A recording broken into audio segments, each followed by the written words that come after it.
But Davine wasn't experimenting on them. Last week, we opened with another meeting of the Fairy Tale 8. In it, their next target was decided, with it being Julius Rainfall. Back at the Headhunters, we saw the respective couples doing pretty well together. Colt had made Soul, and only Soul, breakfast, while Memory Ann cut Carter's hair and groomed him. After a bit of discussion, Laz went to Ozzy, asking him to stay the weekend with them. She gave him a gift of a model kit, and he chose to stay. Meanwhile, Zap walked into Julius's office with a milkshake, and told him it's time for his ice cream. Knowing what that meant, Julius prepared and was quite brutally terracked. After that viciousness, he called both Memory Ann and Colt into his office one at a time, and made sure to let them know he cares about them and gave them both express permission to date his respective children. Elizabeth got ready to go home. Meanwhile, Ricky was called to Tommy's warehouse. Up on Gateway, Sasha, Icy, Pequod, and Julius had a decently fun time together while discussing very heavy topics at the Kill House. At Tommy's secret warehouse, Ricky saw some evidence of what he was up to, with it being all but revealed that Tommy was in fact the library thief. But he was told to wait at a table because Tommy would have visitors. A heavy and angry discussion was had at the ODM Academy as the Rainfall Elders prepared for Elizabeth's arrival. Ricky at the warehouse was confronted by his parents, who came to talk to him after Tommy brought them to try and reconcile Ricky and his dad.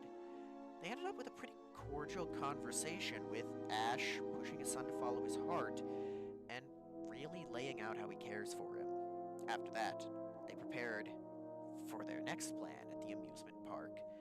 More people had good conversations in the Headhunter barracks when Elizabeth went home to Rainfall Lane. Once there, she was scolded by multiple people for her actions, and was told that if she ever disrespects her parents again, she is basically out of the family and never welcome in Rainfall Lane. After that, they started to have a bit more fun as a family. In Woodbury, the kids and their partners had a good time together. Yuri tripped through the clinic window in an attempt to get Ricky introduced to Delilah. At the amusement park, the couples went their separate ways, while the Wiseau squad tried to make sure it was a nice romantic time. The Rainfall Elders and Elizabeth had a good time golfing.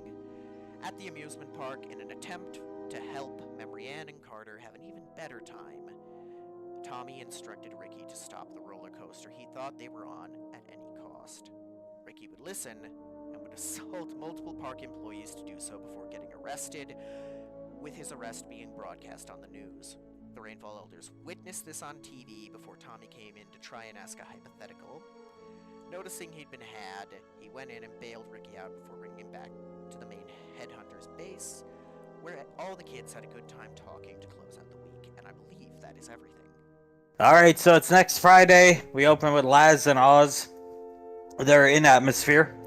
Oz is training on weapons. Steve has uploaded a new video. Laz is currently watching it.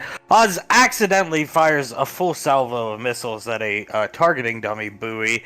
The whole ship shakes because he fires the whole salvo at once.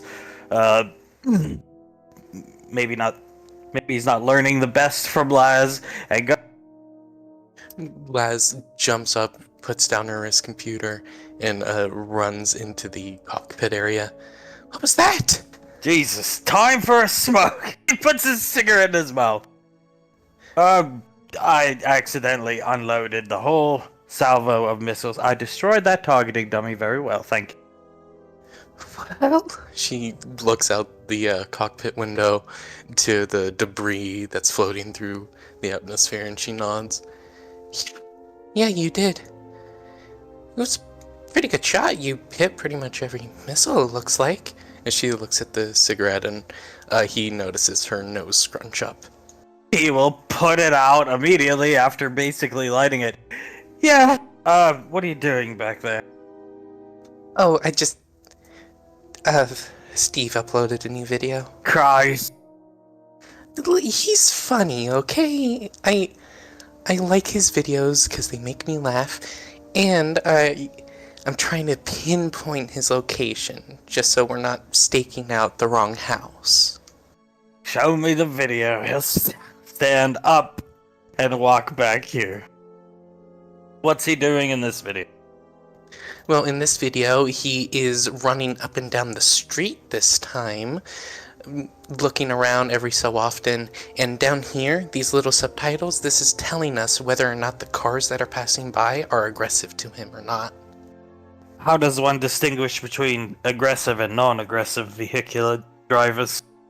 From what I can tell, don't quote me, I don't have the expertise of Steve, but if the engine sounds a bit meatier, or they're just trying to get up to speed after coming to a complete stop, those are aggressive. Oh, God. Right. He groans. Don't worry, I have the right address. Okay. She puts her hands behind her back and turns to face him completely. I just wanted to double triple check. I didn't want to freak anyone out by, keeping an eye on their house, staking it out. But it's okay to freak out, my estranged brother. Well, yes, because we might get onto a video. I think it's a guarantee at this point. I think so too. And she stands next to him and goes to hold his hand. He'll put his hand out. Should be fun. I asked the colonel who he found on such short notice to pilot for us. He said, don't worry about it. He shrugs. She shrugs. My dad does have a lot of, connections. You have to have a lot of connections if you're a colonel in the military. I don't know who he could have gotten, though. Took him long enough to find my co-pilot. She chuckles, takes another step forward. But aren't you glad he did? Very well worth the wait, honey. He'll kiss her on the cheek. She smiles at him. I'm glad. As she uses both of her hands to hold his one hand and rubs his knuckles with both of her thumbs. You're going to have a wonderful weekend. Are we going to torment Steve all 3 nights? Oh, well. No, we don't have to. We could do something else, like, I don't know, go to Wimbledon? Sure, yeah, we could catch a tennis match. We're gonna have to stay up very late. Steve is a creature of the night. She nods. Yeah, maybe it would be a good idea to pick up some coffee or something. I'll get you something. My mother told me a story once when he was first starting to lose his mind. He took a 20-hour cycling trip. I didn't know someone could cycle for 20 hours. With a cat. His cat is named Pepper. With his cat? Oh my. He just looks at the screen of Crazy Steve as he's running down the street. That's actually pretty impressive, in my opinion. Yes, given his extra weight and constant smoking. How much older is he than you? Oh, 20 years. Give or take. More than that. Oh my, so he is sort of up there in age. I think my parents thought it was a good idea to take a break after the majesty that was Steve. She just nods along to what he's saying. Yeah, I think I would too. In the meantime, I hope Carter's feeling better. He's been sick since sometime yesterday. Yeah, dude. He said it might be like food poisoning or something, but we all pretty much ate the same thing as him. Maybe seafood poisoning. Mr. Wiseau dropped off crabs. I did. Mine tasted fine. Yeah, mine was fine also. Oh man, I hope he does get better though. Him and Memory Ann finally hit it off, then Carter gets ill. Yeah, he would probably say something along the lines of, just my luck. And she does a sort of crappy Carter impression. Not feminine enough. Oh, let me try again. Just my luck. Now that is closer to the Carter we all know and love. Yeah, I think so. Yeah, you get pretty good at impersonating your siblings when you're the eldest. Now, tell me a little bit about this Uncle Banksy character that's coming down to cook us steaks. Oh, Uncle Banksy. He's a very nice man. Will usually say it how he sees it. Everyone calls him, Lugnut. It's just a fun little nickname that we have for him. I would suggest none of us call him that, though. He isn't the biggest fan of it. Lugnut is an interesting name. Yeah. I'm pretty sure that's even his name in the video game that my mom made of him. The ones Benny likes, yeah. Yeah, exactly, Master Lugnut. She chuckles to herself. Okay, just trying to get to know the lay of the land of the family, have to meet them all. Yes you do, and I cannot wait to introduce them to you. Do you think Mr. Wiseau has access to the cameras here on the ship? He starts looking around. She looks around. I don't think so. Why? Here. Reach into his pocket, reading material for the weekend, looking around at the camera. She gasps as she takes the book from him and flips through all the pages really quickly and looks at it. Thank you. This will surely last me the weekend, but you know, I'm gonna be in the moment. I'll read at like night and stuff. I think you'll have a lot of free time to read tonight as we sit in the car waiting for Steve. You talk like it isn't gonna be the best night of your life. As long as you're there, I'm happy to do whatever. He'll shrug and kiss her on the lip. She returns the kiss. I will surely be there with you as long as you will have me there, Oz. Do you ever see Here. He'll scroll down on the computers to some of Steve's very old videos. Have you seen this one where the helicopter is harassing him? Oh, the one where it's just like on a patrol and it's circling around the neighborhood? Yeah, I've seen that one. I suppose the term would be aerial harassment. If we could get our hands on a vertibird, darling. He smirks at her. He sees Laz get a mischievous smile on her face as she looks at him. I know exactly where to get a vertibird, darling. Do? Okay. Yep. My mom and dad, they have a personal vertibird they use. Oh. A personal one, you don't say. Yeah, they call it, the lovebird. Oh my. He starts chuckling. Oh my! Yeah. She looks at the screen. Don't quote me on this, but I'm pretty sure I was conceived in it. Oh my! We shall use it to torment Steve. She starts to laugh. I think that is the perfect plan, after we vehicularly harass him, of course. Maybe we can, I don't know. Has he de-doxed himself recently? No, all we still know is the email and his address. Have you ever wondered why he types his heart attack reports into an email? Never mind. I was wondering that myself. Wouldn't it just make more sense to have a e-doc that you can type out to yourself? This is the man who wears sunglasses and a bicycle helmet with tin foil underneath it indoors. Surprised that cat's still alive. That cat was around when I was first born. Pepper. Wow. The cat is like somewhere near 20 years old then. She covers her mouth. Poor thing must be on its last legs. It probably can't wait to go. Imagine lying in bed, 20-year-old some odd cat, just want to get your nap, and Steve decides to charge up and down the stairs like an imbecile.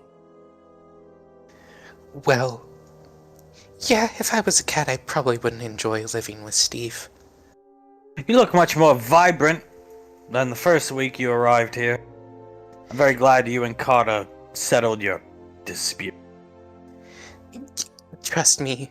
She turns to him again. I am too. She just smiles to herself a really big smile and holds onto a locket with an L on it.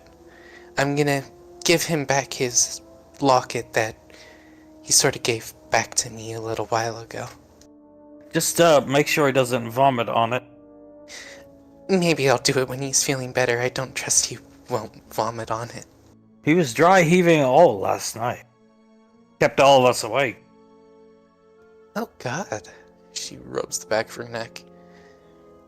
What could be doing it to him? Even food poisoning isn't that bad. I have no idea. I don't have a clue. Never seen anything like it. Maybe his allergies? No, he's never had allergies like that before. Maybe we should take him to the base doctor, you know? We could, yeah. We could. We probably should before we leave. How old are you? Older than them? 2? 2 years? 2 years. You're the older one. You gotta look out for them. Oh, that's for sure. She smiles. It's basically my job other than being a pilot in the military. Remember, Anne was technically speaking the oldest, but lately doesn't really seem like that way. She shrugs. Well, I think love can do that to you. Make you feel like a kid again. Turn you into a ravenous creature. Yeah, a ravenous creature that definitely enjoys biting its prey. I mean, he has bite marks on his neck. You can clearly see her incisors. Yeah, you can even see some scars where the incisors pierce the skin. And he looks like a victim of a vampire. But he happens to really enjoy it, so I'm happy for him. She shrugged. She nods. Yeah, you know, whatever floats his boat, I guess.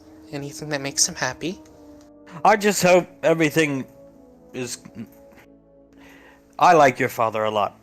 I liked him before he let you date me. So I just hope everything's nice and smooth this weekend. Nobody gets arrested. Oh, yeah. Well, hopefully if someone does get arrested, crossing my fingers. No one does, though. If someone does get arrested, it isn't at a theme park again with many, many people watching. Every time I see Ricky, I have to fight back laughter. Yeah. He definitely looked funny in those jumpsuits. I felt kind of sorry for him. Good intention.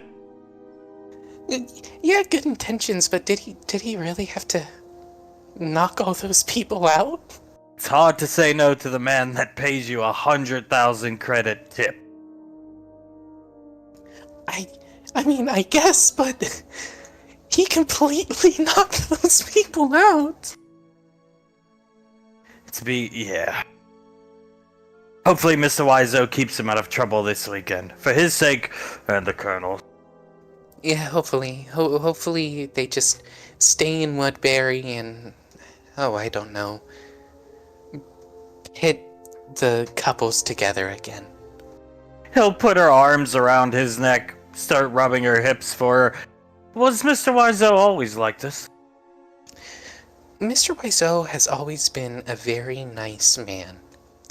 He seems to have changed a bit more, how you say, sour to some situations. But yeah, he's always been very nice, and he's always taken care of the Rainfalls. Always over dramatic. Oh, have you seen some of the movies he was in? Some. I've yet to see The Room. I want to see The Room. Oh my, Ozzy, that just will not do. Maybe, while we're staking out the house tonight, we can watch The Room together. You guys have like a private theater at your home. Yeah, correct, we do. Oh my god. Watching The Room in a private theater. With Mr. Wiseau, that would be something. Yeah, you'll get to hear all the director's commentary, like, you won't believe how many times I've heard that it was originally supposed to be a drama, but then... What? Excuse me? He puts his hand over her lips. No, that is comedy. The highest echelons of comedy. Kisses her nose, removes his hand. Yeah, it is very comedic. You could thank Memory Ann for that one, actually. She's the one who submitted it as comedy. He actually took it serious. That's his serious acting. Yeah. It was also like the first movie he acted in, to my knowledge. But yeah, that was his serious acting. It was horrible. It was some of the worst acting I've ever seen, yeah. Oh, wow. Yes, I would. Now I really want to watch it again. It was removed from the streaming service for a while. I don't know why. She looks up at the ceiling. I couldn't think of any reason why. Don't know. You have to ask. Yeah, maybe we should. We could do that when we get back. We have a little time before stakes. Do you want to stay here and have some fun, darling, before we go back? She smiles at him. I would like to have some fun, yes. Well, then I will sit here. He'll sit down in the Steve viewing chair. Put you on my lap, and we can watch my estranged brother lose his mind. Let's finish this newest video. She kisses him on the cheek and hits the spacebar to press play. Oh, well, flashing up the gateway. Colt does just that. He clears his throat, but Soul of Coffee clears his throat outside this door. He has a key card. Ready? She looks extremely giddy. She's like hopping up and down. And she nods at him with the biggest smile she's had in a while. I'll take the coffee for you, just in case you drop it by mistake. Okay. He goes right next to him, wanting to get through the doorway as fast as possible. Yeah, it's probably a good idea to take the coffee from me. Besides, I'm energetic enough as is. He puts the key in the door and holds it open for her. And there's a pool of water here. She walks in and just stares at the pool of water. Oh, this. He hands her a whistle. She blows into the whistle. It pops up here looking right at her. I don't have a name for him. He shrugs. I figured you'd want a name, so. She gasps loudly as she carefully gets over to him, not wanting to slip on any water, bends down and starts petting him on the head. I think his name is Charles. Charles, the Chinese white dolphin, has a nice ring to it. She smiles and nods. I mean, also just look at that face. She puts both of her hands underneath the, I don't actually know what you call that, but underneath his head. That just looks like a Charles, doesn't it? It starts pushing its snout, maybe that's what it's called, into her breast. I don't know what it's called. She looks down at Charles and starts petting its head. He's got good taste. What can I say? She laughs, looks up at Colt, and nods. Yep, both the men in my life have very good taste.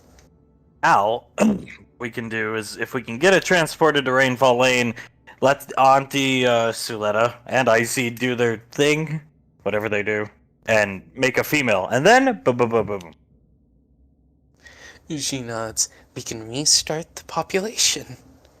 She looks back down at Charles. Give Charles a little Charlize. Charlisa. Yeah, that sounds way better, Charlisa. Charlisa. And Charlie at Rainfall Lane. You guys got room for him down there? Oh, most definitely. We have a lot of pools that he could just swim around in and have fun. And if need be, we can always ask my mom to get some more territory and build a man-made lake. I think he'll like it down there. Tommy said he'll help us get it down there as soon as we want.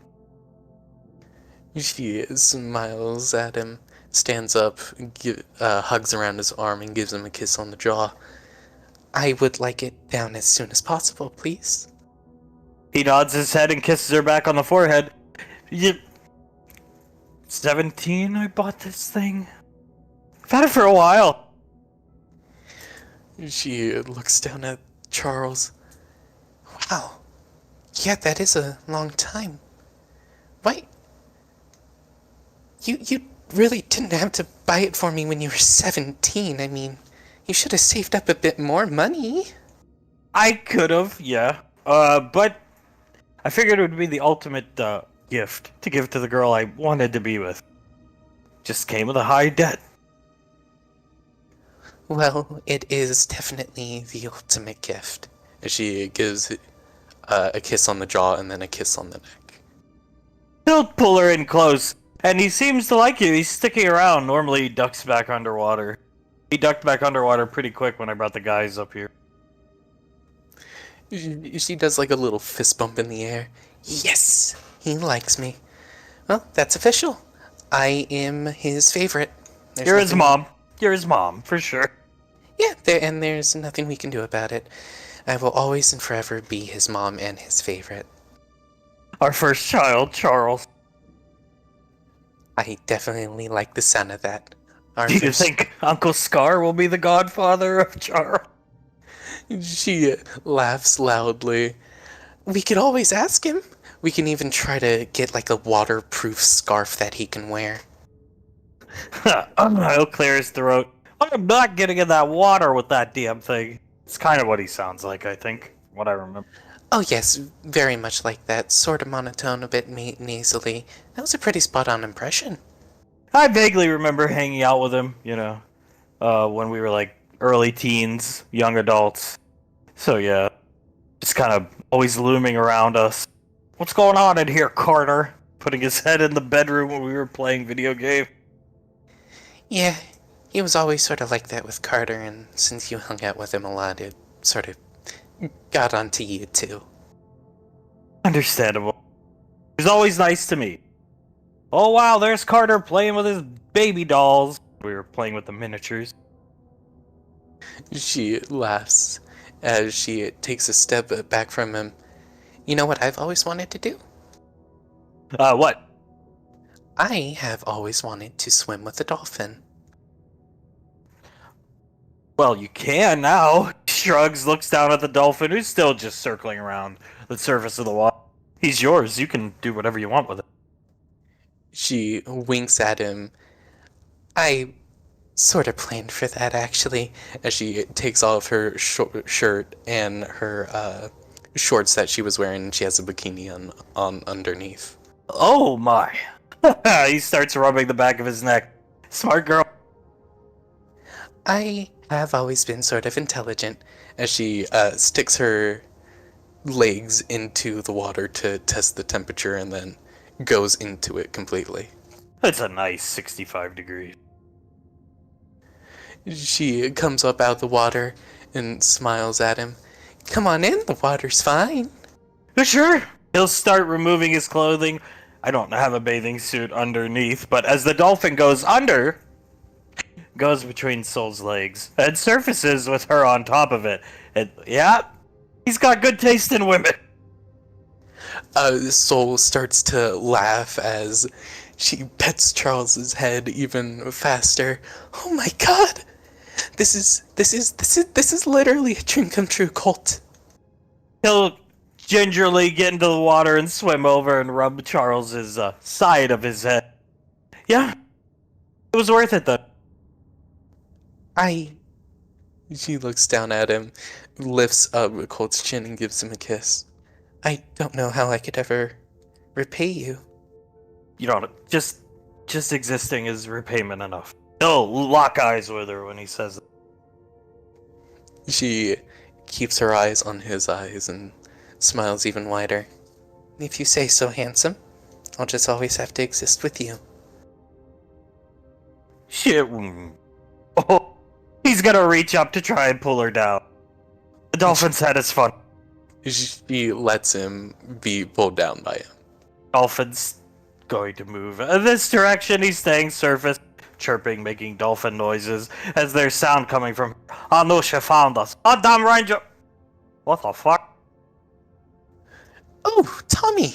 Hi, how are you? What's going on here? Colt was just showing me my dolphin. His name is Charles, by the way. Embracing each other, he has no clothes on but underwear. Yes, correct. I wanted to swim with the dolphin and he wanted to swim with me. Oh, I thought you were someone else. Who did you think we were, Tom? Nobody. Don't worry about it. Go back to having our fun. Tommy disappears through the door. She looks at Colt. Do you have a guess of who he was talking to? My mother. Yeah. I mean, don't get me wrong, I think your mom can be a scary woman, but she even scares Tommy, and that's pretty impressive. She did shoot him. There's that. She starts to laugh. It's not every day you sit down and get shot. Oh god. Poor Mr. Wiseau, he just sat down and got shot. I heard the story over the dinner table. He sat down in Julius, your dad's, seat because they were having some type of leftover spaghetti from a spaghetti dinner, and Mom took offense, so she made sure that Mr. Wiseau never sat down in her office again. And you know what? I guarantee you he has never once sat down in their office again. Yeah, I mean, I overheard Ricky, he's gonna pull her into him, talking as the dolphin goes back under. Ricky talking, he didn't say what was in Tommy's warehouse, but one of these big warehouses in town is Tommy's. I went to the warehouse, he's got like 20 locks on the door. Yeah. Oh, Jesus. Well, whatever's in there, he must really want to hide. Most likely from Mom.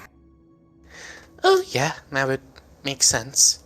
She chuckles as she puts her arms around his neck and pulls herself closer to him. He's gonna just start a French kiss.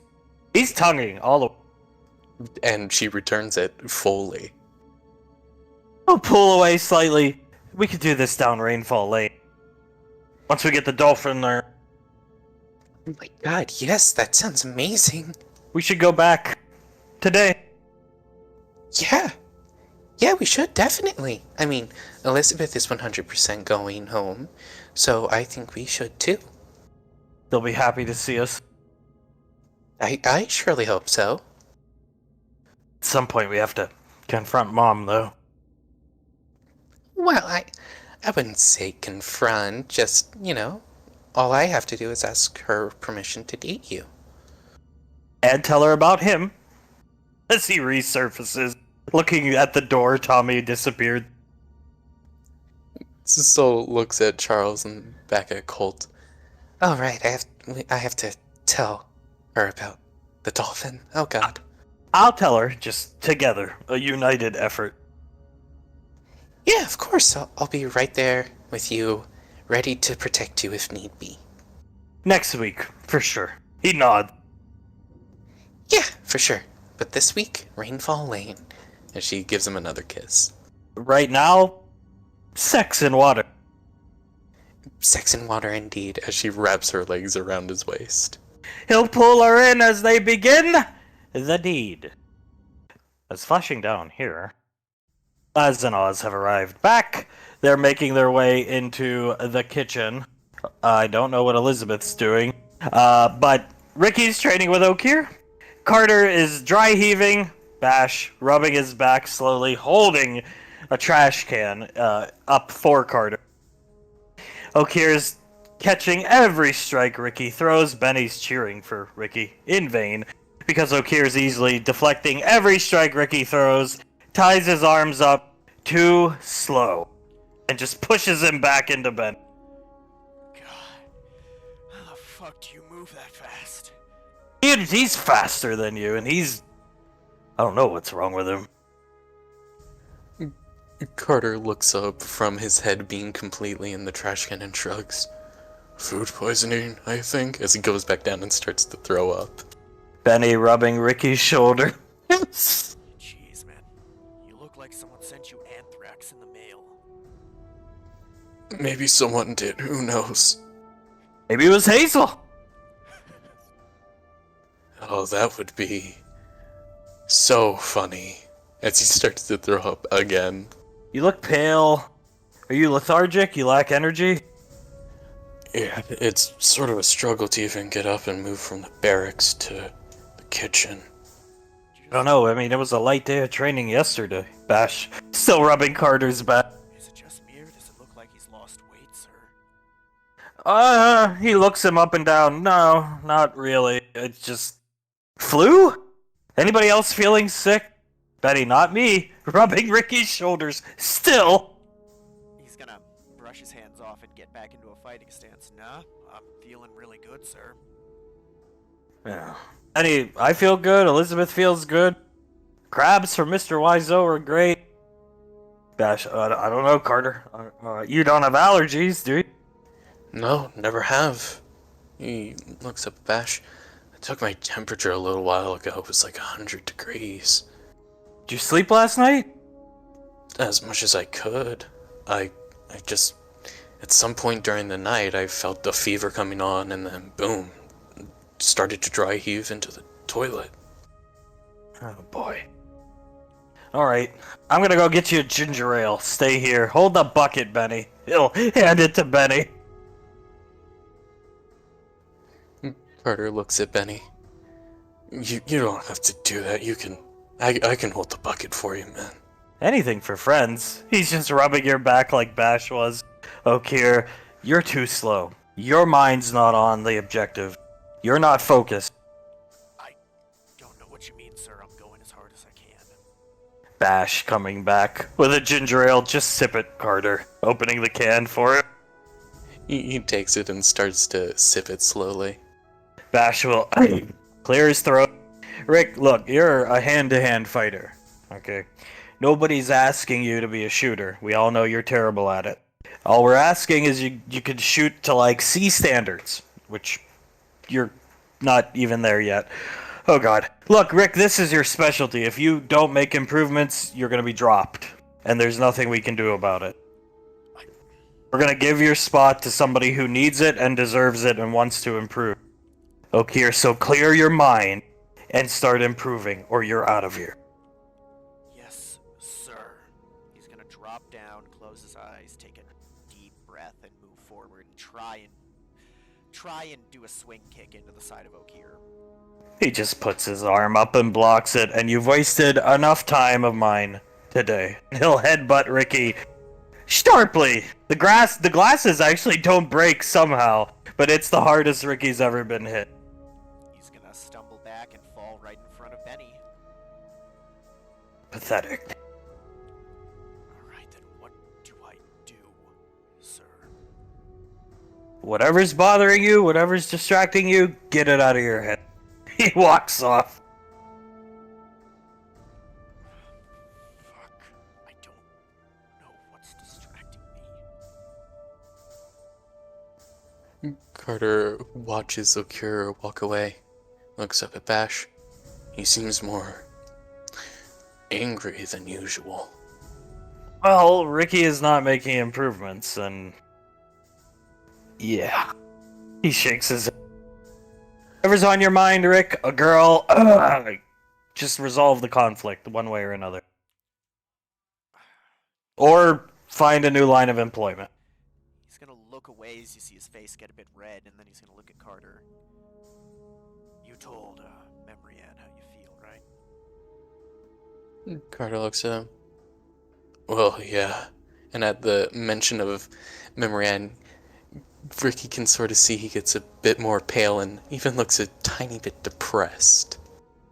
Huh? Sorry I mentioned it, but, well, we had a deal, didn't we, Carter? Yeah, we did. Alright, you guys win. I'll go ask Delilah out the next time I see her, alright? Just do it for your sake. Because if you don't, you're gonna be out of here. Yes, sir. Will do. It's one thing to fail at what you're not here for, like shooting. It's another to fail at what you're supposed to be good at, which you're currently not. Yeah, you're right. I don't know. I just keep thinking about it. I'm trying as hard as I can. I just can't keep up. Take her a milkshake. Milkshake. You think that's gonna work? Girls like sweet things. Memory Ann likes sweet stuff. Saying Memory Ann's name. Carter starts to throw up into the bucket. Oh jeez, he's got the bucket back, holding it. You're actually chunking stuff up this time. You haven't eaten in how many hours? I haven't been able to hold anything down for a good 12 hours, sir. Alright, Rick, go get that mop over there. I missed some of it on the ground. Yes, sir. He'll go and grab it. Ben, get the other mop. Benny, nice. Comes over, gets it. In the kitchen, Laz and Oz, find Elizabeth. Elizabeth is chopping up some veggies to make a little salad for everyone. As she looks up, oh guys, how did that training go? Oz's hair messed up. His glasses are actually off. Wonderful, darling. Wonderful. I'll sit down here. Laz was completely leaning on Oz as they were walking in, and she just sort of giggles and sits down next to him. I am making excellent strides, aren't I, dear? I would say so. A fucking plus from me. Did you hear that? A fucking plus, Elizabeth. Wow, that was must have been pretty good. I'm proud of you, Ozzy. As she starts to cut up the vegetables again, and they can hear her snickering. How's Carter doing? He is still throwing up. I'm making a salad, something light for him to try and keep down in his stomach. I don't know if him eating those steaks would be great for him. I'm gonna go check on him. Okay. I'll kiss Laz on the cheek. Be back soon? Yeah. Oh yeah. Right away. Straight away. Very good. As he stands up, she smacks him on the ass. Jesus, he gets right here. She just looks up at him and winks. I like it. Continue doing it. He'll walk off. Elizabeth looks at Laz. So you two had a good time? A very good time, Elizabeth, thank you. She walks over and starts to eat some of the lettuce that Elizabeth was cutting up. Oz comes in here. Carter's still vomiting. Sees Ricky with the mop and Benny. Uh-oh. Yeah, he's not doing well. And how are you doing? Benny, we're doing good. Ricky just got yelled at by Oak here for being bad at hand-to-hand combat. Yeah. One day you'll learn how to speak, Benny. He's not wrong. He says my mind's distracted, alright? I'm gonna go ask the girl out tonight, alright? What girl again? Delilah Country. She's the girl who does the clinic. Oh. Isn't she the one that saw you in the jumpsuit last Friday? Bash. Oh, God. No, I want to vomit. Looking down at Carter. Carter actually starts to laugh. Yeah, and the one who Uncle Yuri tripped through the front window of the clinic and got me introduced to her by doing that. Benny's gonna come sit down next to Can't be too hard. Just go up and say hello. Yeah, it can't be that hard, right? It should be fine. No, it really shouldn't be that difficult. I would imagine. Yeah, apparently my dad knew her mom and something happened with them years ago, but that's not gonna matter, right? He looks down at Carter. I don't know. It depends on what happened with them, I guess. He looks back at Ricky. If it was just like something minuscule, I'm sure everything will be okay. Depends on the woman. I don't know. I mean, if they're stuck up, maybe it will still matter. If they're down to earth, maybe not. I don't know. Yeah, I'm sure it won't matter. He said he just flirted with her at one point, like way before I was born or before he knew my mom, so it shouldn't be an issue. Oh, he shrugs. Eh. Then if it's as little as that sounds, it should be fine. Yeah, and she seemed like a nice girl. I shouldn't have a problem. He's gonna just sit down on the ground next to Carter.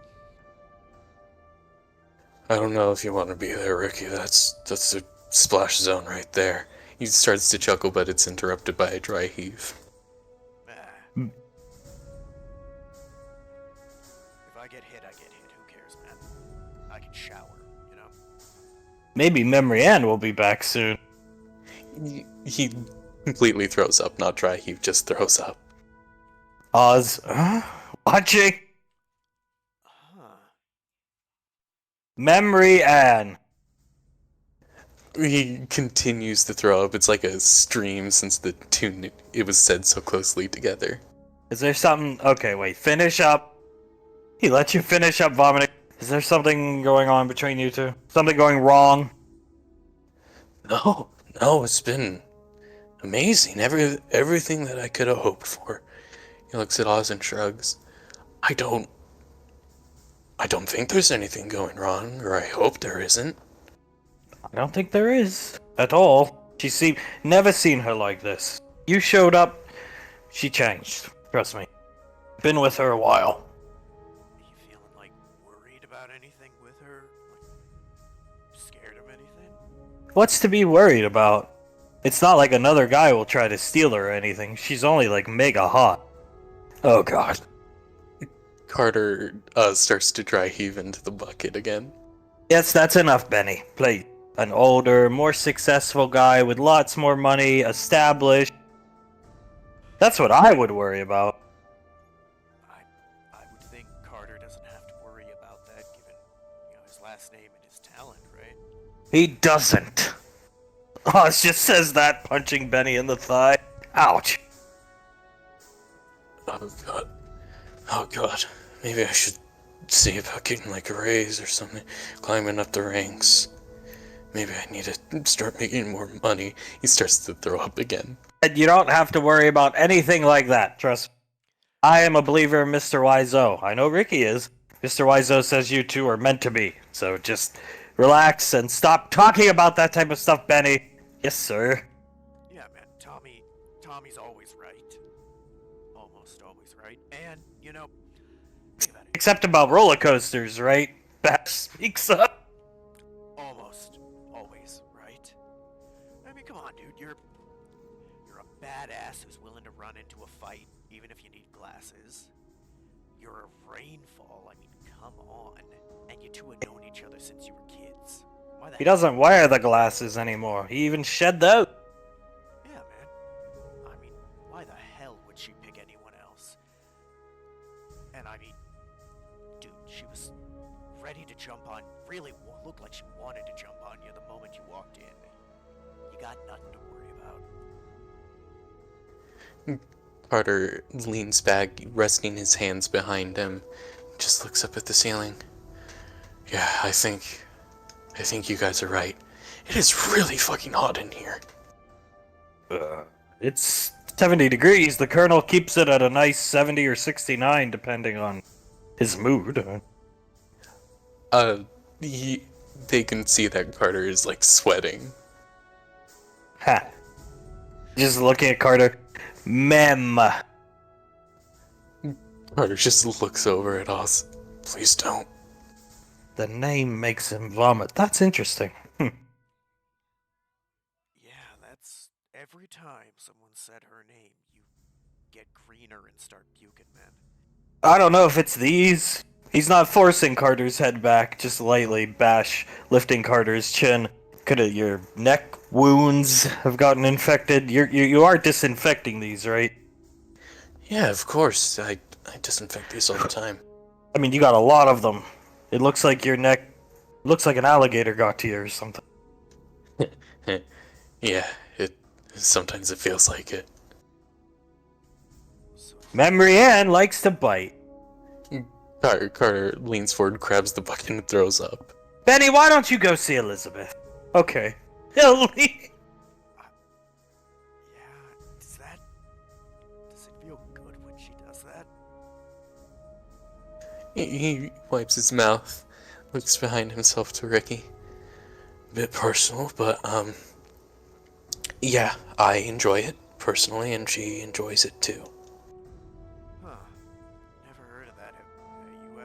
Have you, Ozzy? I mean, the neck is the sensual area. Most people like to go for it, but a bite like that, like a ravenous beast, a coyote, hyena, haven't seen it quite that brutal. But To each their own. Yeah. Yeah, fair enough, I guess. You can see he's trying to stop chuckling at a thought he just had. You know, I don't know if our sample size on the name thing is big enough. What do you think, Oz? I think it's big enough, personally. Alright, I'm not gonna say it. Thank you. Are you sick 'cause she ain't here? Carter shrugs.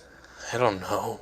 I just, like I said to Bash, I woke up in the middle of the night, had a fever, and then like an hour past that I started dry heaving into the toilet, and it's been like this for the rest of the time. Take a sip of the ginger ale. Holding it up to your mouth. He does it. I don't know. I've never seen nothing like this in all the squads that came through. So they weren't, getting together like it seems to be happening with this squad. But yeah. You need like an ice bag or something, Carter? That might help. Yeah, maybe like a cold wet rag or something to put on my neck or something. Maybe that'll help. Yeah, I'll go get that. You just don't run. And he's gonna start making his way to the kitchen. Well, I don't think he's in shape to run. I don't think so either, as he starts to dry heave again. Ricky in the kitchen sees Benny telling Laz and Elizabeth about, if you say Memory Ann's name, Carter vomit. That... She looks at Laz. I don't... Is that... Do you recognize what that might be? And Laz shakes her head. It might be some type of anxiety caused by being with her or something going on in the relationship. Do you guys ask him anything about that? It's all going fine. Oh, look, they sent Ricky away too. I'm just getting a wet rag or some ice or something. He says he's burning up. Here you go. He gets a rag, wets it. I think I said Memory Ann too many times. Handing Ricky a very cold, wet rag. Yeah, anytime you say her name, he upchucks. Oz told me to leave. Yeah, 'cause you kept saying her name, man. Oops. He starts laughing. Come on, bro. At least if you're gonna do it, space it out a bit. Don't rapid fire him like that. He nods his head. I don't know, man. He looks like someone poisoned him or something. Looks like he's gonna keel over or pass out any second. Poisoned with love.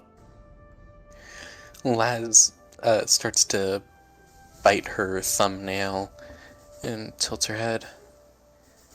I truly wonder what it is. It doesn't sound like any sickness that I know of. If it isn't anxiety or anything like that, then I don't got a clue. Said it started sometime last night while he was asleep. Said he woke up and was just feeling like that ever since. Maybe when Memory Ann comes back, he'll be better.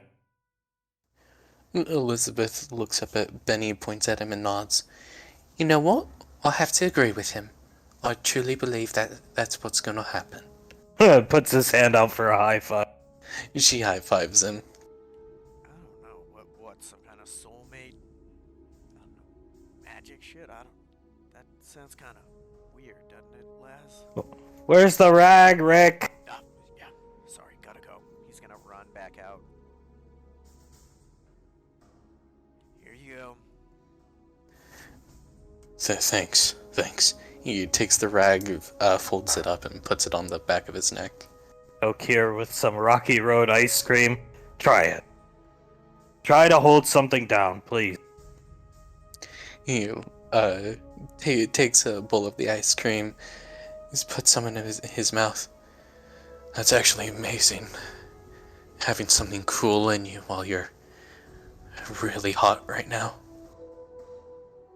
Keep, here, just take another spoon. He puts it to his mouth. He takes another spoon. What the hell is going on with Carter? I see in Julius's office. That's like the 20th time he's vomited. Julius looks up at Icy. Do you think it's something you can help him with? I might have to step in. Maybe it's just sexual tension. Julius snickers to himself. Yeah, maybe just sexual tension. I am getting a bit worried about it. If he keeps on throwing up at this rate, then he won't have any stomach acids to throw up anymore. Memory Ann's due back any minute now. Oh yeah, she is. He checks his wrist computer. Yeah, thank God. Maybe she can help him out, who knows. I hope so. She shrugged. They're coming home this weekend. Mom's gonna tell Memory Ann it's time to come home. Julius smiles to himself. Good, good. I can't wait to have my kids under the roof again. Even if I'm sort of angry at some of them. I'm sure Uncle Scar feels the same way. Julius smiles at Icy. So, do you think Scar is actually going to try and fight Carter? Oh my god. I don't know if he's gonna try to fight him, but he's definitely gonna go for him. That, I assure you. He's got a lollipop pointing it at you. Oh, Jesus. Sometimes I have to say Scar can be pretty damn intimidating, and even I feel bad for Carter at times when it comes to Scar. Always sweet to me. Pays to be a woman. Oh, how you doing, honey? Yeah, I suppose it does. You fucking weasel! Yeah, for me, all I get is being called Weasel and forced to help him when he needs it around the house. I heard him the other day. Hold the ladder for me, Julius. You're the one that's got the skirt on. Julius starts to laugh. He did say that to me, and you know what? I held that ladder and I held it good, even if I wanted to push it a bit. You think Mom and Dad are gonna like Benny? I think they are going to love him. Benny's just a lovable kid, right? I love him, and for right now, he's only like my subordinate, you know? Yeah. You realize Ash's son looks nothing like him. I really hope he just takes after his mother. Is this what Ash would have looked like if he grew up normally? Julius leans back in his chair, sets down his pencil, looks up and just stares at Icy. You know what? That is a strong possibility I had not yet considered. I mean, Ash has kind of always looked like an alt version of Sean Connery. Younger Sean Connery. Yeah, that's maybe with like black hair and no beard and everything like that. Him and Ricky would sort of mesh together in a way. Yeah, he's watching Ricky on the cameras. Maybe. Bet you most people don't believe he's Ash's son. When I first saw him, I didn't really believe it, and then I was just like, yeah, no. If everyone says it's Ash's son, he's Ash's son. Just drop it. And this one is Oz. She's pointing at the camera. Now that's Laz's boy toy. Oh yeah, that is Laz's boyfriend right there. Can I read his mind? Permission granted. Oh wow, they fucked on the ship. She starts laughing. Like mother, like daughter. Julius starts to laugh. That does sound like something that me and VWAD would do, and I would expect nothing less from my kids. I mean, you did. You used to fuck in the vertibird, right? Oh yeah, there's a reason that thing's called the lovebird. You guys should do it in our office. Sasha's office, to be more precise. So, there's even a limit to what I'm willing to push with my luck. Oh, come on. You gotta plant your flag there. She'll never know. You know what? If Pequod says yes, then we will do it in the triple office. Of course she's gonna say yes. When hasn't she ever said yes? Think about it. See, that is a damn good point. He shakes his head. I'll have to bring it up to her, probably today. teleporter sound going off. How are you doing, Julius? Oh, Nicole, nice to see you. Tommy, how can I help you? I'm just coming to do some things in town today. Don't worry about it. He looks around. Ranger General around here anywhere? No, Sasha isn't down here today. Oh, very good. Very good. She's not looking for you. I see. No, I told her I was coming down to. Banksy's coming down. Yeah. Oh, good. Very good. I need to speak to Ricky. Do you mind if I go speak to him, then go do what I have to do? Yeah, sure, go for it. If you Gonna need get him arrested again? Cutting Julius off? Tommy, oh. Yeah, if you could not have one of my headhunters arrest, that would be very nice, Tommy. I would never do such a thing. Never. Don't you mean never again? No, well, never again. But was for Carter memory on. I'd say was worth it. Don't you? For my kid, yes, it was worth it, but you do know they were in the tunnel of love, right? I did not know that at the time, Julius, and given how stupid they both be acting as of late before that, Ricky's sacrifice was not in vain. One way or another, no matter what ride they were on. She just starts laughing at it. Julius covers his face and starts to laugh. Yeah, you can go ahead and get Ricky, talk to him, do whatever you need to do, Tom. Good, very good. Julius, do you think you could requisition me a dump truck by chance? Need another one. Why do you need I've requisitioned 2 for you already. This one very important for new construction business. We'll build something nice for you in town if you get this for me. And if you could get me flamethrowers, would be appreciated. I see flamethrowers.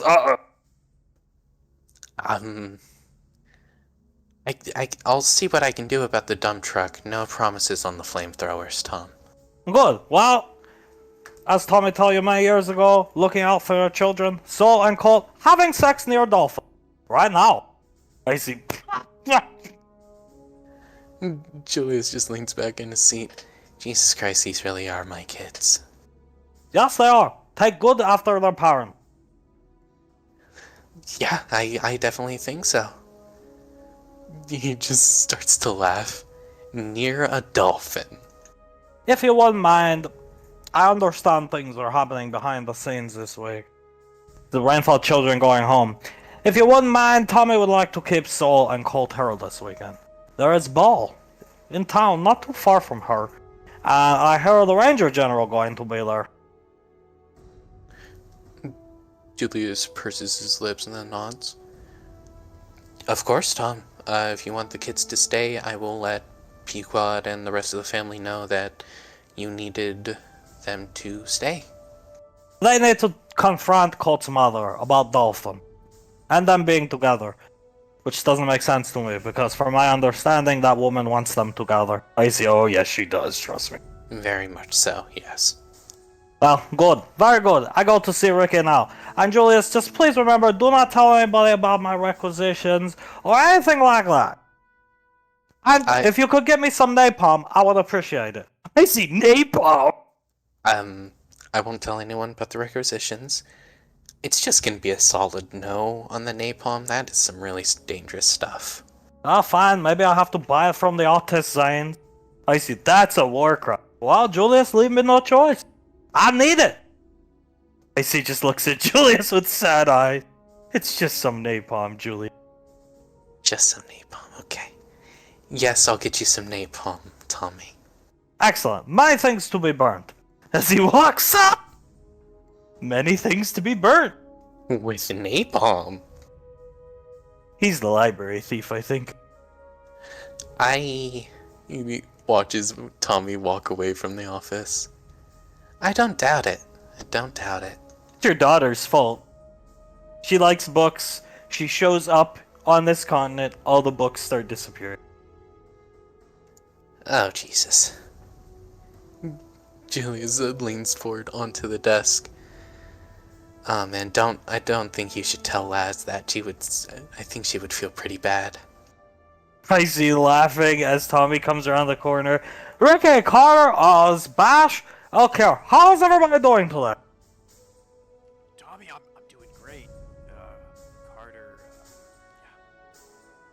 What's wrong with him? Carter's face is in the trash can as he just puts up a thumbs up. So much for holding down that ice cream. He's been sick all day, Tommy, and, don't say his girlfriend's name or he'll puke. I will not. Where is she, by the way? Don't know, she ain't been here all day. Here, Bash, do you guys know? Colonel sent her off to do some educational recruitment. It's hard not saying her name. But yeah, she goes off to basic training camps, boot camps, basically. The boot camps, like you guys went through. And if there are students that, kind of like you guys, show talent in one place, suck everywhere else, she's there to educate them. It's their choice whether they want to join the headhunters or not. So. Stupid to turn it down, and slots are limited. Which is why you need to improve. Yes, sir. Will do, sir. He will improve. Don't worry. Ricky, I need to talk to you in private. Up here. Yeah, Tommy. Ready to go? Come here. Follow him. Ricky, we have emergency happening now. What's the emergency, Tommy? I need your help with something tonight. Very important. Yeah, whatever you need. I'm down. We are going to steal Jet. We're gonna what? We are going to steal Jet. They will not take any offer. I offer them 50 billion credits. They say no. That is my max bid. I am not paying any more. We steal it. So we're stealing that fighter jet from the museum. Technically speaking, we are borrowing it. I will send it back when we are done. You need to consult manual. Make sure you know how to fly. Fly tonight. Tommy, I tried reading the thing. You might as well have handed me something in Orcish. I don't know what that thing says. We have time, Ricky. Keep reading. I'll try, Tommy, but there's no shot I'm gonna be able to fly that thing. Maybe you could at least get it drivable. Has wheels, Ricky. You could drive it here. That I might be able to do, and we're not gonna get caught, right? Because I don't think that the colonel would appreciate me getting arrested again. No, Yuri and I scout the building. Foolproof plan. Don't worry about it. Alright, Tommy, I trust you. We are going to drop off Soul and Colt at ball. They need to say some things to Colt's mother. Alright, I'm happy we're kind of not going, because I don't think a ball would be my kind of place. No, I don't want to be there, trust me. Ranger General going to be there, as said. Well, we make sure they get in buildings safely. We give them the car keys, tell them have a good night, stay at the ball, have sex, do something. But we go steal Jet. For Laz and Oz! For Laz and Oz, although he's gonna look over towards the kitchen and then look over towards where Oz is. I don't think they need the help. But they need all the help they can get, trust me. She likes her books too much. I think she likes him even more, Tommy. I'm pretty sure. I don't know about that. You don't know about that either. Right now, they're new couple. In a few months, she'd probably go back to her bad habits. I mean, I can't really argue that, bro. I've never been in a relationship, so how would I know? That is true. Alright, I'll help you do it. You know, Very good. you know you can count on me. Harold, take these binoculars. Alright, what do you want me to do with them? Just hold on to them, might need them later. I'll call you to warehouse later. We're going to go over plan in greater detail. For now, keep an eye on things, Harold. Yes, sir. He'll snap his fingers in front of Ricky and teleport away. Alright, he'll put the binoculars, I'm assuming they have one of the bandolier, what's the word? Straps that you can hang him around your neck. He's gonna hang him around his neck and walk out. Yep, they do. As the elevator sound starts here, and I see, uh-oh, Memory Ann's back. Julius looks up and out the door to look at the elevator. Thank God, maybe she can snap Carter out of whatever he's in. The elevator coming down, I see, oh my god. Comes up to the door, hand on the door. The windows are tinted. It looks like she just got off an 18-hour coke binge. What? Come here! He hops over the desk and runs up, looks out the window. he stares out. What the hell is wrong with her? What'd you do to her, Julius? I thought you two were getting along. I didn't do anything. She looked completely fine when she left yesterday. Look at the bags under her eyes. Oh my god, she looks 56! Looks like you sent her to Vegas with Tommy's line of credit. Now tell me if I'm just going crazy, or is her hair, like, completely dulled? It's more white than silver. He just leans forward and almost pushes his face against the glass. What the hell happened to her? I don't know, maybe she got into a fight. And got bags under her eyes and looks like she hasn't slept for 2 days? Hit by an oldifying gun. An oldifying gun? I truly hope that technology does not exist. My god, she looks worse than Mom did during the Snarf crisis. Oh god. God, I wonder if she smells like she did. No. Julius just shakes his head. I don't want to open the door now. She sets the bag down as the elevator stops, and she's grabbing her head, struggling to stand up. Carter heard the elevator come down. Carter does the same thing. He leans back, resting on the palms of his hands, and looks towards the elevator. Sees her there. She's looking around for Carter. Carter stands up and starts to stumble over to her. Seeing Carter come up, she puts her hand on her throat and shakes her head. He tilts his head, puts his hands on her hips, and gives her a kiss on her throat. She wraps her arms around Carter and hands up the back of his shirt. He runs his hands through her hair, his fingers resting on the back of her neck. Hi there. Oh, Carter, I'm sorry for leaving you. It's okay, you had to. I left you once when you needed me the most, and I had to leave you again. No, it's okay. This time, it's okay.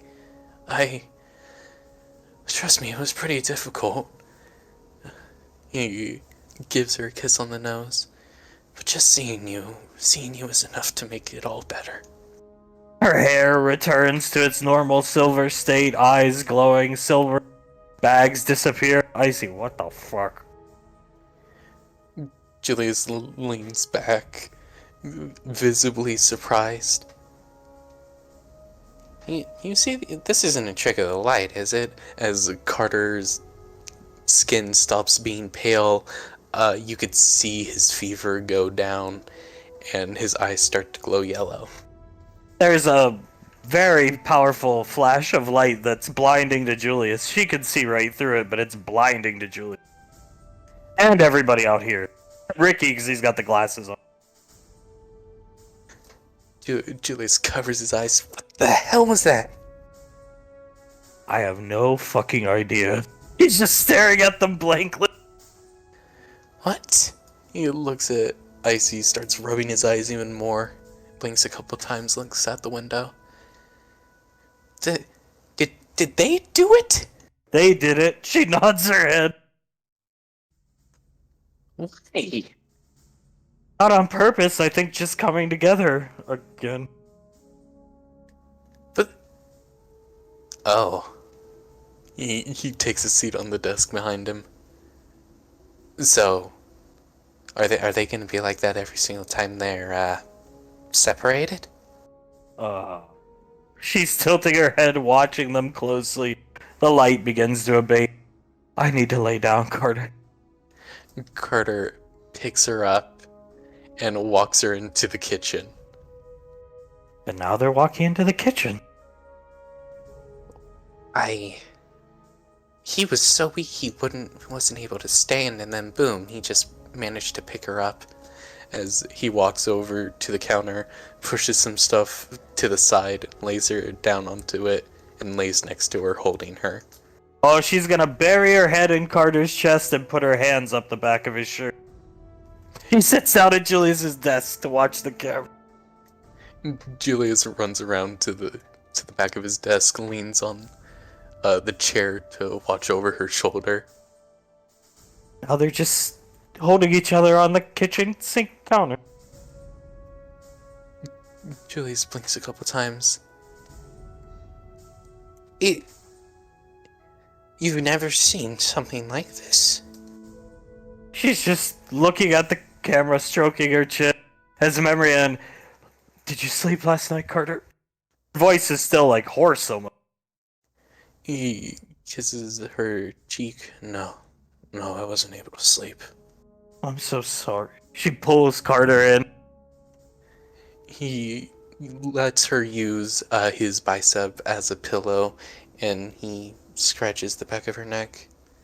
Were you able to sleep last night? Not at all. I feel like I haven't slept in a month. He sighs heavily.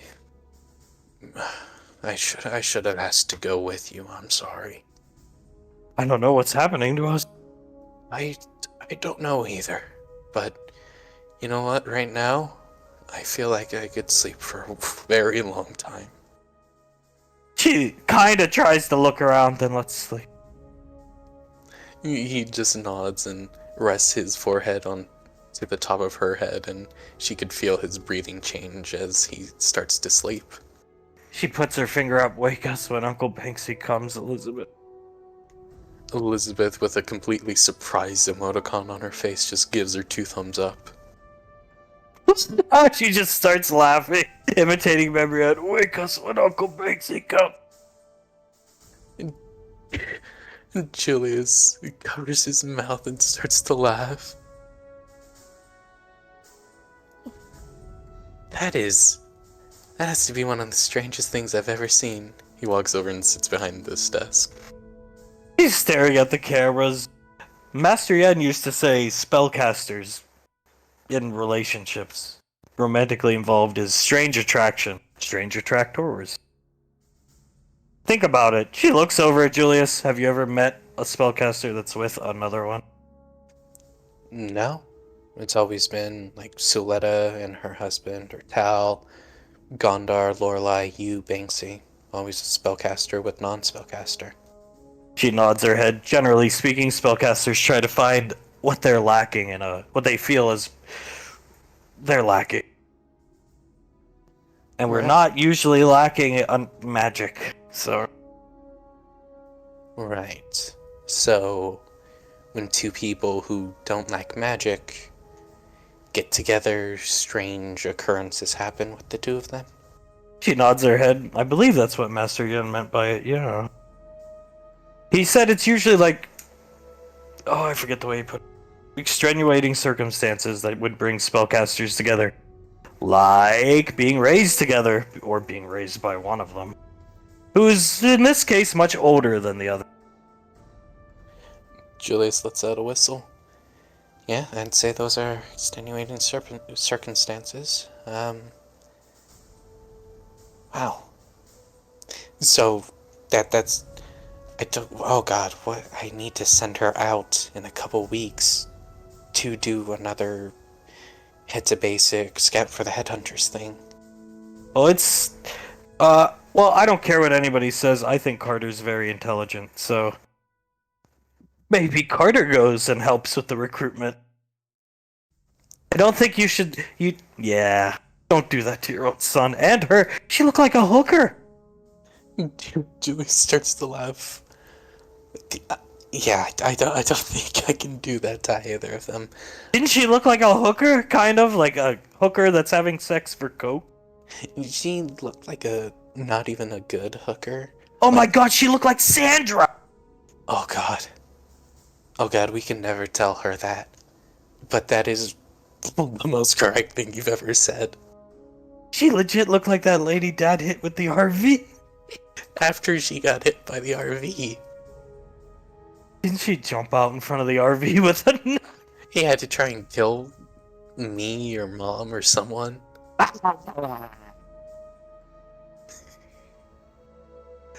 Oh god.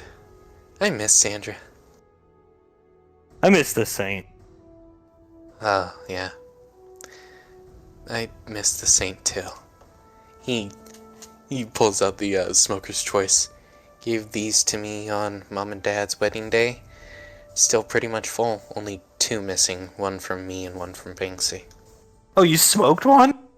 Yeah, being Tarak is stressful, okay? And Well, I know, trust me. so, me and Banksy on that day, we both decided to smoke one, even though he wasn't Tarak.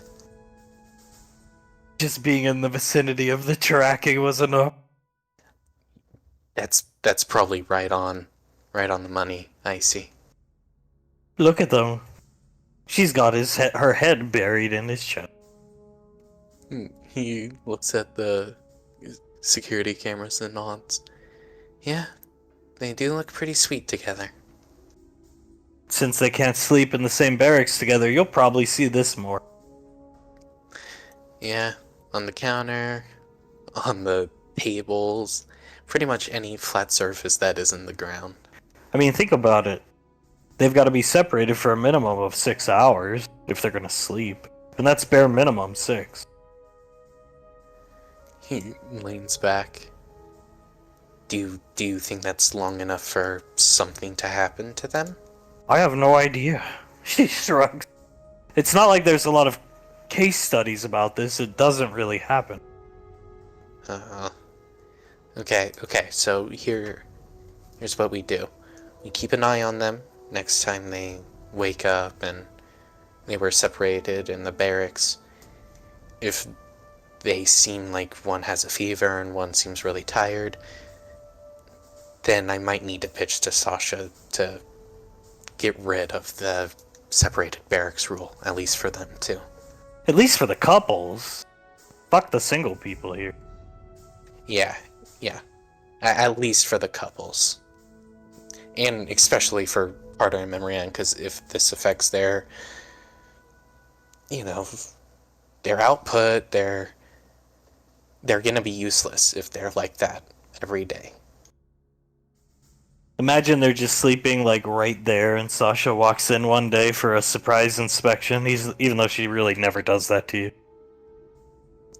He looks down at the desk. I could just imagine having to be like, shh, they're sleeping, Sasha. Man, I would love to see her reaction to that. She screams and just wakes them up. Julius laughs. Sounds like something that she would do, yeah. Oh, look at that. She's got her hands up the back of his shirt. Yeah? Yeah, she does. If there is one thing that I can say for the two of them, they definitely seem to like each other. They're definitely cute. Yeah, that. And she's also sort of like a vampire when she's around him, but that's besides the point. He does have a lot of bite marks on his neck. Yeah, and I think he always will, as long as he's with her. He likes it, right? To my knowledge, he loves it. She bites him like that all the time, Julius? Yeah, pretty much all the time. She's a dommy, mommy. See? Julius covers his mouth. Yeah, I think she is, and I think my son quite enjoys the dommy mommy. She starts laughing as flashing through the academy. Hunk is going OCD mode, polishing with hail bouncing off his hip all the Oscar cases. Pequod holding Integra, just kind of helping. Not really. She's more just watching Hunk laughing.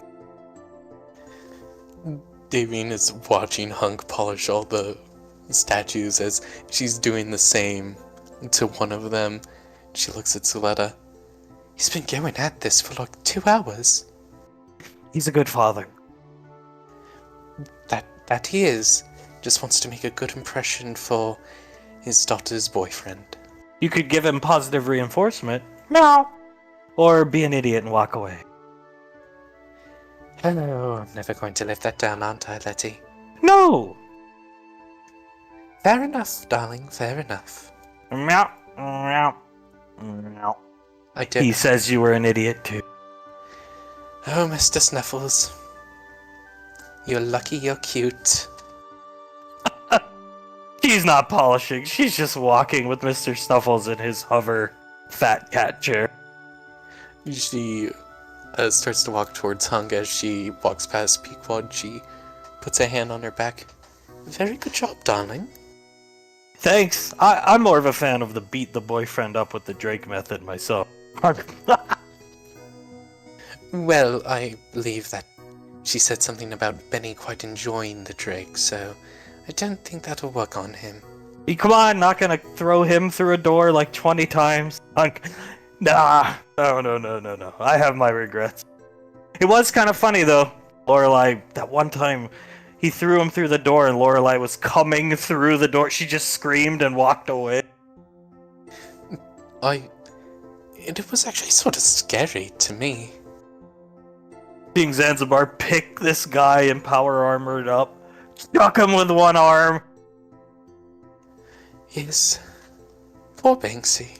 Jeez. That's one breakfast she missed. She was coming for breakfast, I'm pretty sure. Pequod, yeah, she was. She starts to laugh.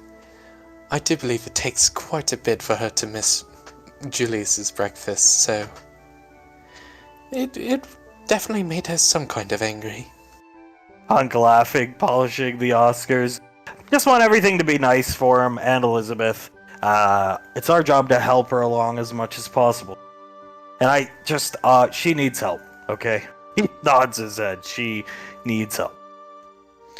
She smiles over at Hunk and nods. I believe so as well, and she walks up behind him, puts both of her hands on his hips and gives him a kiss on his back. I am very proud of you for helping her out, darling. He'll turn around and kiss her on the lips. Thank you very much. And couldn't have asked for a better kid for her. If he really likes this rainfall stuff, should be easy. I mean, I do believe so. He'll get to meet not only the director of the films, but the main actor of his favorite film. I always thought I did such a terrible job in that movie. Pequod, I thought you'd just being modest. Suletta, it was an excellent performance, ruined only by Mr. Wiseau as the villain. Pequod, which I still stand by, was the correct decision. He played an excellent villain up until the death scream where he screamed for my husband, who was not in the movie. I will always be confused by that acting choice, and poor Scott, he wanted to do another take, but I had to look at him and say, do you really think he is going to do anything different in the next take? Did anybody ever ask Mr. Wiseau why he screamed? In most movies where he played a character that he died, she's walking up this way, his death screams involve him screaming for Julius. Pequod, well, Julius is his best friend, so in moments of desperation, he would scream for his best friend. That's what he told us anyway. Davine starts to laugh as she pets Mr. Snuffles. It's sort of sweet when you think about it. He truly knows that he can rely on Julius. Julius! Oh, Mr. Wiseau. He was always an interesting character. Even more interesting these days. She puts her hand in her pocket, holding Integra in the other one. I think these are clean enough. Hunk, a little more. Davine smiles at Hunk. Sure, of course. As she walks over and starts helping him polish the one he's polishing. Pequod, I don't think we have to clean anything. That kid's just gonna be impressed here. Just to be here, from what Julius told me about him. Davy nods. That is true, darling. He'll be impressed no matter what. She smiles at him. You do know that, right? Oh, I hope so for our daughter's sake. Well, I hope so as well. As she finishes up polishing the one she's polishing, and smiles into the reflection of it. And then to Hunk, I truly hope so too. I think, just given she disappeared for a year, she's immature. And I think a good guy can help, a good woman can help a man mature, but it goes both ways. A good guy can help a girl mature, and she needs to mature. Especially if she wants to be in a soft unit and do special missions and forces stuff, she needs to mature. So I have to agree. You don't go into missions like that if you aren't at least the least bit mature. Pequod shrugging. I think this Oscar Hall is lacking, actually. Hunk what? He just glares at her. How do you mean, darling? I mean, all these Oscars are from minimum 6 years ago. Hunk, yeah. I'd like to get back into the trade someday. I mean, the way the Academy runs so smooth nowadays, the staff, it's, that's why I like doing so much of Mom's paperwork. It keeps me busy. And in turn, Mom has less to do. And, which is probably boring for you too, dear. I never thought of it that way, but we really do have enough time to get back into it. That we do. She smiles at him, and I do enjoy you doing my paperwork for me. It gives me something nice to look at. Yeah, we could use some updated Oscars. Plus, I like being eye candy. It was fun to be eye candy in the movies. At first, it was weird, like, get naked in front of Lorelai. Like, this is weird. But eventually, you get used to it. Suletta starts laughing. And besides, I realize quickly she's not looking at me. She's looking at my son. Davy laughs. Yes, do you remember that scene in The Matrix, right, where she wipes the cookie on him and then eats it? I honestly was fighting back a gag when that was going on. Was anybody else? Pequod? Nah. I did the same thing to him, so. Suletta, I gag. Davine, I wouldn't gag. I very much fucked it off. Scar gagged? Yes, he did. I think he actually coughed up a hairball when that happened. Oh god. That sound. It's like a duck being strangled or something. Suletta? It's actually quite terrifying when you are just sitting down doing some paperwork or getting ready to watch something and then boom, the sound of the hairball. Suletta, may we go into the cafeteria? Of course, darling. I think we're done here. I'd like to get some snacks before we leave for the office and you leave to talk to... Davy nods. Yes, of course. She smiles a bit to herself. I truly cannot wait for that conversation. But yeah, we should probably get something to eat before we do anything else. Hunk will pick Davine up. They all walk in. Segoy, seeing them, goes back in to the kitchen as everybody's sitting down waiting for snacks to come out. Hunk, so when it comes to this talk with Memory Ann, you gonna slap her? Suletta, slap her. I will most definitely strike her, yes. She's tougher than she looks. Davine looks at Suletta. Then I'll strike her twice. Pequod, what if you have to do it 3 times? I will do what I must. She deserves it. To get my point across that she most definitely deserves it. And make sure she comes home. Oh, yes, of course. I'm going to say something along the lines of, you will come home this week, and I am not asking.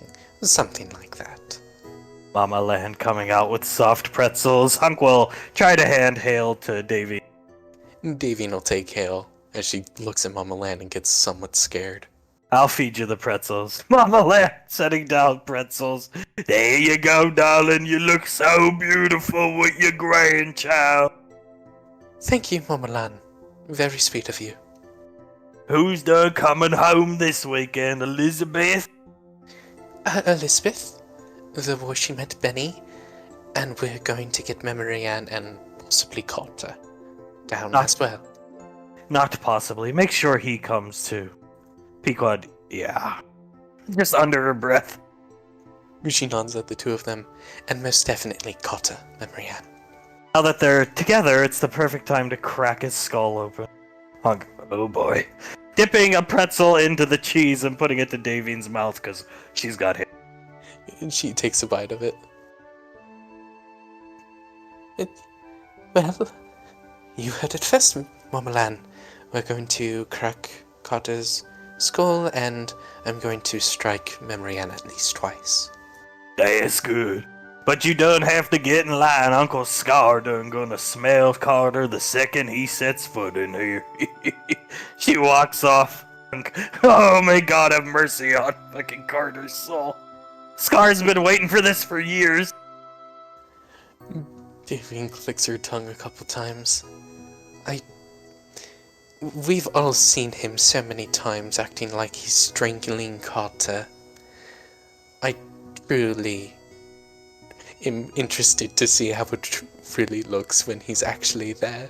Pequod, it's reaching a fever pitch. I saw him arguing with, she puts her fingers up in air quotes, Carter. But it was our recycling bin outside of our house. The argument went on for 20 minutes? Oh my god. Did the recycling bin get mangled? It got thrown somewhere into the woods, and then I heard him, oh, now I gotta go get it! And then he drove off in that child's golf cart. Hanging out halfway like an idiot. I'm surprised it doesn't tip over with how much he hangs out of it. Our poor recycling bin. I was just sitting in them doing paperwork in my room. Doing stuff for Sasha. She's got to go to a ball tonight in my place, so I was prepping all the paperwork she's kind of go over with some of the civilian business owners, civilian markets, and I just heard, now you listen here, Carter! Like, oh, Carter's home?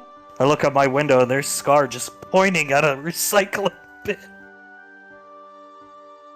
At this point, I think anything can take the place of Carter. Like, I'm gonna take out the trash, motherfucker! Sorry, she pats Integra and looks at Hale. Hale laughing, levitating a pretzel.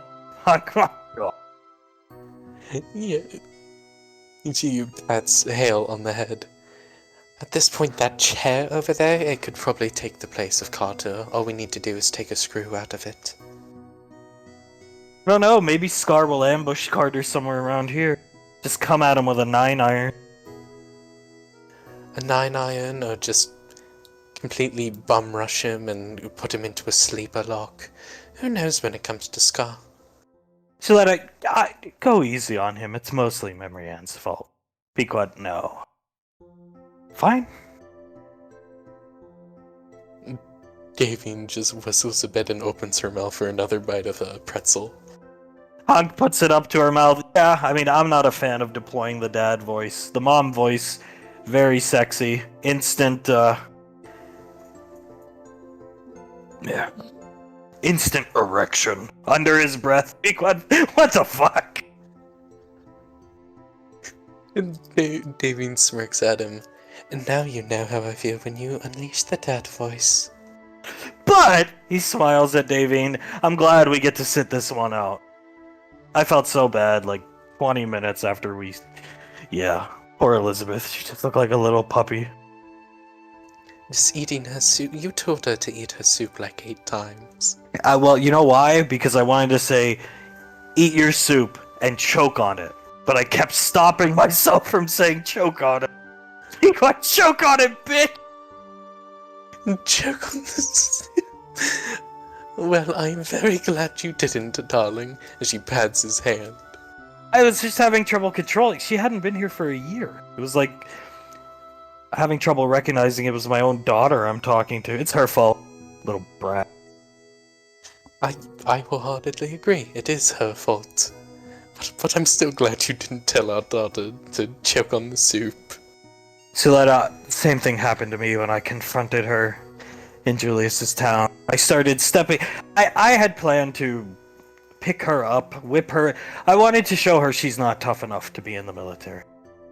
But I just lost my will to do it when I started stepping on her ankle. She was biting her fist, trying to be all tough. Davine inhales through her teeth and gives Hale a kiss on the head. Well, I'm sure you got the point across that she was in fact not tough enough. No, she's not. And she shouldn't become tough enough. There's no reason to. She should just be herself. Hunk, I agree, but... Davy nods. She shouldn't. She should always stay the same.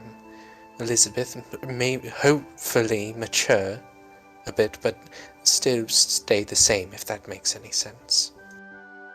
Pequod nods her head. Yeah, I'm gonna pay off Laz's debts today. Julius says her and her co-pilot are getting pretty close. So, I want to go meet her boyfriend. We raised one good child. Uncle Laz always was a go-getter, and I was always proud of her. Proud of Sol and Carter too, but yeah. Davy nods. That and Laz is a very sweet girl. He needs a boyfriend, but I want to meet him. That is completely within your right. There's a reason why me and my husband want to meet this Benjamin so badly. Yeah, I'm looking forward to it. I really am. Really am. If he doesn't meet up to your standards, which I am sure he will, given my daughter is interested in him, but if he doesn't, are you going to unleash the dad voice on him? Ah, man, I don't know. I hope not. I hope not. He sounds like a sweet guy if he's kissing her hand with her glove on, letting her wear the mask. She said she took the mask off for him. He didn't even ask, so he sounds like a good guy. So I just hope as Zanzibar comes in looking around, marches into the back. I don't know if that was... He's squinting, watching Zanzibar go by like a sign or something, but no, yeah, no. Well, I hope so as well, and if he is not treating my daughter as well as possible, which I fully believe he is, but if he isn't, I will also unleash the mom voice on him. And I'll unleash the Drake. Coming back out with a sundae and walking away. Davin just watches him walk out. Do you think the sundae was already made, or do you think he made it himself? He probably made it himself. He's a lot smarter than people give him credit when it comes to food. Apparently he came down to have a serious talk with Julius a few weeks ago, blaming him for my drinking issue. Well, that is a very good Drake. He just wanted to help. I think he was definitely first place for least intelligent rainfall until Fudwick came around. Yes, She clacks her teeth together. I don't know why I keep him employed here, truthfully. Because he's sweet. He loves you, he adores you. That is true, he's very sweet, and he gets along very well with Krellin and Samuel, just... Oh my, sometimes some of the things that come out of that boy's mouth. They're inseparable at this point, the dynamic trio, the Three Stooges. Oh yes, the three Stooges indeed. Whenever you see them around together, mischief abounds, guaranteed. Scar coming through the door here with a Pabst blue ribbon. Hunk looks at his wrist computer holding a pretzel to Davian's mouth. Yeah, 11:02 a.m. and he's drinking. That's great. Stop, bitches. Davian takes a bite of the pretzel, looks at Scar. Scar, how are you, darling? Doing okay. He'll pull up a chair and sit over here. Just having a drink. Drinks half the can in one gulp. Davian's eyebrows raise up just the slightest bit. Oh, of course. Is it a special occasion or something, or just wanted to drink? I just needed one. Take the edge off. I was out at it's a hot day out there. I was out at the golf course at 4 a.m. Whatever. Under her breath. Darling, don't get me wrong, we all appreciate it very much, but you don't have to get out there at 4 a.m. Oh, it's gotta be done, Davine. There's a lot to be done around here. Keep this place running. That is true, darling, and we appreciate every second of it, as she pats him on the shoulder. How would you feel about getting back into the production business? He immediately perks up. What do you mean? Like making your little video games and stuff? No, movies. Like, we start making movies again here eventually. I've been waiting for somebody to say that for like 6.5 years. Hunk just starts laughing. Davine smiles.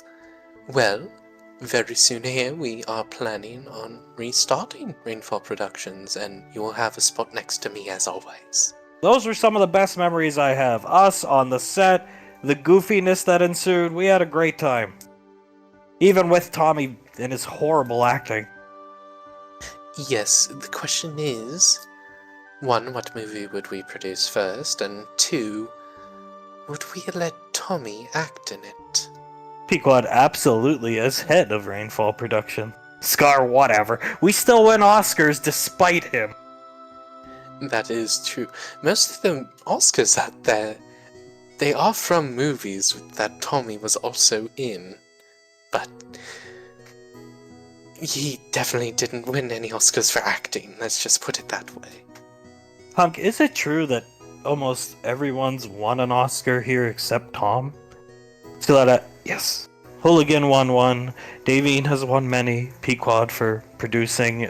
Yes, everybody has won one, but Mr. Wiseau.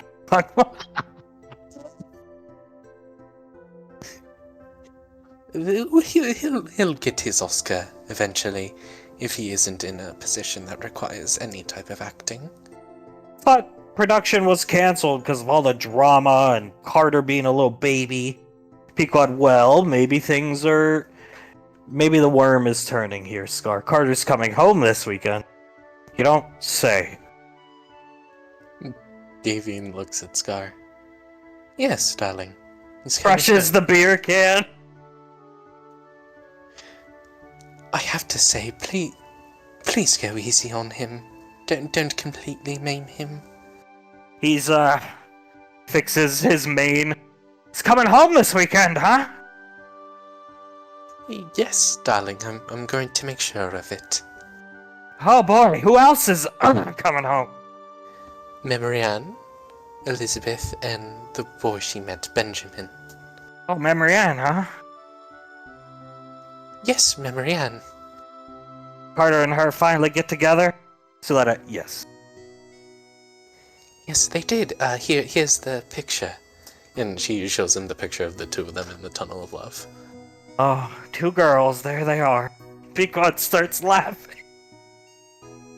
Dude, Davine snickers a bit to herself. You can't kill him. He just got his girl. Let's not kill him, okay? No! No, I wouldn't dream of it. If I killed him, it would be too fast. It would be over. He throws the beer can away. Across the room. I want to enjoy this. Excuse me. He gets up and walks. Oh boy, poor Carter. Oh, Carter's going to get his shit kicked in. He deserves it. Maybe it makes me a bad mother, but he deserves whatever Uncle Scar gives him so long as he doesn't kill him. No, I completely agree, darling, just... Scar can really be somewhat terrifying at times, can't he? Did you see the look in his eyes? It's like it was like a predator who just saw his prey there drinking water. His eyes like slitted. It was just like a single slit. Hale laughing at Scar as he walked up. Pequod Carter's the gazelle. Scar's the lion. As it has always been in Scar's eyes. Well, it should make for an interesting reunion here back at Rainfall Lane for everybody involved. Oh yes, of course. When it comes to Scar and Carter, things will always be interesting, I believe. I think he was starting to sweat. Oh god, please don't tell me he's going to grim himself and then he's going to make the hairball noise again. I think that would scare Carter more than anything. Is he gonna do that thing where he like half unbuttons his flannel shirt to show his chest? It's like a sign of intimidation he does, I've noticed. That's why he does it! I think he'll just completely unbutton his flannel shirt to try and intimidate Carter. And you know, poor Carter, he's probably all caught up in memory, and I hope Uncle Scar slips his mind. You know what?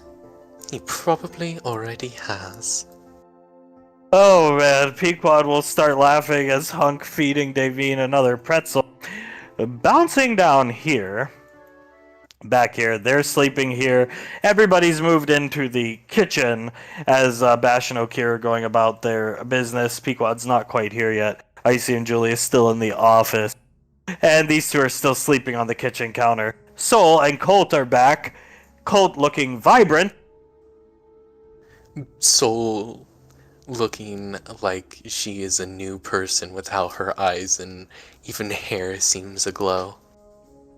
What's that about? He points to them on the counter. Carter looked like he was gonna die. He was vomiting anytime we said Memory Ann's name. She got back from her trip, and then they hugged. Everyone got flashbanged, and then they came in here and went to sleep. Well, as long as he's feeling better. Looks at Soul in the eyes, plays with her cheek. She starts to play with his chin. Yeah, as long as he's feeling better, that's fine. She looks at the two of them. How long have they been like that? Elizabeth looks over. Just about 30, 45 minutes. Yeah, they haven't moved since they got on the counter. I think they went into a coma. Soul just whistles a bit, staring at them. It doesn't even look like they're moving, just two stones on the counter. I cleaned that counter very good this morning. Don't worry, it can't be that bad with them on it. Laz pats Oz on the arm. We can clean it together later. Oh, forget that. We're leaving for the weekend, darling. It's somebody else's problem. Oh, yeah. When do you guys have to clean it? And Elizabeth puts her hands up. I'm going to the lane this weekend, and Benny's coming with me, so... She just sort of looks over at Ricky. I got stuff to do with Tom. Let me guess, you two are leaving too? Looks at Colt and Soul. Yeah, we're probably going back to Rainfall Lane this weekend. I'd like to. Yeah, so would I. I would like to see my family and say hi to everyone. Benny, I don't think they're going back. Points at them. They made the mess. Let them clean it. I like the way you think, Benny. I think that's a good plan. Sweating all over the counter. Dude, it was crazy. Memory Ann came up the damn elevator and she looked like she was like 60, bro. And then he hugged her and you watched her de-age. Magic something or other. Don't know. I got no clue, but it was awesome. Elizabeth nods. It was certainly an interesting sight for what little I could see. It even, messed up the servos in my mask. Couldn't even really see through it. Even with the sunglasses on, it was so bright that I had to squint to see what was going on. Oz is tiptoeing around them to get some eggs for Laz. He'll sit down and put some on the fork for her. It was sight to behold. She takes the bite of eggs and nods. It was definitely interesting. Maybe they know something about it now that it's actually happened to them? I guess we're not supposed to. Well, she did say wake them when Uncle Banksy shows up. Maybe we can ask questions then. Did you see a dolphin, darling? Finally. Soul nods and smiles very wide. Yes, I did, and his name is Charles. Good name for a dolphin. Yeah, that's sick. So you finally showed her, man. Hell yeah. He gives Ricky a thumbs up. Wasn't that bad. Tommy walked in on us, having a good time, left. Everybody happy, including Charles, I think. Hey, that's even better. So, what'd you think of your gift, Soul? It was amazing. The dolphin, it's everything that I ever hoped for. I even got to swim with one, which has been a dream of mine for a very long time. Awesome. Yeah, that Colt guy, he's a real thoughtful, cool dude, ain't he? He knows a thing or two. He shrugs. But, I mean, it wasn't that hard. Her room... How many dolphin plushies do you have? When we were kids, maybe I'm over-exaggerating, but I felt like there was at least 90. Oh, when I was a kid, it basically covered up one half of my bed. Yeah. Yeah, that'll do it. She chuckles. So if anyone wasn't able to guess that I wasn't very much into dolphins, then I would actually be sort of worried for them.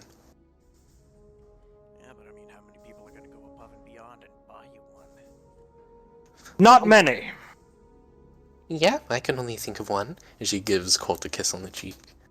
He'll pull her in and start rubbing her back for her, because she's on his lap.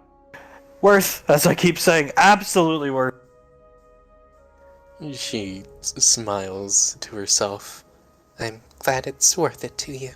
It's like a weight finally lifted off my shoulder. Do you know what it's like to have that thing in the back of your mind? You've got this dolphin and this girl in the same bunker, in this case, with you.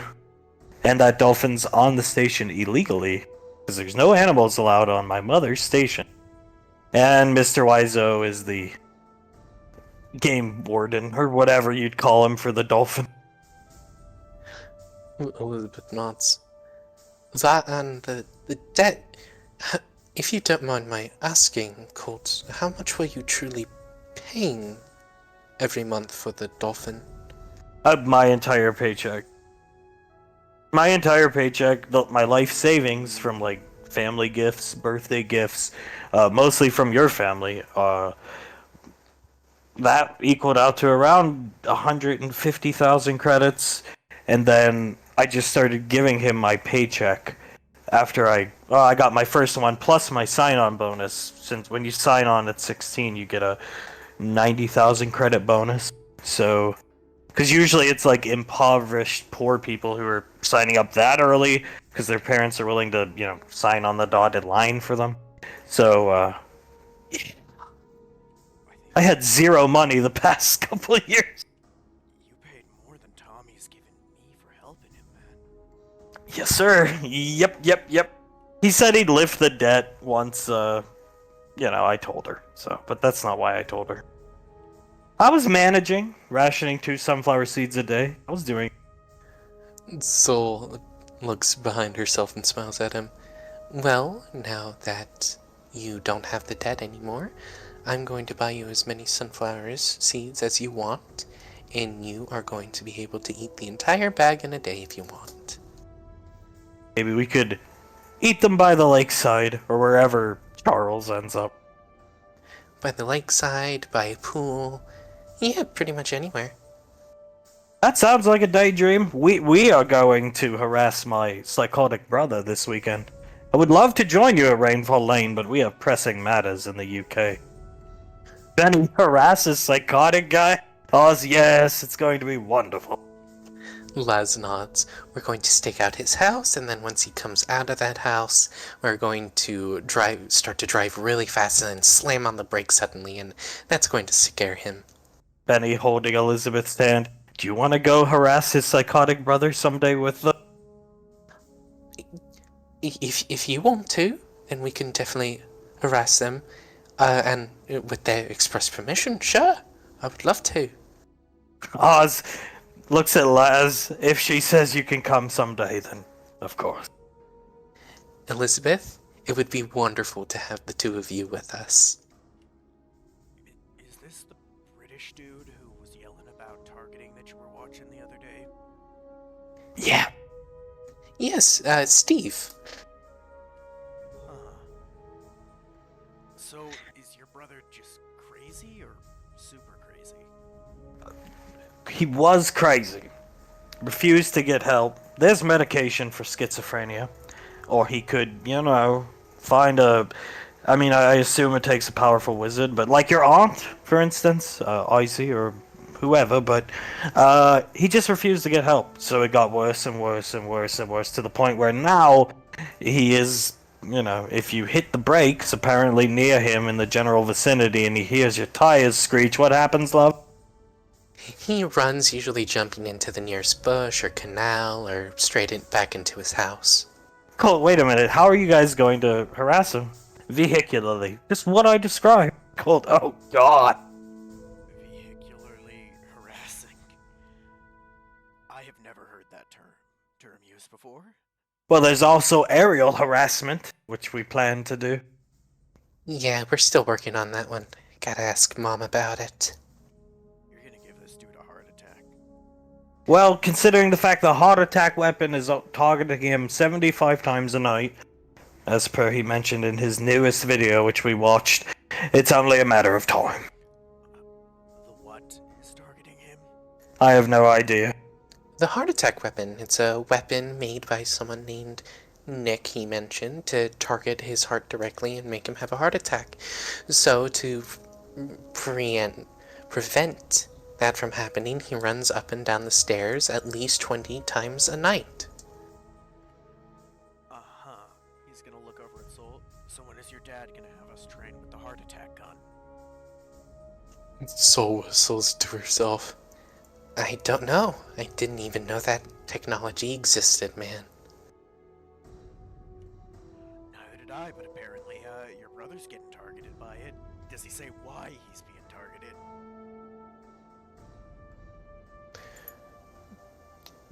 targeted? Laz shrugs. No, he doesn't say anything about that in any of the videos.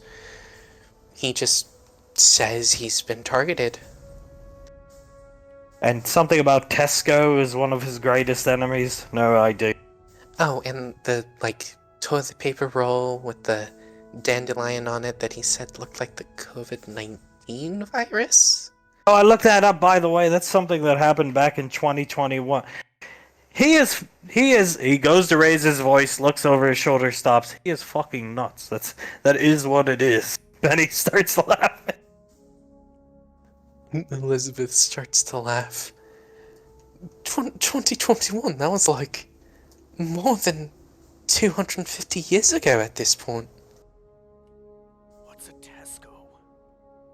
It's like a Walmart, Rick, but in the UK. It's just a store. You go, you buy some stuff, you go home. But it's apparently one of his greatest nemesises. Glasnoz. Yeah, it's been targeting him for a very long time. I'm surprised he survived for this long. I just have one request, please. We're leaving for the weekend. Okay? Nobody gets arrested. Let's not make the Colonel's life any harder than it already is. I like the guy. He encouraged me to date his daughter. I've always liked him. Like him a lot more now. Let's try to avoid getting arrested, getting guns pointed at you, ruining the reputation of the headhunters. I don't know what you're talking about. I do not have any arrests on my record, Oz. Right. Elizabeth looks at Ricky. Oh, please don't get arrested, Rick. I'm not gonna get arrested. I'm just gonna help Tommy out with some stuff. It's no big deal. I think it's a good thing to help that man. You get paid well, and, you strike me as somebody who needs a father figure. So, and what better father figure than that man? But at the same time, let's use caution. Do not get arrested. I'm not gonna get arrested. You can trust me. Now that Elizabeth, you might have to worry about her. Elizabeth looks around, looks at us. I won't get arrested. My parents wouldn't allow it. Good. I hope so. I just worry because we're leaving for the weekend.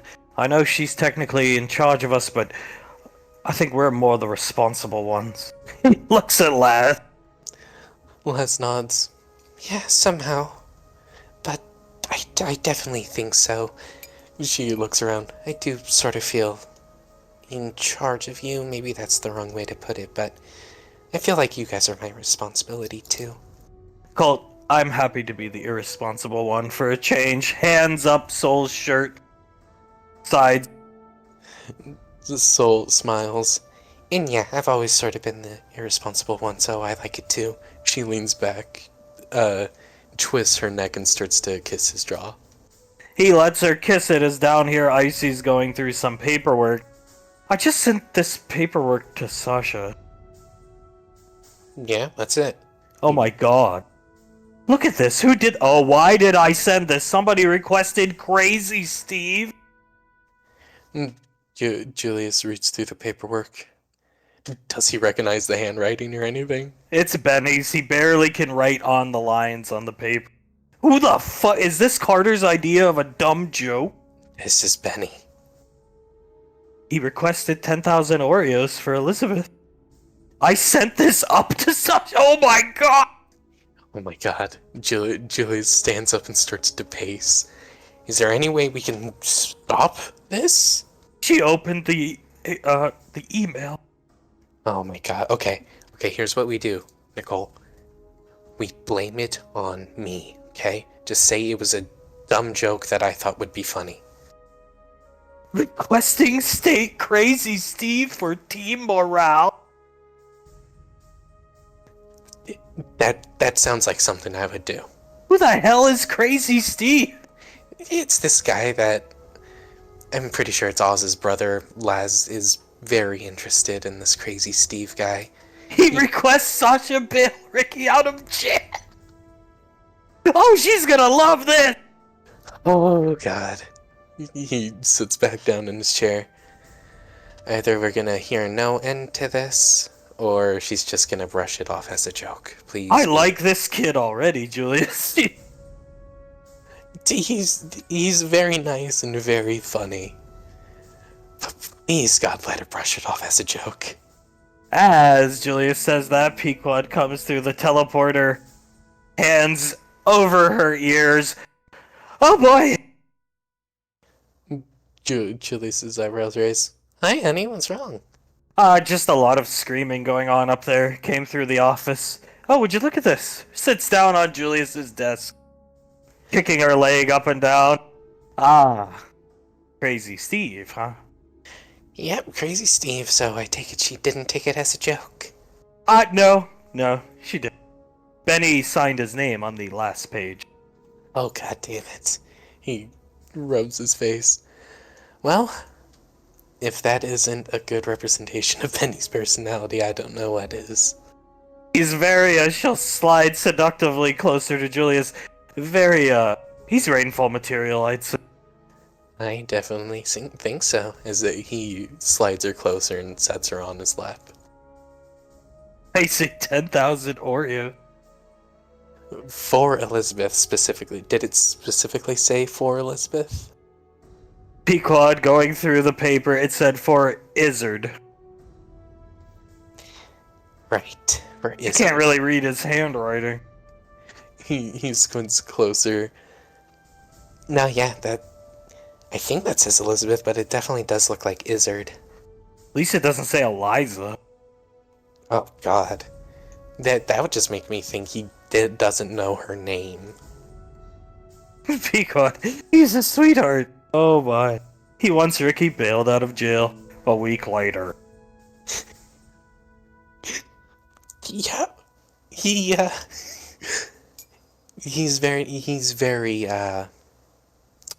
honor bound to his friends. He will do everything possible to protect them, from what I can tell. She's gonna push her way onto Julius's lap, sit down. You know, the last person you should ever ask to bail a military person out of jail is she drops the paperwork in the trash, Ranger General. Yeah, I feel like I need to have a talk with him, just say... I thought Memory Ann was supposed to do this paperwork. She was. Her and Carter were a bit distracted, let's say. Oh. Pequod shrugged. I guess that's a good enough excuse. Yeah. He got a couple bites that day, I assume. Oh, it's okay. I think Benny will be okay. Towns started laughing at her anger and she started screaming at Towns, so We're good. Yeah, we won't be seeing Towns for the rest of the day. He's gonna be cloaked, walking around Gateway. In the doghouse, bitch. Oh god, poor Towns.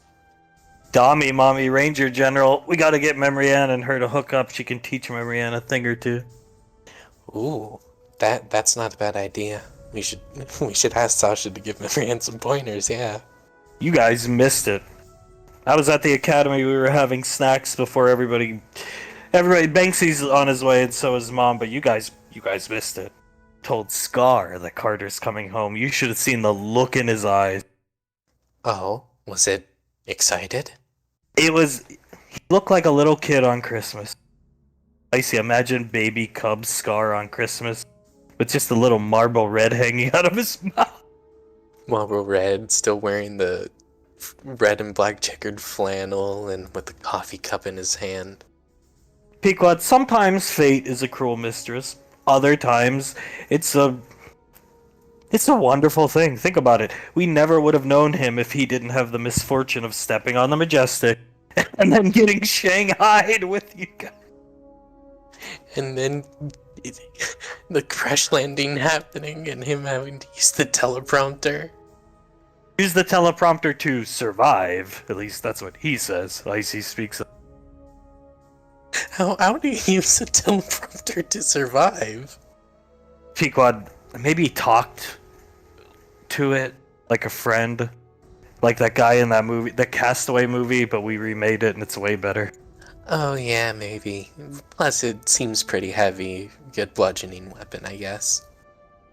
It wasn't that inhospitable of a planet, Icy, thinking back, just bad weather. Then he showed up with the What happened to that teleprompter? Pequod just clears her throat. Well, Scar decided that he didn't really want to be reminded of the Majestic or that time of his life, which is completely fair.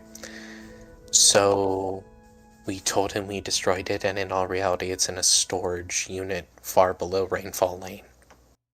In the bunker? Pequod, in the bunkers, yes. Yeah, never tell him about that. I think he'll just go down there and set fire to the bunker itself. I see, my lips are sealed. Thank God. I fear the day when he just goes down there to try and find something and stumbles upon the Malk Hogan picture or the cornstalk machine or anything like that. I see, just tell him Carter did it. Pequod, no, we can't. He insisted on seeing it destroyed, so we faked its destruction. I see, oh god, what's wrong with you? Yeah, we got just a normal cardboard box, taped it all up to Kingdom Come, and then threw it into the incinerator. I say, I don't remember this. Pequod, you were on your honeymoon. He wanted it gone, so he got rid of it. Yeah, to his knowledge, it's completely gone, destroyed, in the fiery pits where it shall never return. Dad's going nuts, cleaning all the Oscars, making sure everything's all perfect for Benjamin. Yeah, that's fair enough. He wants Benji to have a good time, and you know what? I respect him for that. I see. Yeah. Way better than sicking a Drake on it. Well, I think most things are better than having a Drake sicked on you. Think about it, Zanzibar was way younger back then. Now he could just eat Benny. Whole, I think. Imagine walking up to your, future father-in-law and just being like, "Hi, sir, I'm so-and-so," and then boom, you get eaten by a Drake and spat out within the span of 5 minutes. Pequod starts laughing. I want to, she looks back at the teleporter. Banksy and Mom are most likely still trying to calm Sasha down, but, I want to meet Oz before we're out of here for the weekend. Yeah, of course. Do you want me to call them in, or do you want to go see them ourselves? No. Let them have some fun, let them have their steaks, let the kids have a good time, and then before we leave, and before they leave, because they're going to terrorize... I have questions about this crazy Steve man. I see, uh-oh. And I'm sure our daughter will gladly tell you all about him. She's got a good sense of humor, Julius. She did, just like her mom.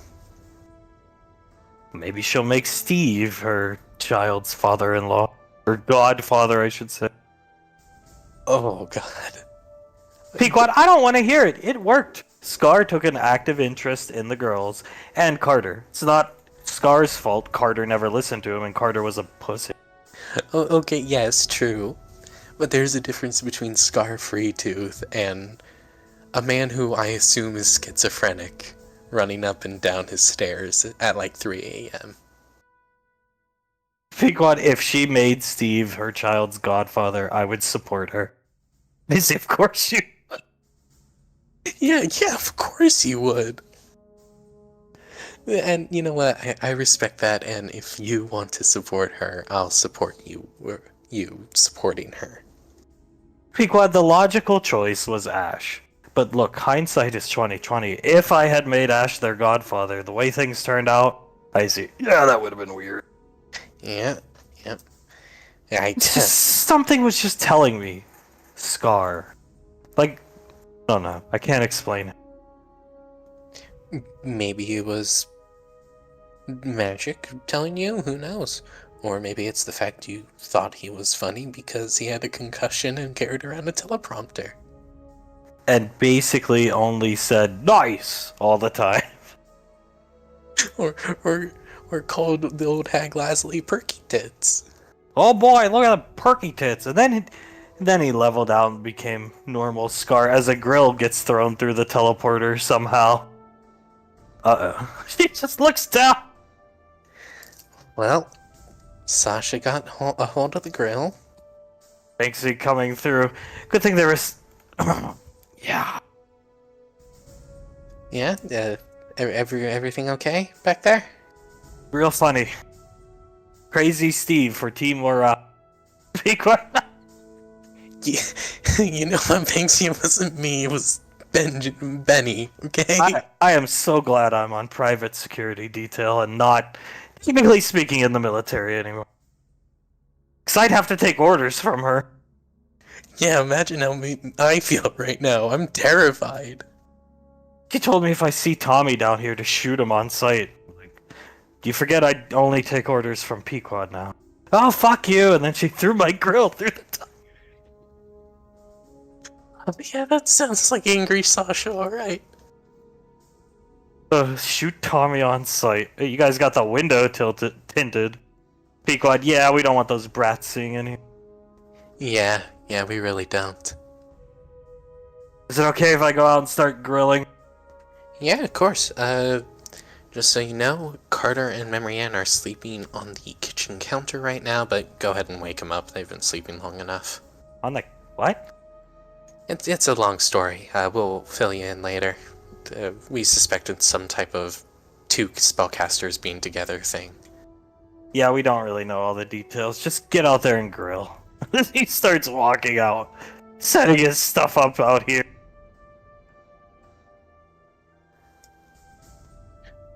Julius watches him leave. He turns back to Pequod.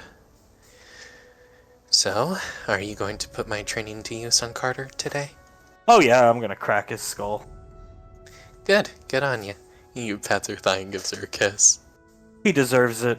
And whatever Scar wants to give him, he deserves. He nods. Yeah, definitely. Definitely deserves it. I was gonna ask Scar to come down here with us, but he kind of stormed off after crushing a beer can, saying he wanted to enjoy this. Oh, God.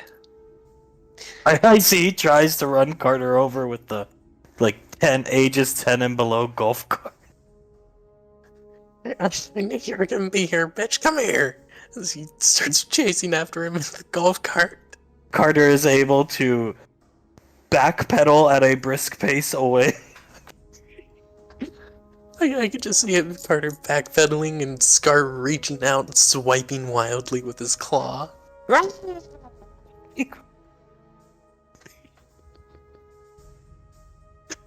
Get into an epic battle that ends with Scar getting in the back of one of his work trucks and Carter firing a rocket launcher at him.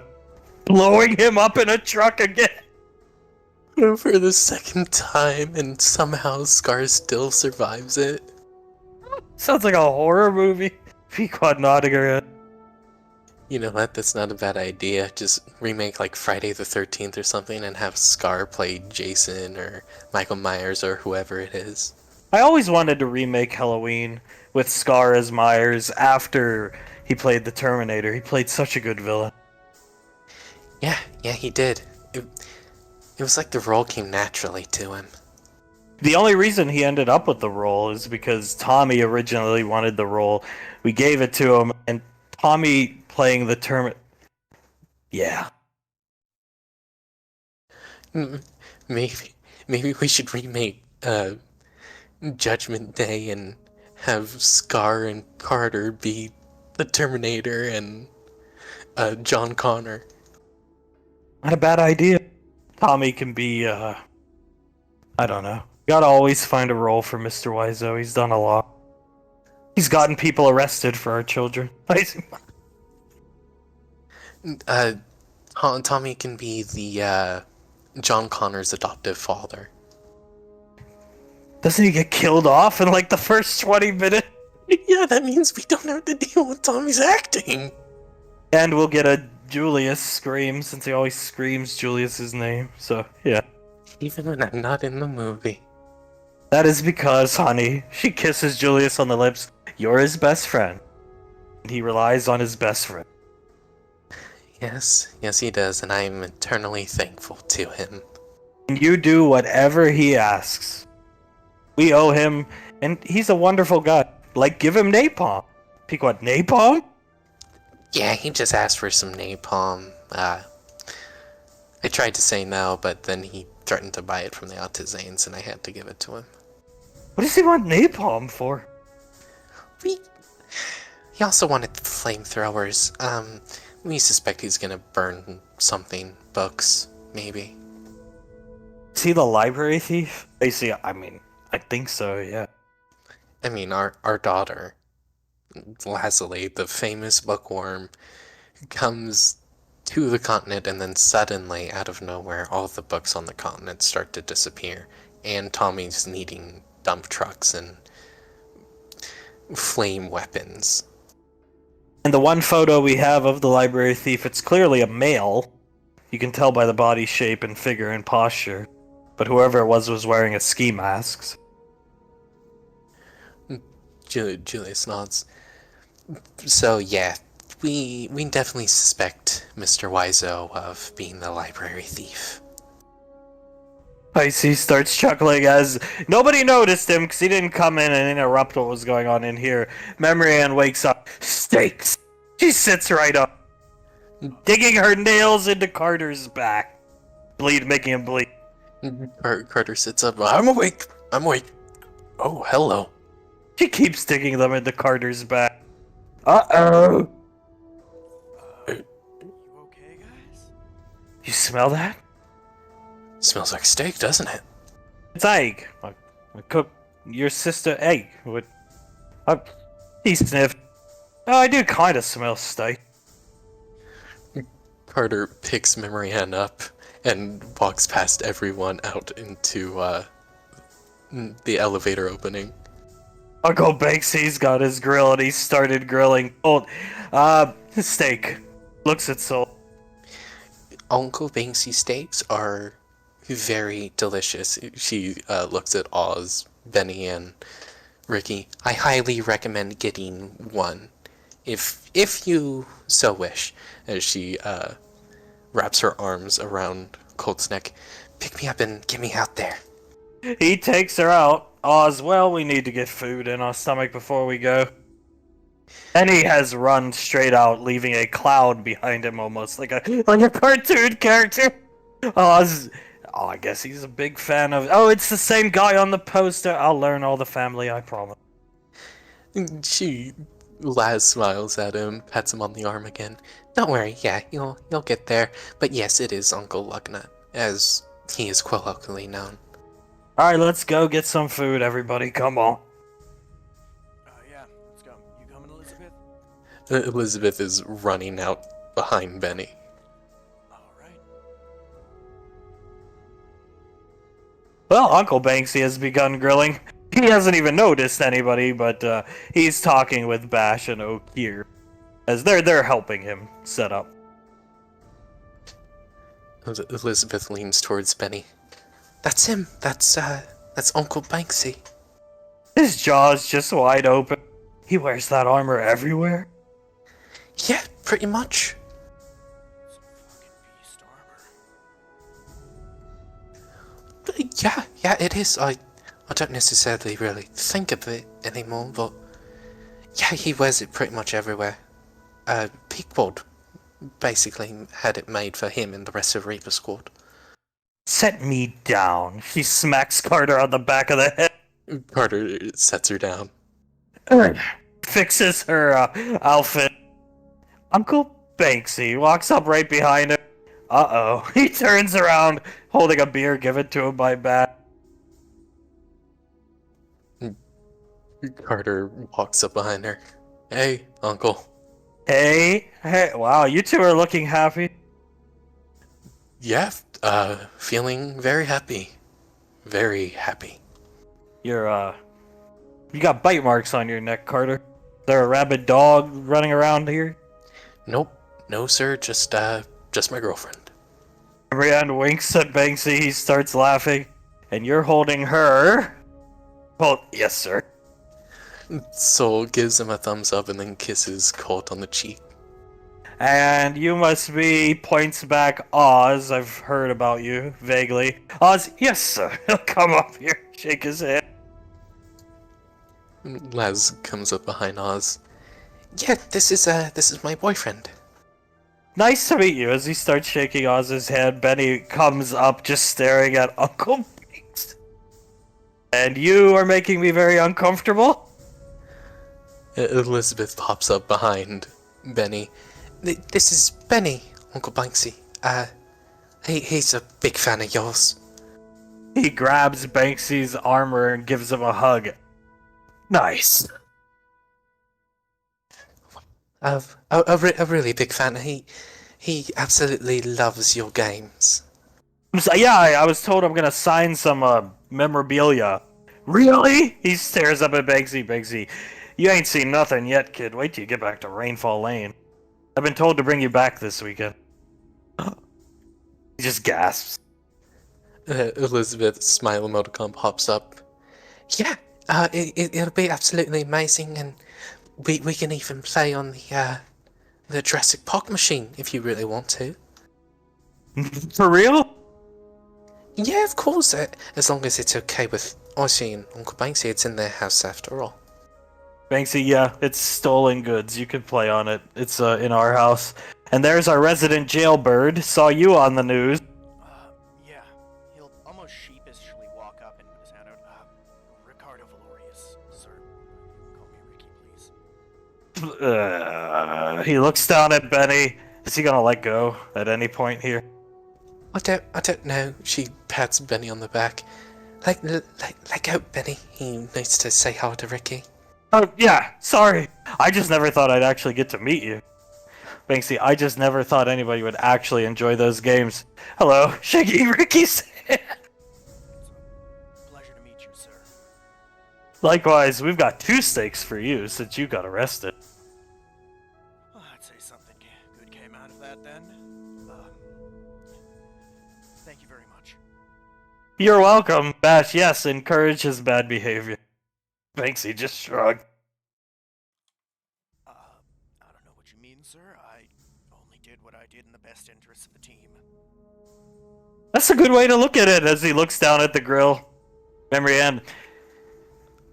I'm very happy to see you. Banksy, oh, come here. Gives her a hug. She starts crying. Carter, watching this exchange, just smiles as he puts his hands in his pockets. You should come back this weekend. Memory end. I'd like to. Yeah, we'll both come back. And say hi to everyone, see everyone, talk to everyone, it'll be great. Your father actually taught me how to cook. So, technically speaking, it's your father's recipes. He taught me because I got to be a housewife, basically. At least that's what he told me. Laz chuckles a bit to herself as Soul smiles. Well, I'm glad he taught you how to cook, because you are a very good cook, Banksy. Thank you, sweetheart. Is she gonna let go, Carter? He's still kind of crying, holding his waist. She's missed everyone for a very long time. Just give her a couple of minutes. That's fine. He'll start patting her on the head, flipping steaks with one hand. And why don't you two come back? I'm sure everybody would love to meet you, Oz. Oz, I would actually love to, but we are going to harass my psychotic brother this weekend. He just sounds like Pequod's child. Leslie smiles. Yeah, it does. Crazy Steve is what we call him. His real name is just Steve. Oh, I heard that name. Yeah, it was the Ranger General was screaming about somebody requesting Crazy Steve for morale. Benny, oh. Oh, right. Les just looks around and bites her thumbnail. Did she say yes? No. Benny, oh. Soul just shakes her head, leans over to Colt. Maybe if Marianne and Carter are, preoccupied, one of us does the paperwork? Probably a good idea. Somebody requested Ricky be bailed out of jail, which I don't think we should be doing when it comes to Sasha, and a couple 100,000 Oreos or something like that. Bash! Well, you're never gonna be a ranger, Benny. Benny, oh. Yeah, and I think I ain't never gonna be either, to be honest. Most likely not. Bash speaks up, holding a beer. Mr. Banksy. Huh? Are you the Banksy my dad used to talk about being on a squad with him and Mom? He nods his head, starts passing out steaks. Now, he's got a lot of them. Like a ton of them. And there's chairs set up that they set up. Memory Ann will point right here for Carter. Carter will sit down. Banksy out some steaks. Yeah, I was on a squad with him. Your mother trained me. And your father, too. But, yeah. Okay, then I'm happy I got to meet you. My dad and Mom always said you were like the most talented guy they ever met in terms of like combat. I was like 16 when I was in a universe-deciding battle. Benny, no shit. Yeah. Not fun time. 2 steaks for you, Ricky. He hands Ricky a 2 steak. Thank you. He's gonna immediately cut off a big bite. This is really good. Thank you. Yeah, it was, your mom trained me and your dad. I mean, all the Rainfalls kind of trained me too. But your dad was in charge of our squad back then. After another guy kind of neglected his duties. Some asshole. Yeah. That's kind of cool. What were they like back then? If you don't mind me asking, sir. You don't have to answer. Your mom was a vampire. Yeah, they've told me about that. I don't get it, but I believe them. Benny, Memory Ann's a vampire now, too. Thanks, he looks at Carter. Carter just shrugs. Sometimes she likes to draw blood, what can I say? Feed me, Carter. Carter cuts off a bite and puts it up to her mouth. She starts eating it. Begsy, she was a vampire, but basically the same woman, as she is now. Your dad was always a shooter. Probably the best shooter I've been around. Most of us were pretty young back then. I was, like I said, 15 or 16. It's a long time ago. But he taught us all pretty much how to shoot. We went on some hostage rescue ops with him. That's really when we got our feet wet. He was in charge of us back then. What they were like, they were cool. They were way better than the guy that was in charge of us, let me tell you. And Julius, one of the Spartans actually learned how to, he works at Rainfall Lane now, but he learned swordsmanship from, their grandmother, Elizabeth's mother. There's a lot of weird relation given, like, but yeah. Okay, Everybody kind of just calls her Grandma Davine. All right, that's really cool, actually. Thank you for answering that, sir. Then your dad went on to be a ranger. Well, I mean, he was an honorary one, but then he went through the process anyway. But yeah. Yeah, a frontier ranger. Yeah. Yeah. Before that, he was kind of like an honorary one. Benny, you're a ranger, right? Banksy, no. No. And I'm glad I'm not, given how angry that lady up there seems to be. I think after last week, I'm up with Tommy at the top of her hit list, sir. Memory Ann, why? Oh, yes. Got arrested. Got arrested, and I think the paper asking for my bail probably didn't help with that ranking. Benny just, well, I was trying to help. I appreciate it, man. Just, I think I gotta lay low if the Ranger General's anywhere nearby anytime soon. Most likely, Rick. So you're married to General Rainfall, which is confusing because there's the Colonel, so I see. Yes. God, it's going to be so hard to keep everybody straight. Laz smiles at him and pats him on the knee. You'll get it, sweetie. You'll get it. I will apply myself. I'm glad I grew up basically knowing them. Is there two General Rainfalls, a Colonel Rainfall, and then some other ranks mixed in there? Banksy, I mean, there's my wife who's a general. That's technically speaking General Rainfall. There's Primarch Rainfall, which is their mother, Carter's soul, and Laz's. Pequod. Yeah. Blonde lady in that picture down there. You can kind of see down into the room. Okay. Looks over at Carter. Your family's crazy successful, dude. It surprises me even now. Yeah, the Rainfalls have always been pretty cool like that. As soon as they all started to be like a family, to my knowledge, things started to go well for them.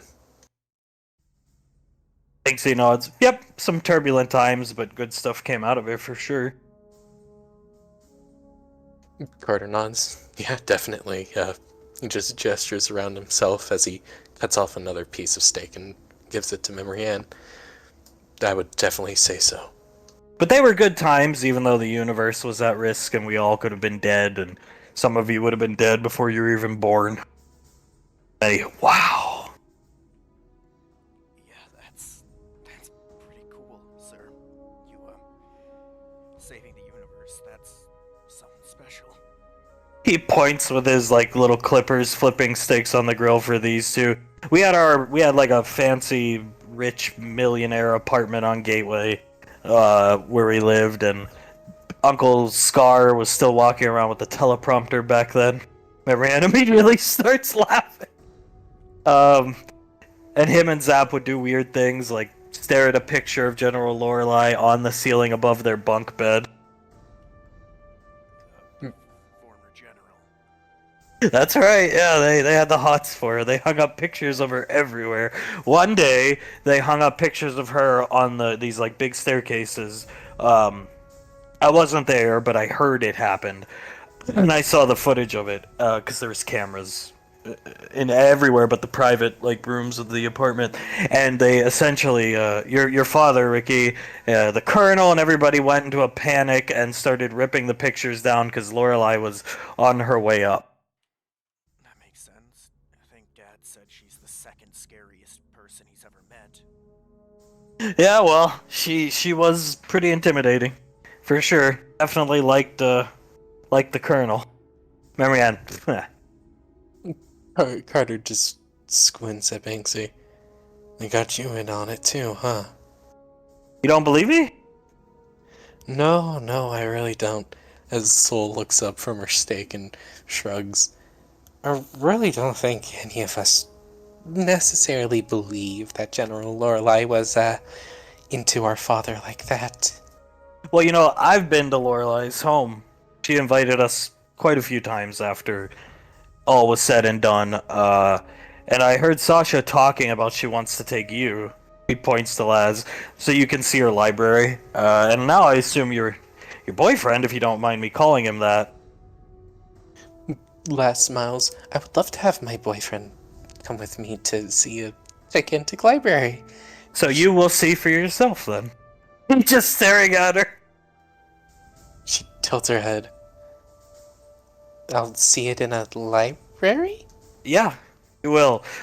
Library, long story short, the layout of her house is it's like this grand old house, but mansion, really. But if you're in the library, go out the main hall door, take a left. You'll see. It's not a tall tale. Memory end. Scoff. She leans over to Oz as she's writing main hallway, take a left in her wrist computer. Well, now I really need to go to her house to see this. You will. Probably sometime soon after Sasha's done screaming. Call yeah, that's great. Put Mom in a terrible mood. Wonderful. Soul pats him on the shoulder. It'll be okay. We both got this, and hey, who knows, maybe when we tell her what we're gonna tell her, it'll make her mood just 10 times better. God, I hope. Did you see the dolphin? Memory Ann speaks up. Soul looks over at Memory and smiles and nods. Yeah, I did. He's super cute. His name is Charles, and I think he really likes me. Charles! She puts her hand on her chest. Feed me, Carter! He feeds her. She bites the stick. Banksy, I'll make steaks all weekend. Come back, yeah. Carter smiles. Yeah, I think we've all sort of been craving your steak for a while now, so thank you for this. Benny, yes, thank you very much, nodding his head, eating the steak. Tries to copy Carter, holds the steak up to Elizabeth's ass. She looks at the steak and pats him on the shoulder. Maybe later, when we're down on Rainfall Lane, you can feed me. But yes, please continue to try to feed me when my mask is off, please. You got it. He smiles at her, puts his arm around her. She smile emoticon and she leans onto his chest. But yeah, they were fun times back then. Definitely better times nowadays. It's nice seeing everybody all grown up. Does Aunt Icy hate me? Banksy, no. Memory Ann, oh, I thought everybody hated me. Banksy just, well, you're stupider than you look. Memory Ann, oh. I don't think she's that dumb. She's been a good friend to me, so I mean, that's what matters, right? You just need to apologize.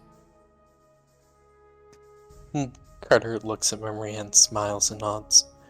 Yeah, see? From the mouth of Uncle Banksy himself. All we gotta do is apologize to him.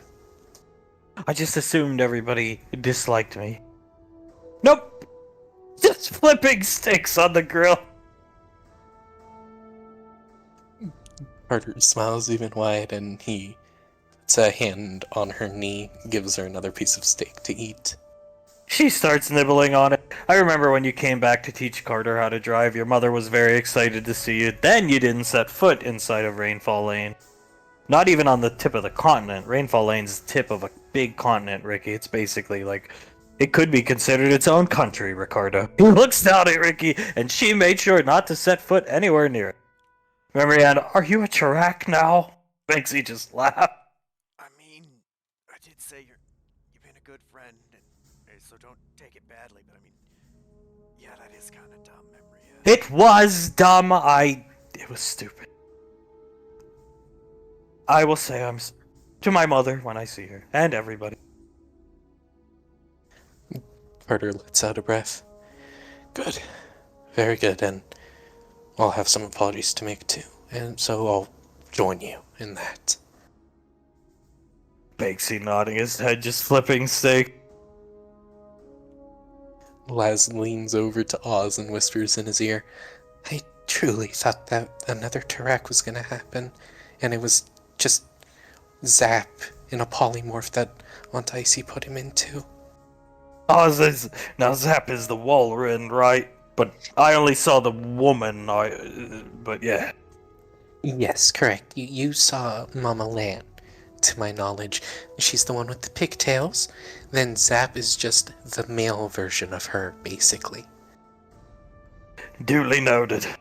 And tracking is a colloquialism. They basically guilt trip you to death. Yes, weapons of mass emotional destruction is what my family usually calls them. And they have no quarrels about doing it.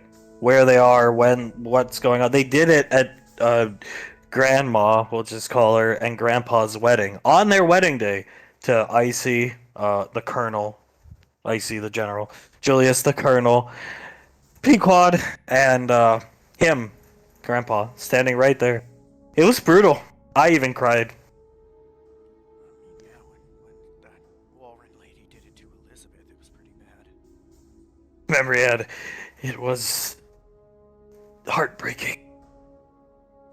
Elizabeth nods. Yeah, it definitely was, but it got me to call home finally. Yeah, I don't think she needed to really tell me that my parents were getting divorced, though. They're ruthless, those tracks. They're ruthless when they need to be. Why don't we set them in to take out any enemies we got? Maybe not a bad idea. Flipping steak. Oz, do you cook often? Banksy? Yeah, like I said, I'm in charge of the people that guard the place. So I stay home. Julius has to leave the house to work. Laz nods. Yeah, you should see it when both Uncle Banksy and my dad cook together. Oh, it is like 5-star Michelin meals. We're gonna have you over sometime and they're gonna do it for us. I can't wait. Yeah, and you two should come back, gesturing over to Cold and Soul. Yeah, of course. We're planning on doing it this week. Good. It'd be nice to have everybody back again. I mean, yeah, I think you guys should go. Your family sounds really cool from what I heard of them. Soul nods, purses her lips, and then feeds Colt a piece of steak. They are all really cool. Cold watching her. I'll bite the steak. They're very cool. She smiles and kisses his nose. Their daughter is the coolest, though. He kisses her hand. And she looks at her hand and smiles at him. Oh, now you're just trying to butter me up, aren't you? Absolutely. Banksy, hands, ears. You gotta go for the hands, though. Memory and I already taught them. Banksy, good on you.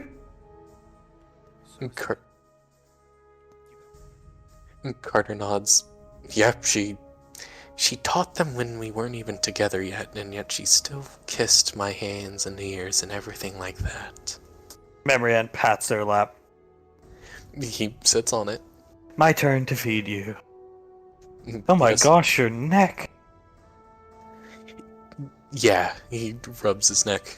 I don't mind, though. It's like me and the earrings. You're just marking your territory. Maybe Aunt Icy could teach me how to heal the orifices. Banksy, yeah, I'm sure she can. Carter shrugs. Yeah, whatever you want. I'm sure she'd be more than willing to teach you. What was your question? He looks down at Ricky, handing steaks to these two. I was just gonna ask if the hands and ears thing is a girls in general thing or just a rainfall thing, sir. Just a rainfall thing. Damn, I was hoping it was a cheat code. Guess not. Oh, I mean, it probably works with other girls too. I mean, I would imagine. Sensual parts of the body. Yeah. Just girls. I know, sir. I'm gonna do it. I just haven't had a chance to see her yet, sir. Yeah. Takes his mask off, eats the steak in one bite. One more, please. Thanks. Yeah, okay. He's been staring at Okir. You ate that in one bite. That was honestly pretty impressive. was damn good, honey. He smiles at Elizabeth. Almost as good as ice cream. Well, Uncle Mikesy, that is damn high price coming from out here. Banksy slightly bowed. Oh, so you bought a dolphin? Colt, yeah. Soul smiles at Banksy. Yes, he did. He bought a dolphin for me when he was 17, and now he is mine. I'm basically Charles's mom. Let's be honest here. Your first of many children, hopefully. Yes, she looks right at Colt. The first of many. And a good first child we had. He's aquatic. He's aquatic, he can swim around, I can ride on his back while he swims me around. He's a very good first child. My favorite, he puts his hand up. My favorite comic is Rainfall's verse Lord Namaste. Banksy, oh, yeah. That's the comic shop one. He's thinking, like, that's based off a true story. Tommy had called us down to Earth to... Really them. I was just kind of the new guy there. Actually, they drew me in that comic holding Icy when she shoots Lord Namaste. That's really what happened. Yeah, it was a complete waste of time, in my opinion. He starts laughing as yeah. That actually happened? I thought that was just some bedtime story my mom and dad told me. No, it actually happened. Pequod, the Primarch, shot a cannon, blew up this van with this guy in it who screamed like, "Oh!" And then Namaste got shot by my wife. He fell off the roof, flipping into the van, and he went, "Ugh," and it exploded. Grandpa walked by them casually with a shopping cart, climbed up on the building and broke another fat guy's neck. And then somebody else died somehow. I think it was like your dad, Ricky. He's in the comic. This guy ran out of breath running up to him, so he shot him in the head. Is what happened. Oz, what the fuck? I owned a copy of that back in the day, sir. Banksy, it's all literally pretty much true. I think the story they told was Dad felt bad and put him down like Old Yeller, whatever that means. Remember, and that's where she stole most of the arcade machines, the Jurassic Park one, a Frankenstein statue that kind of, disappeared, but yeah. Last nods. One of the most interesting adventures that Alpha 9 ever got up to. Yeah. Killing Lord Nemesis. I think this was, I don't know what his title was, but yeah. You guys got to do some crazy cool stuff, I gotta say. Yeah, we did. We had fun. We definitely made the best of it back then, for sure. Soul nods. Yeah, and who knows? Maybe one day we'll get our own version of Namaste. Well, if you do, you're in the right family, because Mom will make comics about them. Then you get royalty checks. Soul nods. Looks at Colt. You hear that? We'll get royalty checks. All we have to do is find a Namaste or Namaste adjacent. I am down, ready, willing, and able, honey. Don't we have a shot? Aren't there a couple of those dudes still bouncing about, sir?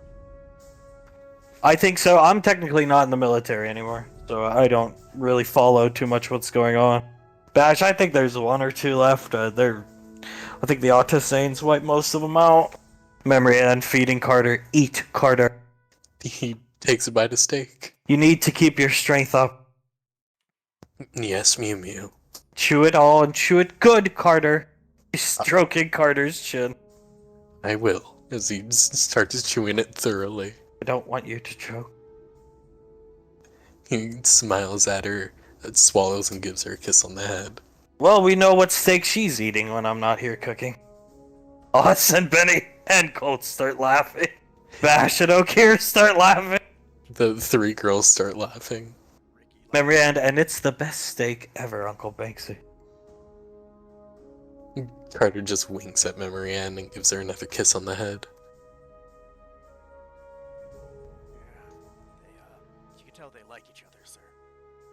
Always have. Laz nods. I don't remember much more than Carter and Sol, but I do remember a bit more. He would always sit on your lap, and whenever we would go up to the cabin, you and him would make snowmen together. It was always really sweet. Banksy nod. Sol smiles and looks at Memory Ann. Next time we go to the cabin, are you going to make snowmen with him again? Memory Ann. No. Carter smiles at her. So what will we do, Mew Mew? She looks at Carter. Maybe melt some snowman with our adjacent body heat, little boy. I cannot wait. Maybe she's a fire wizard.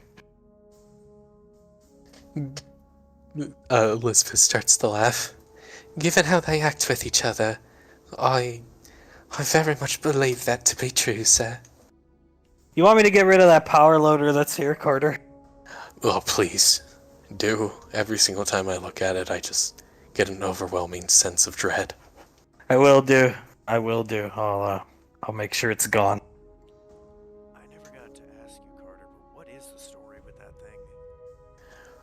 Oh, when I left for basic, before I got in the car, Scar made a comment about me putting down F instead of M on the paperwork I had to sign, and then he threatened me with the power loader if I ever stepped foot back on Rainfall Lane. Cameron, I can't wait to see Uncle Scar again. Apparently he's changed a lot.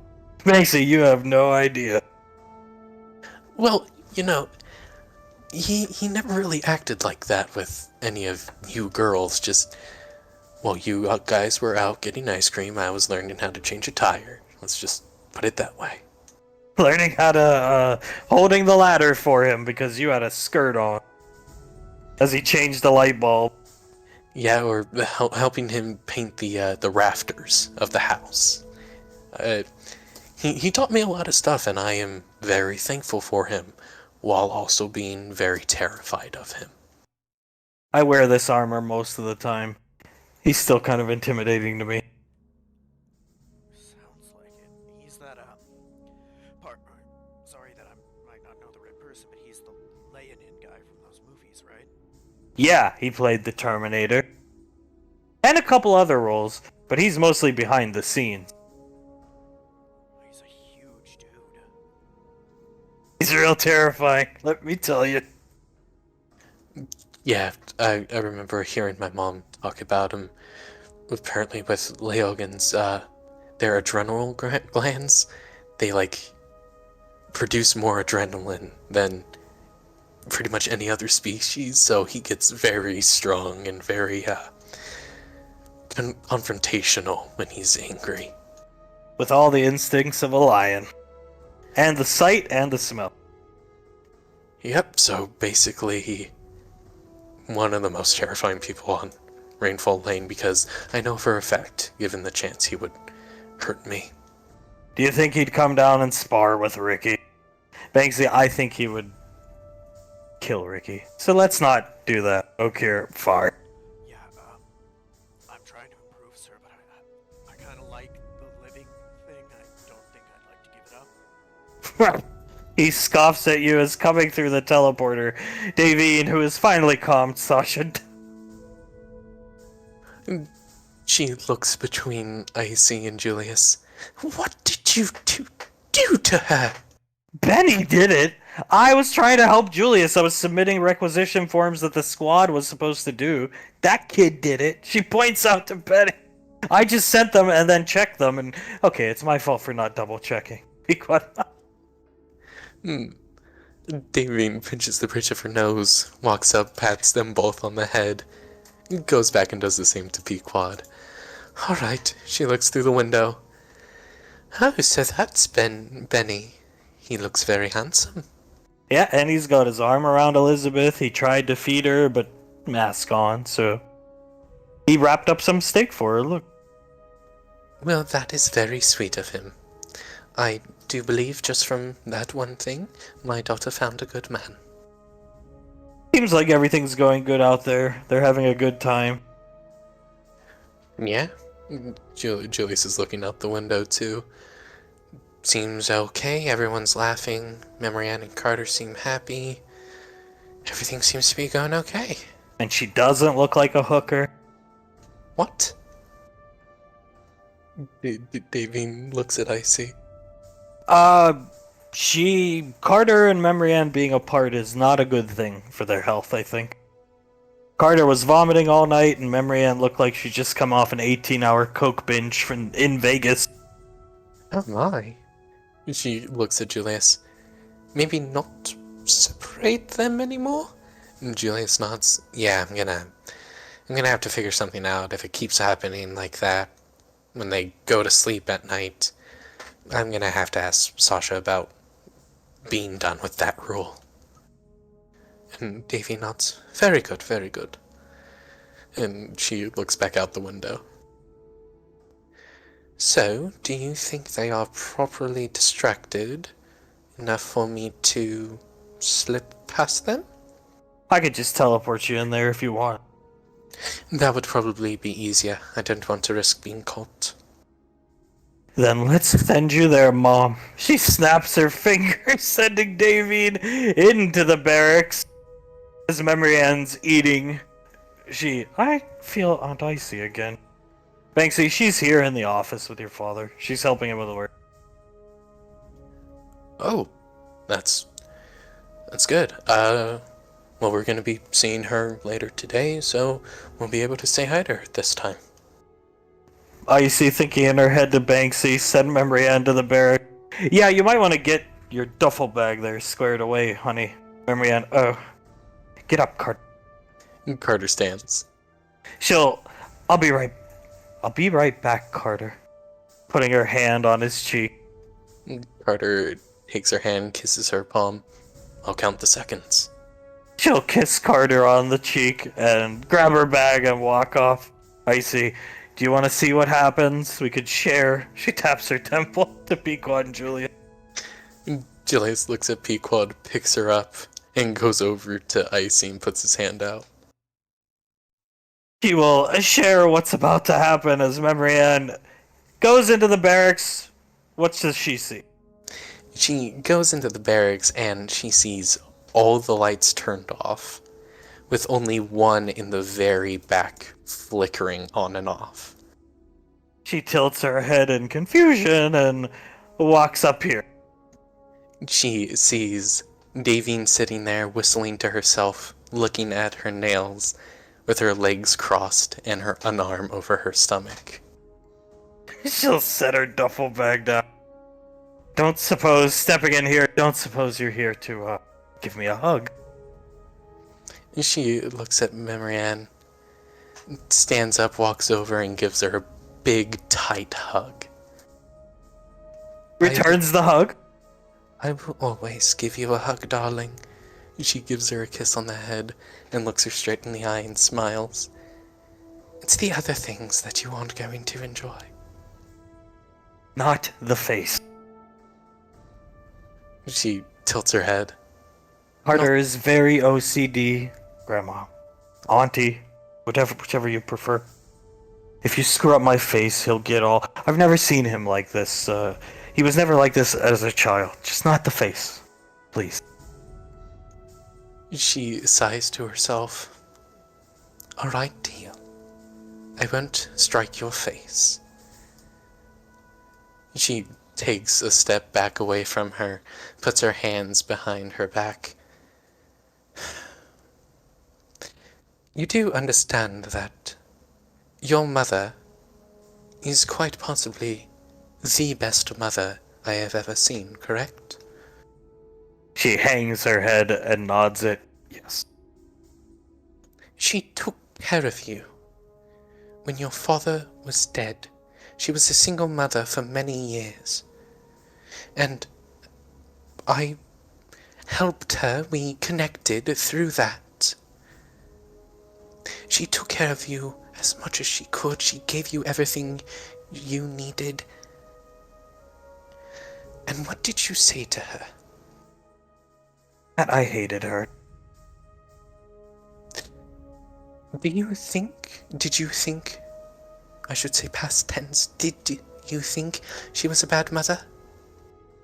I was angry. Let me tell you the kind of mother you should be angry about, Marianne. One should be angry about a mother who experiments on you, basically killing you and giving you cursed blood that you have to deal with for the rest of your life. Yes, ma'am. She stares her straight in the eye. That is what a bad mother is. A bad mother is someone who treats their daughter, she gestures to herself, like she was nothing because she caused her stupid husband to hate her because she had me. Is that understood? She nods her head. Yes.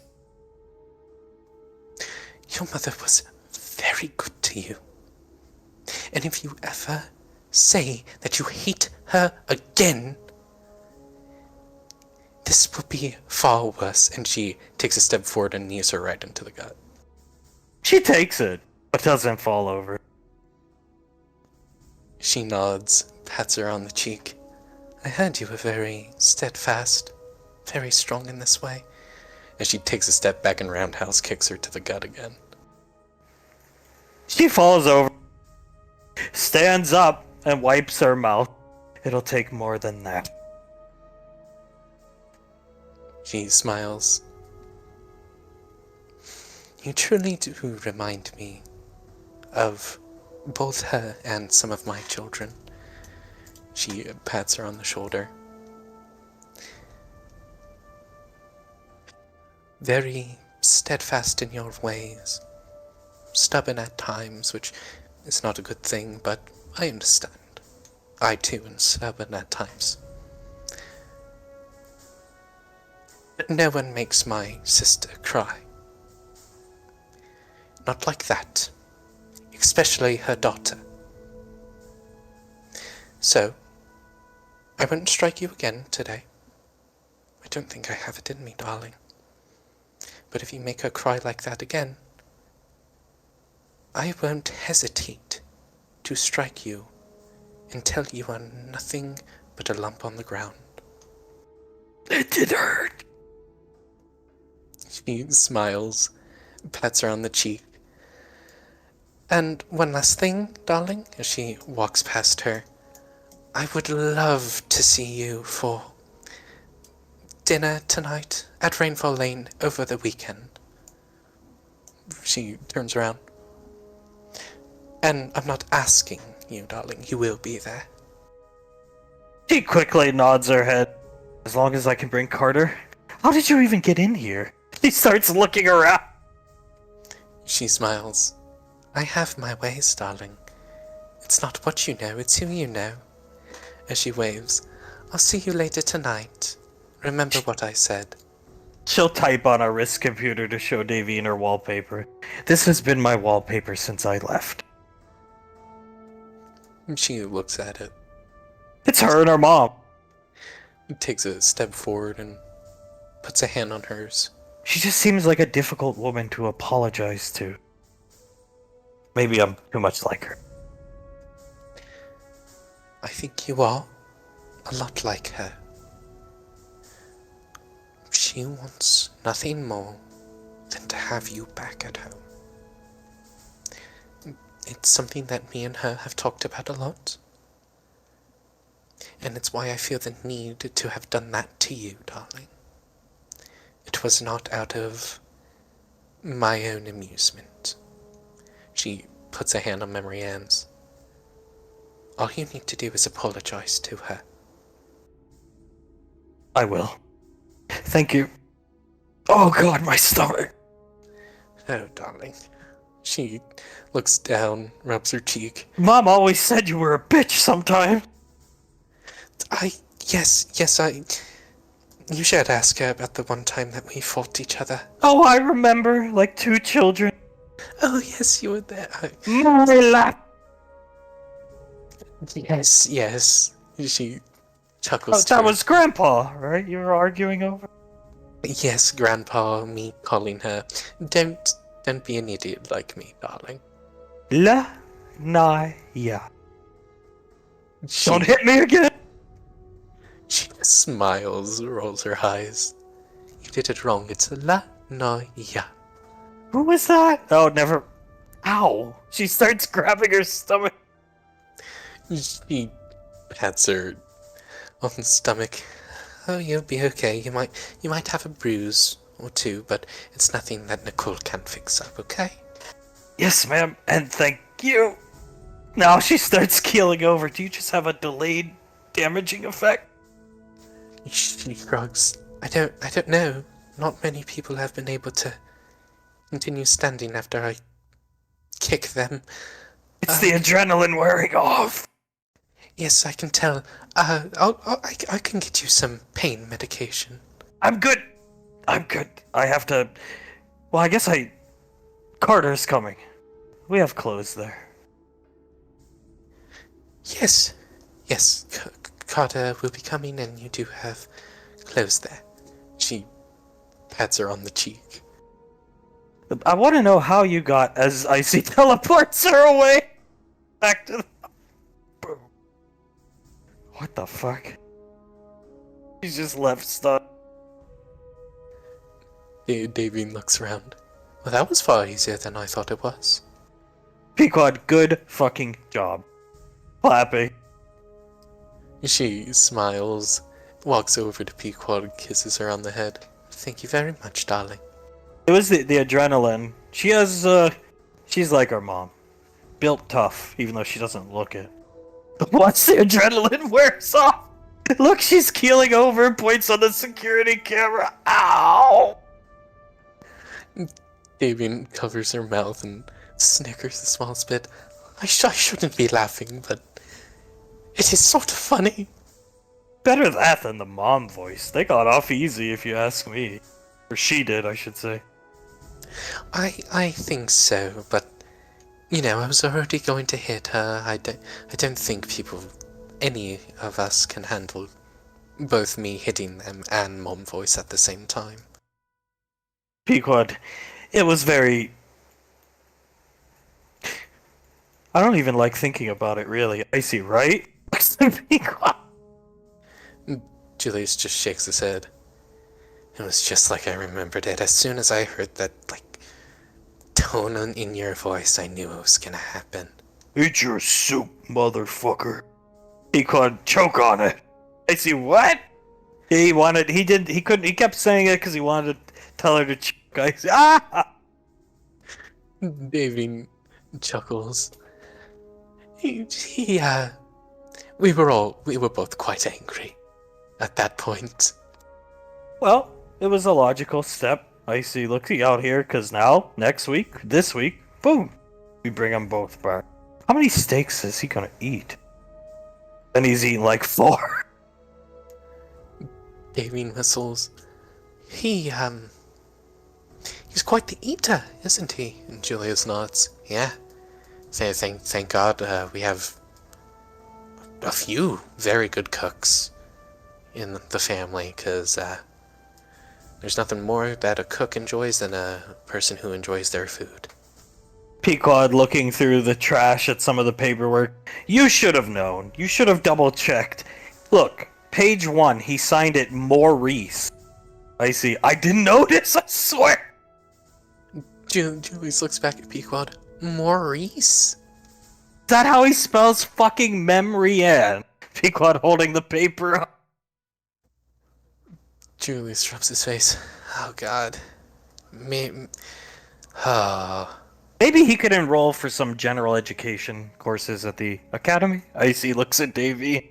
Davy nods. Yes, I believe he should. Some English courses. Maurice! Pequod's still in shock looking at the paper. Maurice. How do you get Maurice from Memrian? Pequod, does Lorelei not educate those kids? I refuse to believe. Icy, he never paid attention. Yeah, I'm pretty sure he said in the past that he didn't do very well in school. Pequod. Well, we'll have to save Maurice for later, I guess. She throws the paper away. I'm gonna start calling her Maurice. Julia starts to laugh. I'm sure she will love it. Pequod, would you mind going back up and just keeping Sasha cool? And we have to pass through there, okay, to get home. Would you mind just smoothing things over up there, Mom? Davy nods. Yes, of course. I'll make sure everything is going A-okay up there. Well, as best I can. I see. I'll come too. I'll explain Maurice. Thank the Lord. And she puts a hand out for Icy so they can hold hands and walk into the teleporter. And they do, disappearing. Pequod, Maurice. Julie sits on the desk. It sounds like, and I'm sorry to bring him up, but it sounds like a name Malcolm would call someone named, like, Mark or something. Maurice, come to me! It's impressive to get Maurice from Memory Ann, truthfully. I mean, Malcolm's Malcolm. He's kind of forgotten, but I still enjoy Mr. Malcolm's neighborhood. I definitely didn't enjoy it when it was first going on, but it is pretty damn funny. I've got a letter. I have had a letter. So you said this guy set her up in my bathing spot on top of your building. Yes, he did. She was in a bathing suit and everything. He gave her a book, some orange water, like a charcuterie board. Oh my god! Oh yeah. He was, I think he was in deep pretty quick. Okay, then that's where I'll meet him. Alright, My spot. yes. He holds both of her hands. Your spot. No one else's. Call those two upstairs. I'll be waiting. Yes, ma'am. She's going to sneak out and go up the elevator. Nobody notices her. Julius will, using his wrist computer, following Pequod, call Oz and Laz to go up and meet them on top of the base. Oh, we've been summoned. Laz looks at his computer. So we have. You think something's up with the ship? Maybe the co-pilot, or the pilot, I should say, cancelled. I hope not. Oh god, yeah, I hope not too. She stands up, looks at Banksy. Thank you very much for the, steak, Uncle Banksy. No problem. Packing things up. Come back to Rainfall Lane soon, honey. I will. She runs over, gives him a very big hug, and then runs back over to Oz. He hugs her back, Oz shaking his hand. Pleasure to meet you. Banksy likewise. As Oz will put his hand out for Laz. Laz will take his hand. They go up the elevator together. Banksy, your mom wants to meet that guy. Carter nods. I'm sure she does. She probably wants to make sure everything's on the up and up with him, right? That's where they're going right now. Mom went right up the elevator. He points behind you guys. Memory Ann had been here. What? Turns around. I didn't see. She's quick. 20 years training with your, well, Uncle Julius and or Dad. So awesome. Yeah, that's almost scary. Soul just whistles. Yeah, it is. I didn't even hear the elevator go. She's a quick woman. Benny, do you think you could come look over our game room? Thanksy. Yeah, I think we're done here. How are you feeling, Memory Ann? Good. Sit on my lap, Court. Carter squints at her, sits on her lap, and whispers, Are you okay? Just being away from you, I think I had, like, my stomach just started hurting. It feels good now. Get on my lap. Okay, yeah, of course. He sits on her lap and gives her a kiss. Thanks, he will. Alright, game room. Come on. Snaps his fingers, Benny. Elizabeth smiles and takes both of their hands and leads them both into the game room. They will follow Elizabeth in, Benny pointing out every bit of memorabilia. Banksy doesn't even know half of it.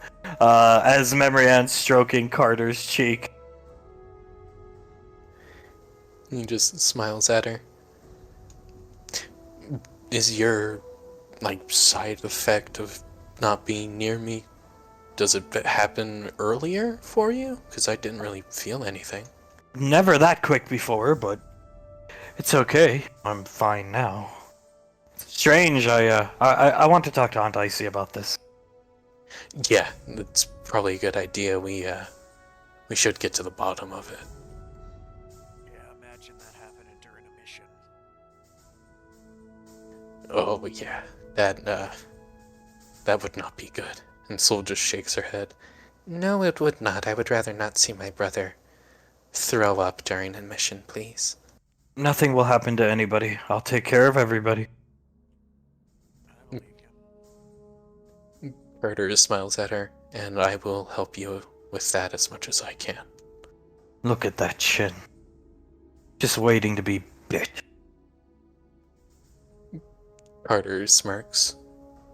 Later, Mew Mew. Later, and you can bite it as much as you want.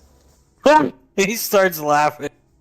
Colt, will put his chin near Soul's mouth. Soul's eyebrows raise as she gives it a little nibble. Look here, and you, points at Ricky. You either figure out what's going on with you, or don't come back Monday. Yes, sir, I will figure it out. Thank you for trying to help me. He just walks off. Bash, oh boy. Never seen anybody put him in such a bad mood. Yeah, I'm sorry, sir. The only other person that kind of comes close was Sasha's niece. Called my cousin. It's a weird relation, but yeah. She throttled him. Good times.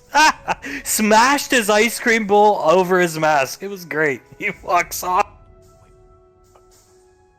Someone, like a girl throttled Oak here? She starts laughing, playing with Carter's chin.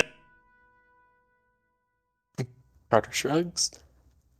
I mean, there are just people in this world that are very good at fighting, I guess. And, browse blood and all. Takes after my mom, and I believe it. Remember, Ann, she was fun to have around. She was part of our squad a while ago. Not as fun as this one, though, Carter. Well, I certainly hope she wasn't as fun as this squad. No, nothing could come as close. As she'll forcibly grab Carter's crotch area. Carter's eyes go very yellow for a second as she even sees some of the Blood Hunter tattoos that usually are hidden away. He loses focus on it and they all appear for a second. I suppose maybe we could pack, I don't know, we have clothing at Rainfall Lane, but, do you think it still fits you? I know mine probably doesn't. I grew. He looks up. I'm pretty much the same size. It probably fits me, but, better safe than sorry. Good. Come with me. The Colonel went up the elevator. Nobody's watching. I will help you pack. She'll stand Carter up, put him in front of her, and point him towards the men's barrack. Yes, Mew Mew, as he very quickly goes into the men's barracks. Both hands in Carter's back pockets, squeezing his ass as they go in. Colt, I suppose we should probably think about packing, though I'm comfortable just having you here like this. She smiles. Do you like your chin being nibbled on? Yeah, and just more or less you on the lap. It's like the sweet spot. She shakes her hips a bit and then starts to nibble on his chin again. I think... Oh my god! Now he's coming up on your wrist computer. He looks down. Well, I was gonna say I feel like a third wheel. I'll, go over there and take this and leave you two lovebirds alone. Okay, what's going on down there? You're in here. They're listening to your call. Well, it looks like their Uncle Banksy came down. He made us all, steaks. He's the cool dude. Carter and Marianne are up in the barracks packing, and I think they're probably doing more than that. Sol and Colt are over there making out pretty much, and Elizabeth and Benny went down with their uncle to look at the game room. Very good. I need your help. Tell Colt and Sol to stay, not go back to Rainfall Lane. Tell Colt Tommy needs to see them. Very important business. Keep them here. Tell them that, and then come to warehouse. Well, actually, come up elevator and bring binoculars. We need to watch something. Did you advise? Understood, sir. I'll make sure they know. Good. Tell them I made them in like 20-25 minutes, okay? Okay.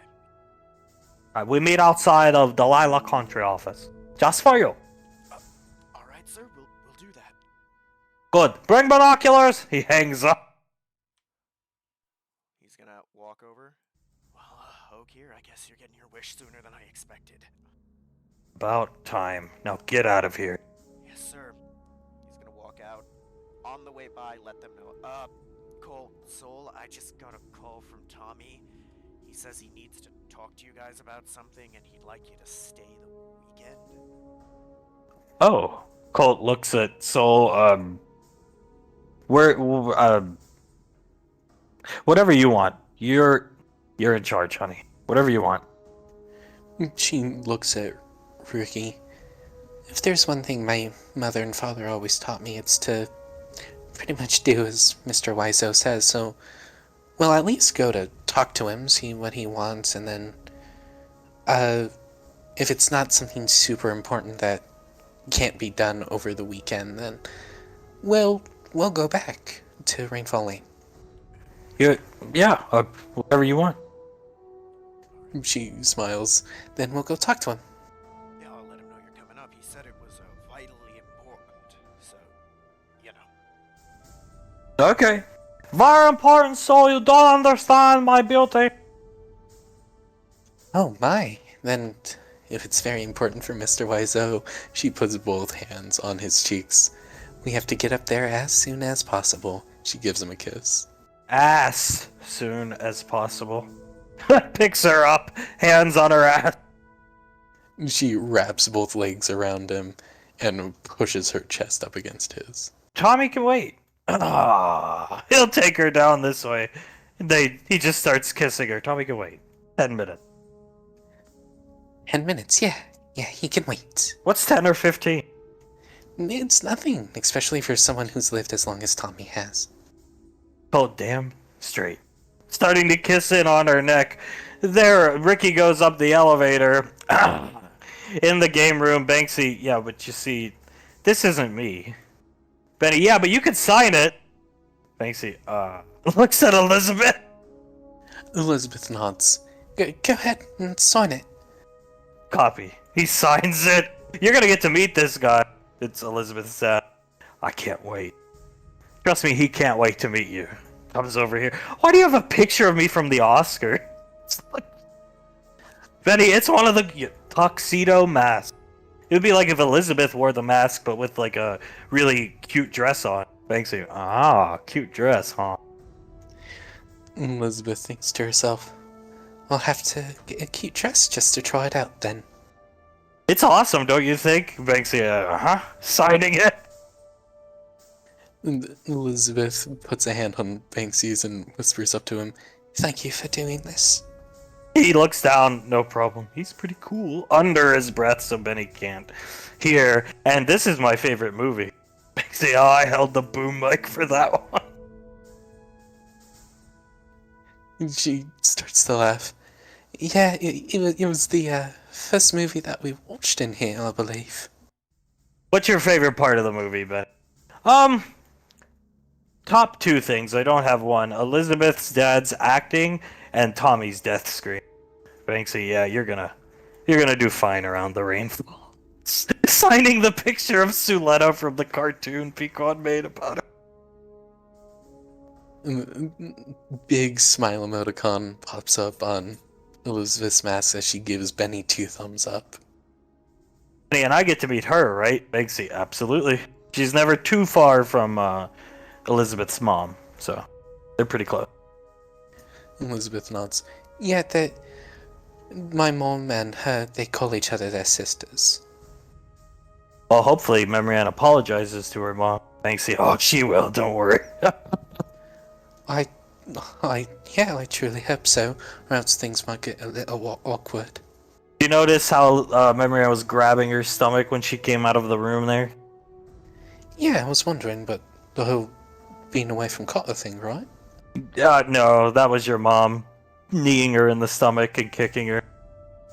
He was here. Oh my. She clasps both hands together. Well, then I'm sure she's gonna apologize now. Yeah, Memrian's a smart kid. You know, Aunt Suletta cracked you, and Aunt Davine cracked her. Elizabeth chuckles. Yeah, I guess it's just a thing with me and her. We need to get some sense knocked into us, literally. Banksy, I was the same way around your age, trust me. Really? I wouldn't have expected that out of you. I learned a lot from Zanzibar chucking me into walls and through doors and stuff. Toughened me up, for sure. Awesome. Why did he do that? Because I wanted to date Elizabeth's dad's daughter, one of them. Betty. Oh. Yeah, the story goes that Dad was very protective over Arcee and sort of sicked Banksy, Zanzibar on Banksy. But he won't do that to you, I'll guarantee it. Zanzibar was the mana, like, saliva Drake thing, though. Banksy, trust me, he's not like that anymore. When they found out I was 16 and he had that Drake doing that to me, he started to sob like a baby. Really? Uh-huh. And Elizabeth starts to laugh. Yeah, in all reality, my dad's a big softie. He really is. Look at that. Comes over here, scribbling his hand signature on this again. And I'll sign Hunk's name too. Now you two, he puts the cap on the marker. You two go get your bags packed for the weekend. You're both to come back with me. So, and that's this guy's orders. And he, yes, sir. Yes, sir. She gives him a salute and starts to walk towards her barracks. Benny following her, hands on her shoulders. This way. Banksy's not following you. This direction. Thank you for having him come down. You are awesome. She looks behind him as she continues to walk towards her barracks. Well, I only got him down here because you're so awesome and I wanted to be awesome for you, I guess. It can't be easy to go home after disappearing for a year. You had to... I don't want to know what happened, but you had to take your licks. I really appreciate it. That's why you're cooler than me. Can we just hug? She looks at him, looks around, and, sorry, 1 second. Takes off her mask and hugs him. He hugs her back, and I get the no mask treatment. Today's a crazy cool day. She just buries her face right into his chest. Hopefully your dad doesn't get a Drake to eat me. I won't let him. Oh, I trust your uncle. She looks up at him. Yeah, Uncle Banksy's pretty cool. And again, I will not let Zanzibar or any of the other pets that we have there eat you. I just won't. I trust you. Now I probably have to go see Carter and Memrian having sex. I saw them go in the barracks. Oh, well, you can come help me pack for a little bit. Sure! I'll take her into her barracks. Definitely doesn't want to go in there while Carter and Memrian are in there. As flashing up here, Tommy is here with Yuri. And up here, Oz is They're basically sitting shocked at a table. Pequod's just sitting there, smirking at Laz and Oz back and forth.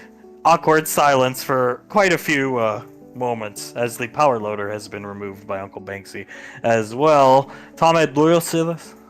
That is Laz's mother, the Primarch.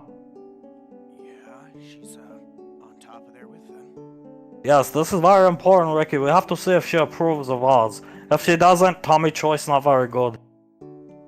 Yeah, I think the Primarch disapproving of someone would be a deal breaker, sir. If this does not go well, then we don't go for Jet tonight. We have to think of something else. Oh, you've left me in a... Oh, man. Of course, I want it to go well, but I also don't want to go steal a jet, sir. Here, he hands you a directional microphone. Tell me what is being said. Right now, nobody's talking. Nothing right now, sir. They're just looking at each other. Pequod will clear her throat and pat Julius's thigh.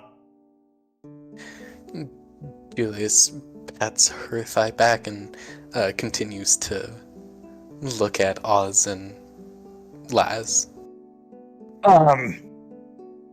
He'll awkwardly start drinking his water. Julius has to cover his mouth to hide a smile that only Pequod can see as he clears his throat to hide a chuckle. She's just trying to make him uncomfortable. You've seen her do this with people before, since taking the, Primarch seat. Slowly bobbing her head back and forth. Trying to see how long it takes for him to break, basically. Laz is completely fine. She's just like whistling to herself and she's taking sips of her water through the straw. I like to think this is just sort of normal for her. Pequod's just staring at him. Julius leans over so he can't hear. Wow, his willpower is more than I expected. Impressive. Under her breath. So this is my spot. Oz. Okay. Yeah, I saw you my first... I appreciate you setting my daughter up here. That means you have good taste.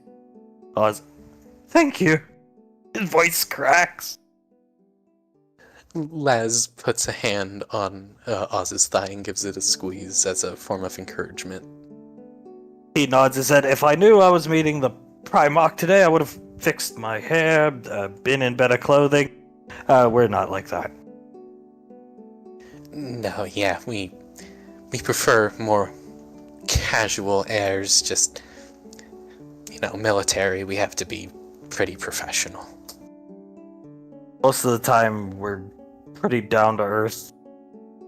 Actually, all the time, really. They make a sport out of driving Sasha nuts with it. Yeah, just today was not one of those days. Yes, sir! He sits up straighter in his chair. He looks around, leans forward. You don't have to call me sir right now. We just want to ask you some questions. About you and my daughter. Get to know you a bit more. At least my wife wants to get to know you a bit more. Me and you, we know each other pretty well at this point. We just want to ask you some questions. No need to be so uptight right now. He'll relax in his seat. Tell me of this crazy Steve. Oz, what? Under his breath. Laz sort of whispers, "Told you." And she stands up. Crazy Steve is Ozzy's big brother, who is what I believe to be schizophrenic. He believes he's being targeted by someone named Nick by a heart attack weapon. He is normally vehicularly harassed by people driving by, and a helicopter once harassed him. Aerial harassment is what he called it. Would you like to aerially harass him? Aerially? Is that even a word? She rolls her eye. Julie shakes his head. It can be. As Lazuli nods. Yes, very much so, Mom. Okay. Vertibird? Lovebird? Yes, the lovebird would be preferable, unless you would rather us take something else. No, you can have it. You can have it. Just be careful with it, Oswald. Yes, ma'am. He lets her call him Oswald. Laz was actually conceived in that bird back in Raven Rock. Laz leans down, whispers in Ozzy's ear. Hold you. Yes, ma'am. I will let her fly. Good. Yeah, good. So, Crazy Steve is your brother. Estranged brother, but yeah. And you support my daughter in making fun of him and, let's be real, like harassing a man with mental disabilities. Yes. I think he's great. She starts laughing. Julius leans back. See? I told you, he's awesome. Your father supported me in all my wackiness. He even hung up most of the memorabilia at our apartment, and then some at the house when you guys were kids before Uncle Scar wanted it put away. Julius nods. Yeah, very true, and Les smiles over at Oz. And your father supported me wholeheartedly in making Uncle Scar the twins' godfather. Yeah. And everybody else was, like, kind of upset about it. I mean, it's who you wanted, and I'm gonna support you no matter what. He rubs her thigh. Why would they be upset about it? This Uncle Scar individual seems like he's, from what little I know, harsh, but definitely takes an interest in the kids. They all speak highly of him, even Carter, but kind of intimidated by him. Pequod, Julius will tell you. Well, at the point when the twins were born, we only knew Scar for about 2 to 3 weeks. And during those 2 to 3 weeks, Scar had a very, very, very bad concussion. So bad that he would carry around a teleprompter that he had on the spaceship that crash landed, in which gave him the concussion. And he would pretty much only say things like one word, like nice was his favorite one, I think. Okay, so your love for strange people definitely passed down to your beautiful daughter. He holds Laz's hand. Pequod, apparently so. Les nods. I definitely think so. She starts to laugh at the thought of Uncle Scar only saying nice. He was like a big kid. It was funny. I mean, your father actually got me not all. Some of them we acquired with military funds, money, but the Saints artifacts, a lot of the artifacts your father acquired for me. Lazuli smiles and looks at Oz. You see, my parents, they can seem pretty intimidating at times, but they are pretty funny, aren't they? Has he given you anything of Steve's? Oz, a notebook and a pen. He's a keeper. She just nods her head. I think so too, and I am definitely going to keep him. Good deal. I'm the pilot that's going to cover for you guys for the weekend, but we're not staying here. She starts drinking her water. Julius chuckles. Yeah, if there's an emergency on base, we can just fly the dragon that we have over here and then do whatever we need to get done. We'll be here in like 3 minutes with the dragon's help. What if Ricky wanted to go home or something? Too bad. Julius shrugs. Yeah, I mean, if he asked us about it, I'm sure we would take him, but you better ask us pretty quickly. We're gonna be home pretty soon. He looks at his wrist computer. Pequod shakes her head. His father is home this weekend. He has issues with his father. He doesn't want to go home anyway, trust me. He's hearing this! Oh. Julius just groans, rubs his face. You know, I got my problems with Ash too, but that is still his father, Jesus Christ. Pequod just clears her throat.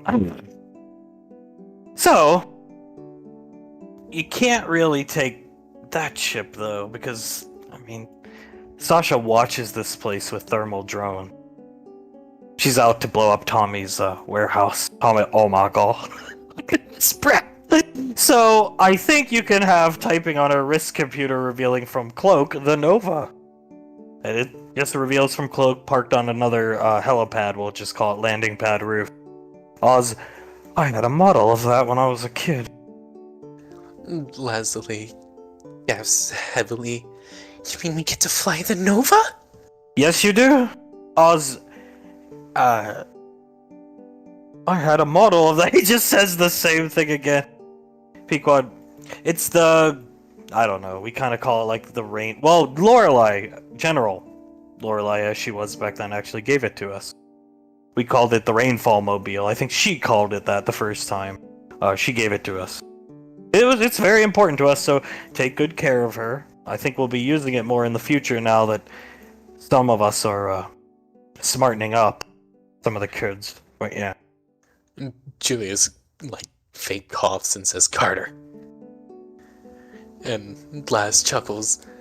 We'll take very good care of it, Mom. Thank you for letting me, or us, fly it. I've always wanted to fly it. You're welcome. All yours. General Lorelei gave that to you, huh? Yeah, it was our squad ship. Oh, so the miniatures are, like, true to life, the lore behind them? Pequod, yep. Yeah, it was our ship. We took it on a lot of missions. We got it after we, defeated Epsilon Squad and saved for the universe from the thing behind the black hole.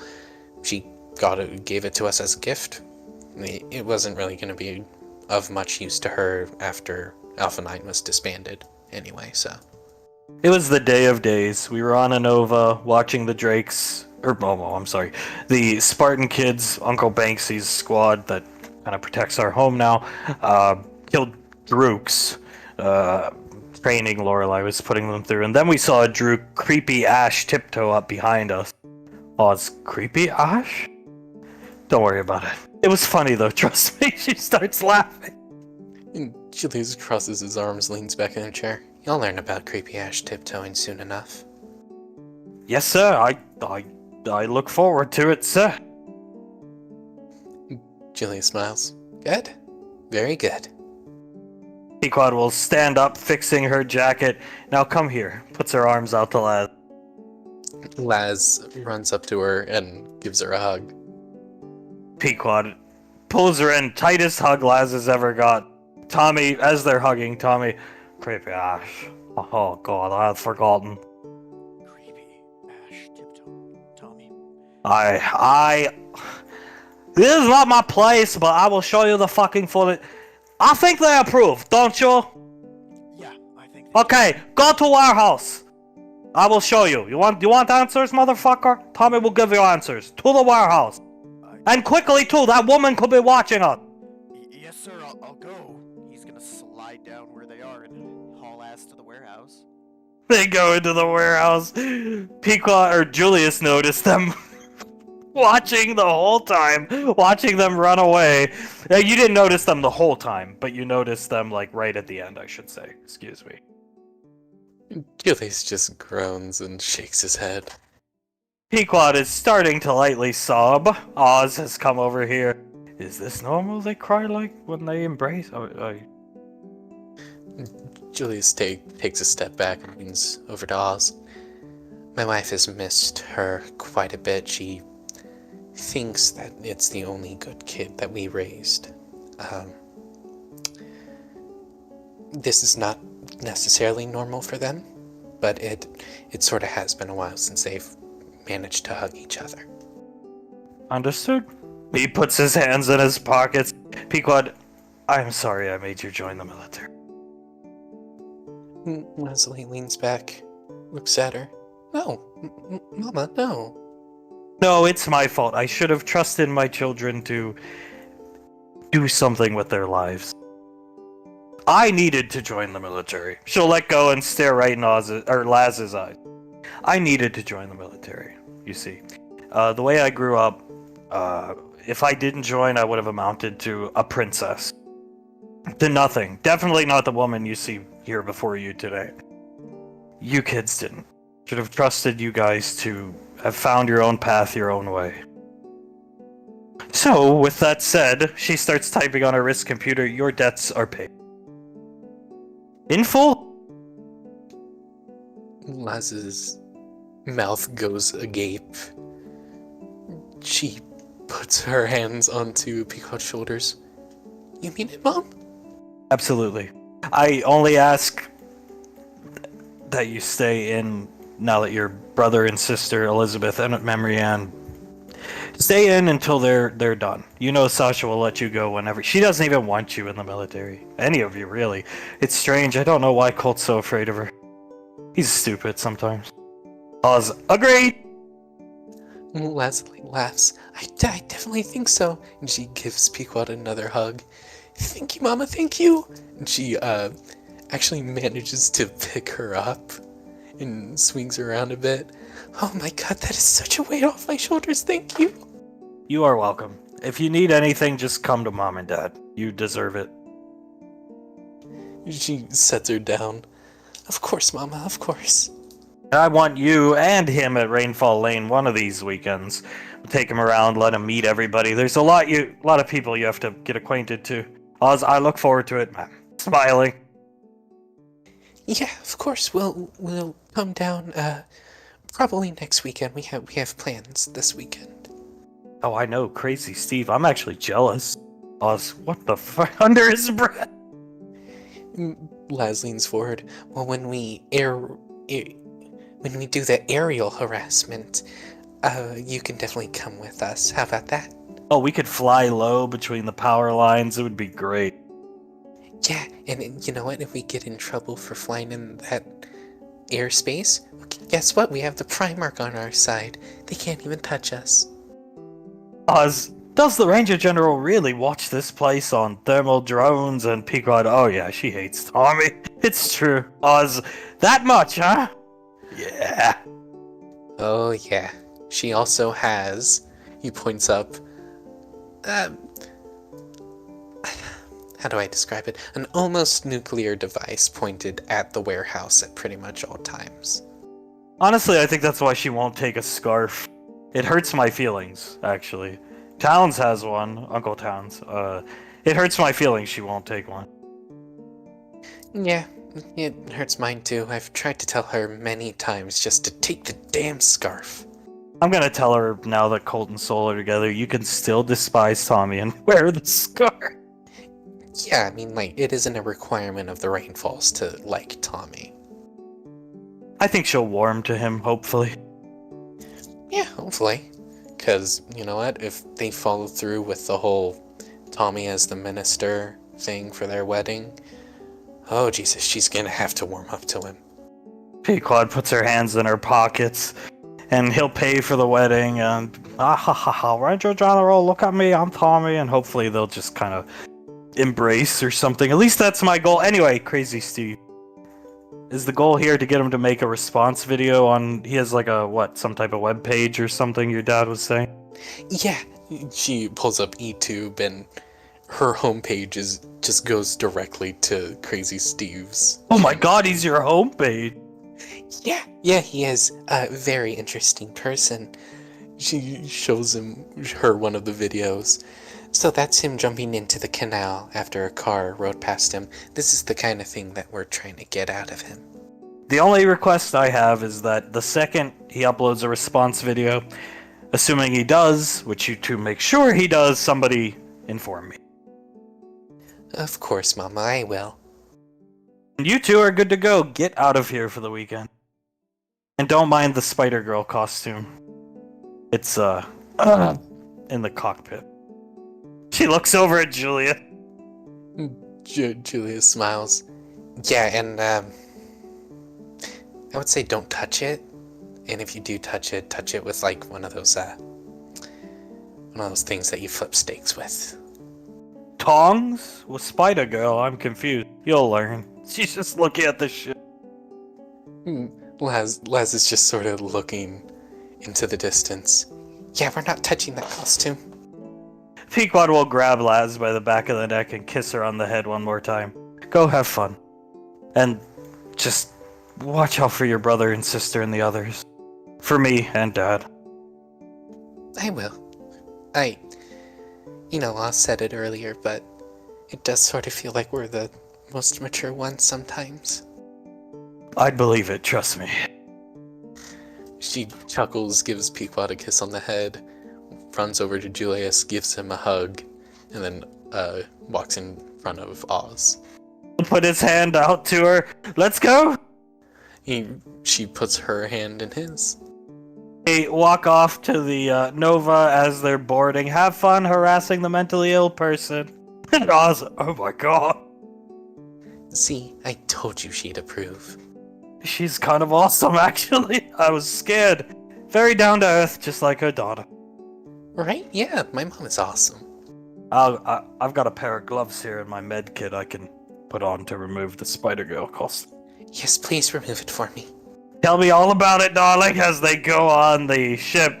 Pequod, big smile on her face, comes up to Julius and just leans into it.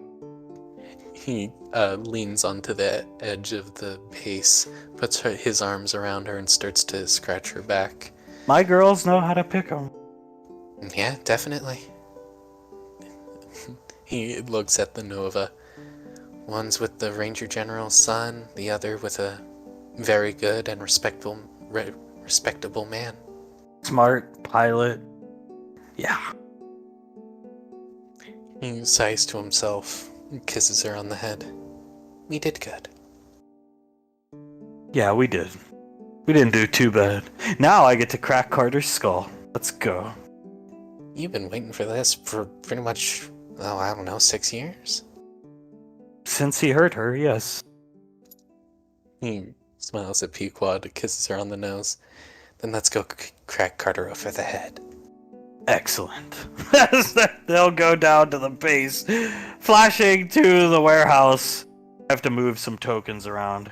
But, yeah, so Tommy's walking this way, trying to get away from Ricky, because he really doesn't want to talk about some things he heard, and Yuri is over here just whistling to himself, pushing buttons, sitting in the master control, center, I should say. Tommy, wait up. Yes, Ricky, we have a very important thing to do. Time for a cup of coffee, then have a cigarette. Uh-huh. You'll walk up, and we can talk about what I just heard out there while we have the coffee, maybe? Oh, you didn't hear anything. Don't worry about it. Just something from comic book from a long time ago. Creepy Ash Tiptoe is from a comic book. Sure. Yes. That's what Tommy said. Tommy, come on. What is it, man? Fine. Sit down, motherfucker. Well, sit down. Yuri getting up, coming over. Oh, sitting down. Oh, fuck. I don't want to talk about this shit. I don't hate your father. I don't think anybody hates your father anymore, okay? And I didn't want to deal with him. But recently, I talked to him. Things are fine. I want to see him do well. And you. I don't really like talking about this without his permission. But if you want to know, you make sure you fucking tell that motherfucker that you asked for it and badgered me. Because it's the truth. Okay, I can live with that, sir. What do you want to know about what this man did? You ask, I tell you. Well, for one, what is the creepy Ash Tiptoe? Here. He'll play the footage of creepy Ash tiptoeing up behind Sarah. Wait, I've seen this video before, but with like faces put over the. That was my dad. Yes. He looks down at the table. You can see Ricky gripping the edges of the table pretty hard before just slowly letting go. It was, your mother was going through a hard time. There was hit on her life. Like Hitman hit kind of thing, you know. But on Gateway, not even God get to her kind of thing. Safest place. But she was trapped there. Couldn't go out, do things. You understand? Yeah, I guess. She wants space from your dad because he very overbearing man, bothering her. She asked politely and your dad would not give it. Because he wanted to keep appearances up as the most successful couple or something like that. Take this all with grain of salt. Tommy was not around all time as he is now. Okay? So I hear things secondhand. I see things maybe firsthand, but not everything. You can see he's almost looked more relaxed than he just did.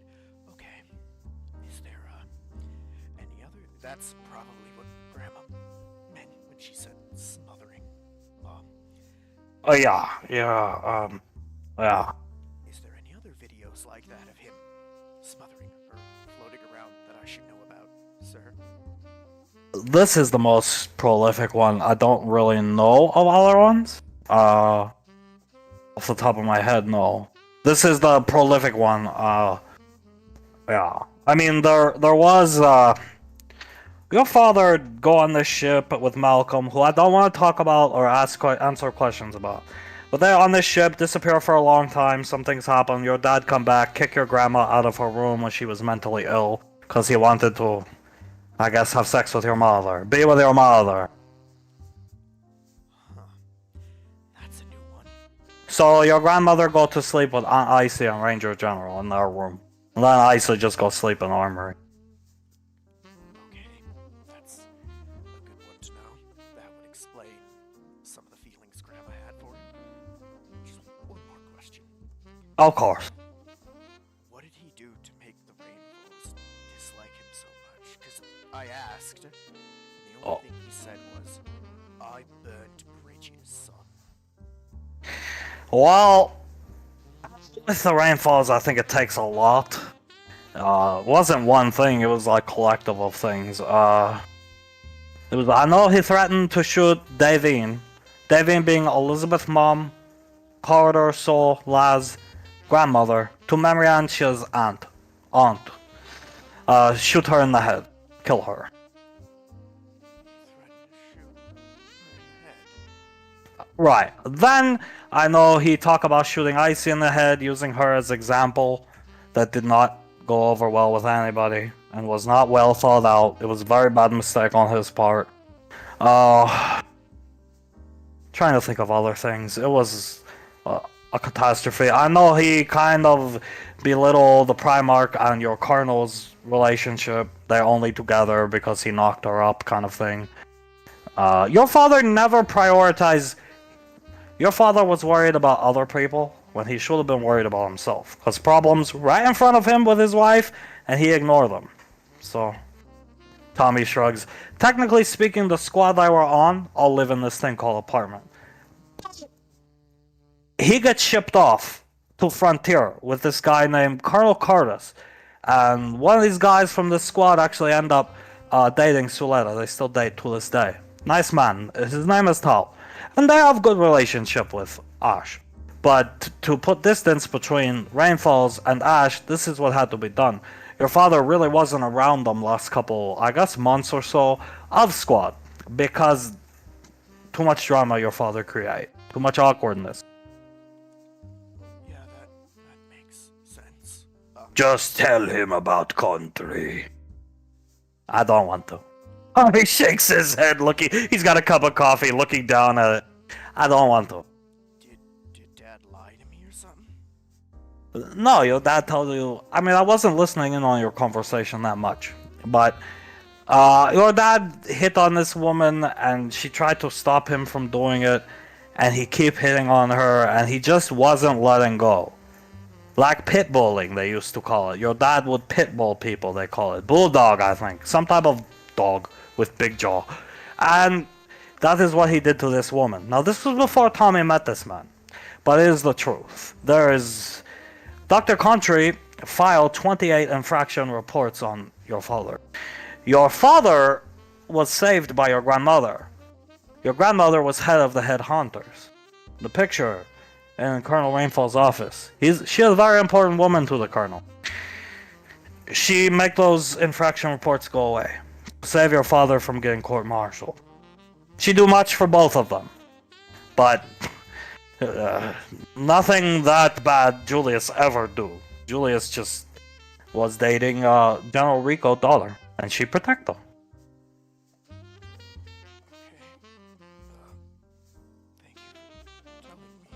This is why the country thing, I want your father to tell you, this is not some easy thing. This is not some throwaway thing that happened that people will remember this, maybe. Depends on Dr. Country. I imagine she remember. This man make her very uncomfortable. And this her daughter. And you have this man's last name. This is why I set you up to talk with your parents.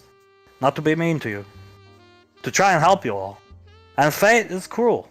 this girl you like is her daughter. And there is nothing we can do about this. Okay. Should I just give up on her then? I don't know. I don't know. That is up to you. Tommy not great with the ladies, clearly. Do you see beautiful wife like Pequod for me? No.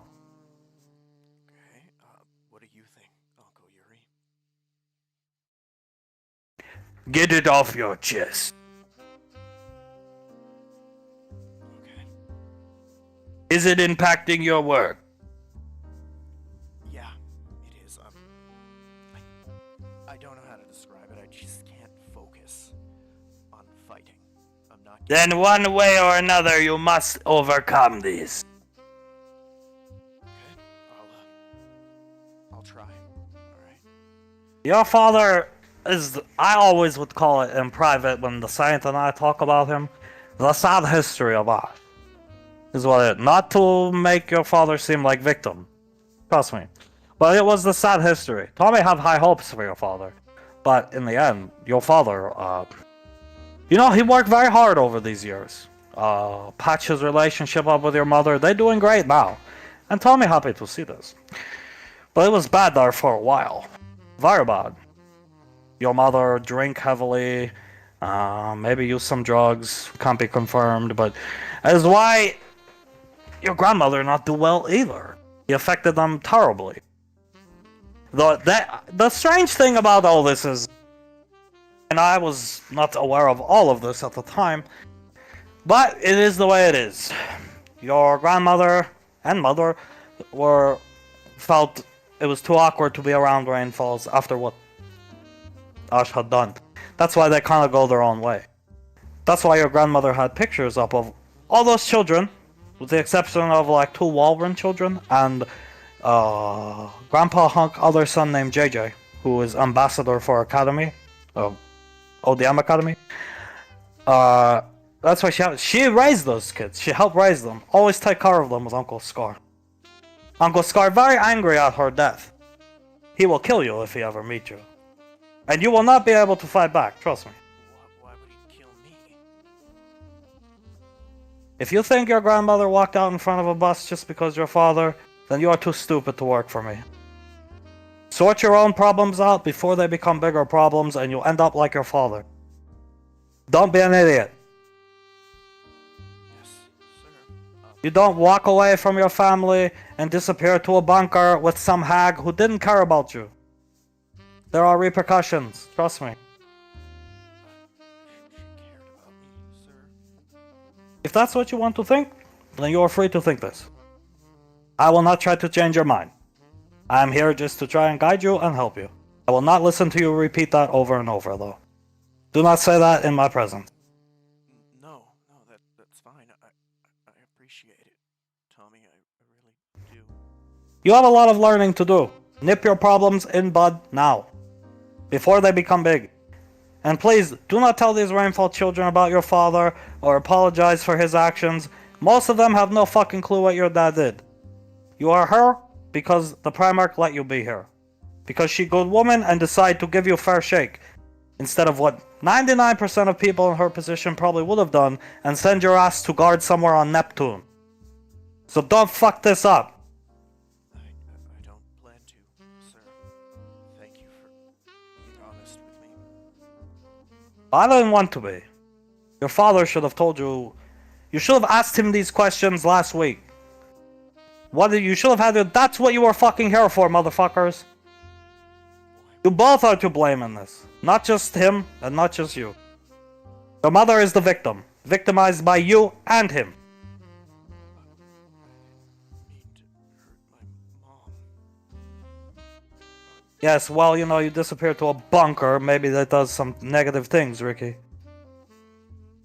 Yeah, maybe it does. You can see it. That's why you can't socialize. Can't even talk to a girl. You're raised in a bunker in Antarctica.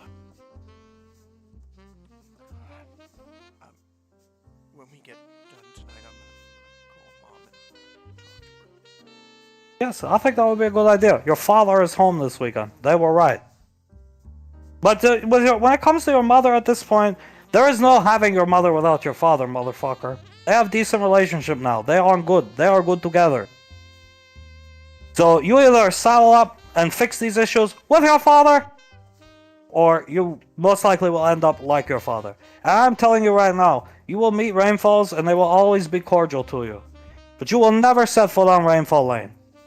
That's why Tommy tell you, stay away from those girls. Don't pursue them. They are not for you. Trust me. I mean, I wasn't really interested in going after them, but I appreciate the advice. You are given a very nice, fair, good opportunity that most would argue you never deserved. Make the most of it. Yes, sir. I will. Don't worry about it. Who cares about Delilah Country? If she hates you because something that happened 20 years ago, we find somebody else. Yes, sir. But I'll... We have to find somebody. You need somebody to help teach you. You are like infant. You can't even socialize effectively. He walks over here. I'm not that bad, am I, Uncle Yuri? He groans and walks over here with Tommy. She'll be able to talk to a girl at your age. This is not middle school, motherfucker. This is high-class operation you see going on around you here. Look around. We stealing things, we doing things for the good of other people. And we buy things, and we do fun stuff. This is for adults, not for babies. Yes, sir. Will do. Do you think a child could steal this? No. No, sir. Good. And listen to me, motherfucker. Do not, when you talk to your father about this, control yourself. I'll try, Tommy. I met your father on the carnival a long time ago. He was a good man. He lose his way. He more care about his image and stuff like this. He learned his lesson, I think, over the years. Now, he best ranger captain. He has cordial relationship with Rainfalls. They talk to him, they treat him well when he comes into office. I've seen it with my eye. You causing problems could fuck that up for him, especially in this town. I understand. I never do anything to them. They're my friends, sir. They're really cool. I'm happy I got the chance to meet them. Good.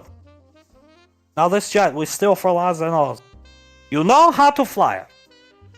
I do not, Tommy, but I might be able to figure out how to get the turbines going. If you can get turbines going and wheels turning, we can drive back here. Okay, can you teleport it?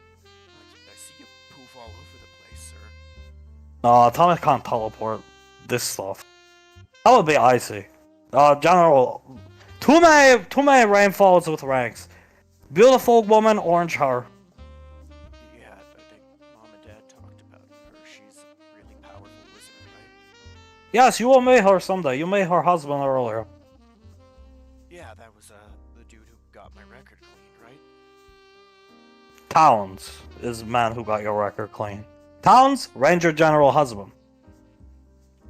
No, that was Banksy's her husband. Sorry, Tommy. I'm just a lot to think about. I'm sorry for getting them mixed up. You keep your head in the game tonight. We need to. We drop off. Well, first we have to talk to Soul privately. Don't worry, I'll figure that out. We have to wait. Then we have to take them to ball. Then we still jet. Yeah, that's gonna be.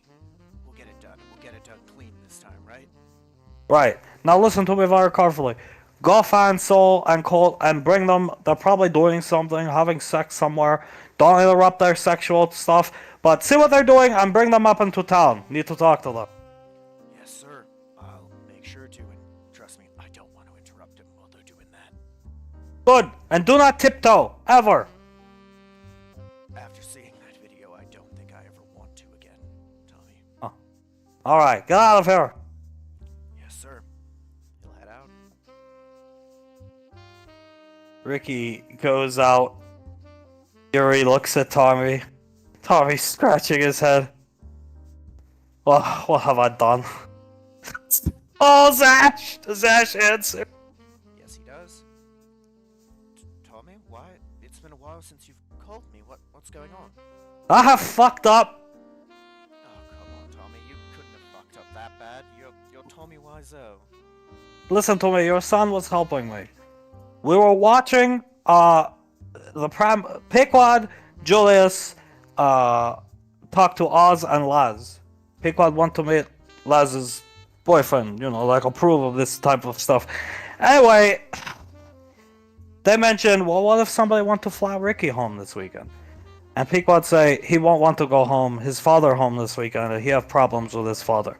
Then they heard that. Then they talk about Jaruk lifting legs, like remind them of Creepy Ash. Then this motherfucker want answers. And I told him his answers to things. I apologize. You have nothing to apologize for, Tommy. No, I feel like I do, because I think I just fuck up my work of trying to help you. But I tell him, I try. I don't know if he'll listen to me. Alright, just a little forewarning. What does he know? I told him everything that I remember, but he knows some things. Like, he heard things that your grandmother and mother talk about smothering your mother, and I tried to reinforce the fact that you have a good relationship now. I don't know if he take it well or not, but I would say I blanket cover most things. So when next you see him, it might not be great. I understand. I'll come talk to him sooner rather than later. I'm staying here for the weekend. I don't want to leave Ceres, but I'll see if I can get time off next weekend to come and see him soon. I did guilt trip him. I tell him it's his fault for hiding in bunker, and he says he's going to call mom tonight, regardless of you being there or not. So maybe that's progress, but no good. No, I think it is good, Tommy. I think I should have manned up and just told him. And I think the only way forward is to walk through the flames, right? I guess so. It's too much to deal with. It happened long ago, but he is struggling at his job. He's failing in martial arts or something like that, because he's too busy thinking about this Delilah countrywoman. So I think the guy who trained him telling him, get it off your chest or you're going to be dropped, which is fair. Yes, it is. Well, he'll have to make a choice, yes? And I will be there when it happens. I will let you know. I hope it goes well. I do too, and thank you, Tommy. I appreciate you looking out for Ricardo. I try. You're doing well. Ash notices the picture of this gigantic jet. Are you, I feel like I shouldn't ask, but what's with the jet, Tommy? Julius want this. Ask him about it sometime. He say, we need this to reverse engineer. You know Julius, you talk to him nowadays. He, good relationship. He needs it for something. And Sasha, well, you know her. She can't get things done like Tommy. Uh-huh.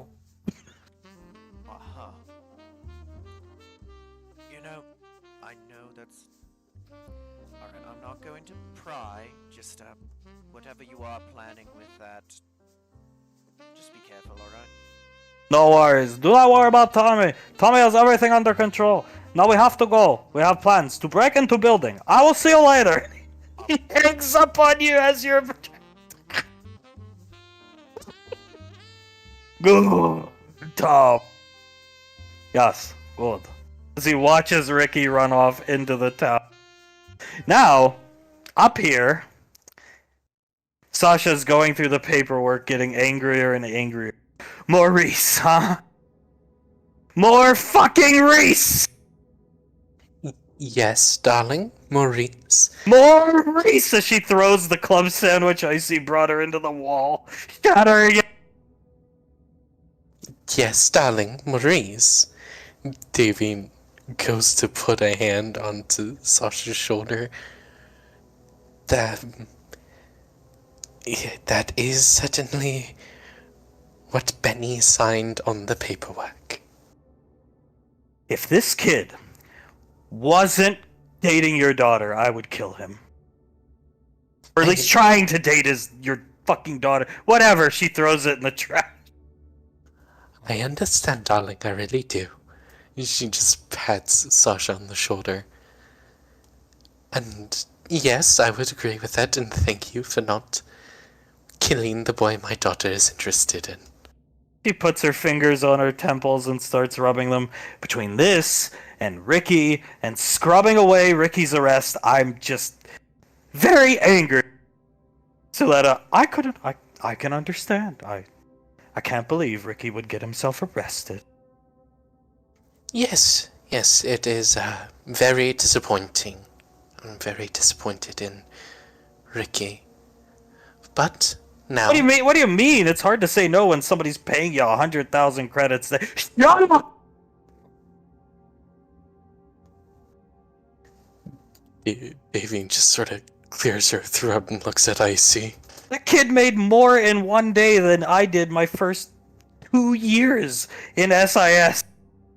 He just growls at Towns and he stops talking. Icy, Maurice is a lovely woman, isn't she? Yes, Maurice is quite nice, and she will be coming to Rainfall Lane over this weekend.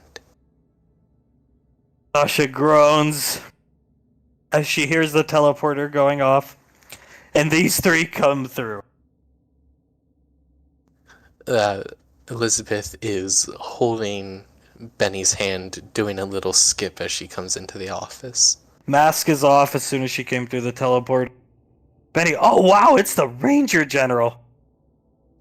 Yeah, it is. She waves over to Sasha. Hi, General. Where's Maurice? Who?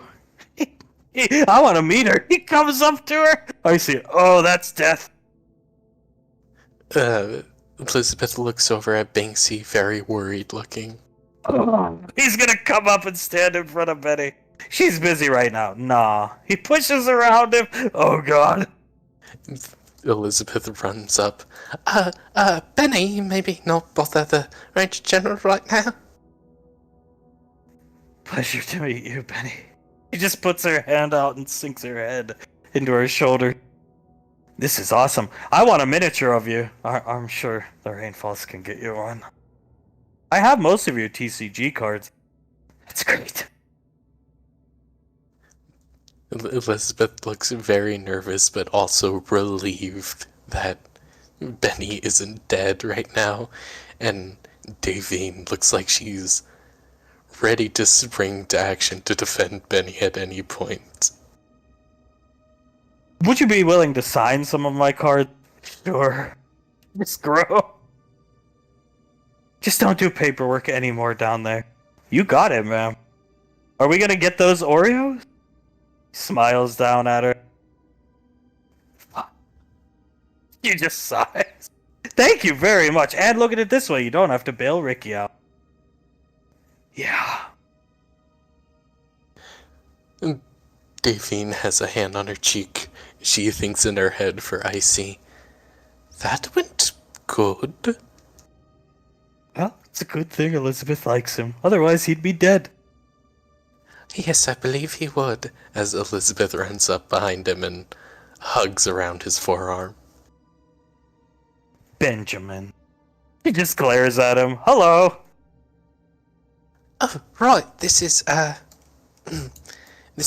my auntie, Suletta. And Auntie Suletta, this is Benny. Comes up and shakes his hand, delighted. We have a poster of you in our room, don't we? He looks at Elizabeth. Yeah, we do. It's from the animated show that Pequod made of you. We got Uncle Banksy to sign it. Why? He just looks at him. Well, he was the only one there. I'll come sign it for you, some other time. She sits back down. Your family is amazing. It's cool they all wear scarves except her. She... just sigh. Davy just sort of covers her mouth. Elizabeth holds onto Benny's hand and she runs over here. And this is, well, we'll save the best for last, I suppose, but that is my sister, Nicole, or we call her Icy. She'll wink at Benny and teleport in front of him. Holy crap. She puts her hand up. Delighted. He's just staring up at her in, like, awe almost. She's much taller than him. She pats Benny on the arm. Shake a hand. Right. He shakes Icy's hand. Is it true you stole a lot of your collection? Absolutely. He starts laughing and so does he. We stole like 90% of it. Right, Sasha? Yeah. Good times. Elizabeth smiles and then looks over at Davine and takes a step over here. And this is my mom, Davine. As Davine stands up and gives him a bit of a curtsy. He stands in front of her, fixes his collar, and puts his hand out for a handshake. Pleasure to meet you, ma'am. Big fan of your movies. And your husband. Thank you very much. I too am a big fan of my husband. As she shakes his hand with both of hers. I don't mean to be mean, but I used to get in arguments with the kids that I grew up around. They said that you guys use CG technology to make him look that handsome. Is he really that handsome in person? Icy sitting down. Oh, darling, let me tell you. He is that handsome and more. You know how they say the camera adds 10 pounds, or the camera makes you look a different way. You know all that? For him, it's true. He's far more handsome in real life. Wow. That's awesome. 10 pounds of muscle, maybe. Sasha thinking back. Davine looks over at Sasha. 10 pounds is still 10 pounds, darling.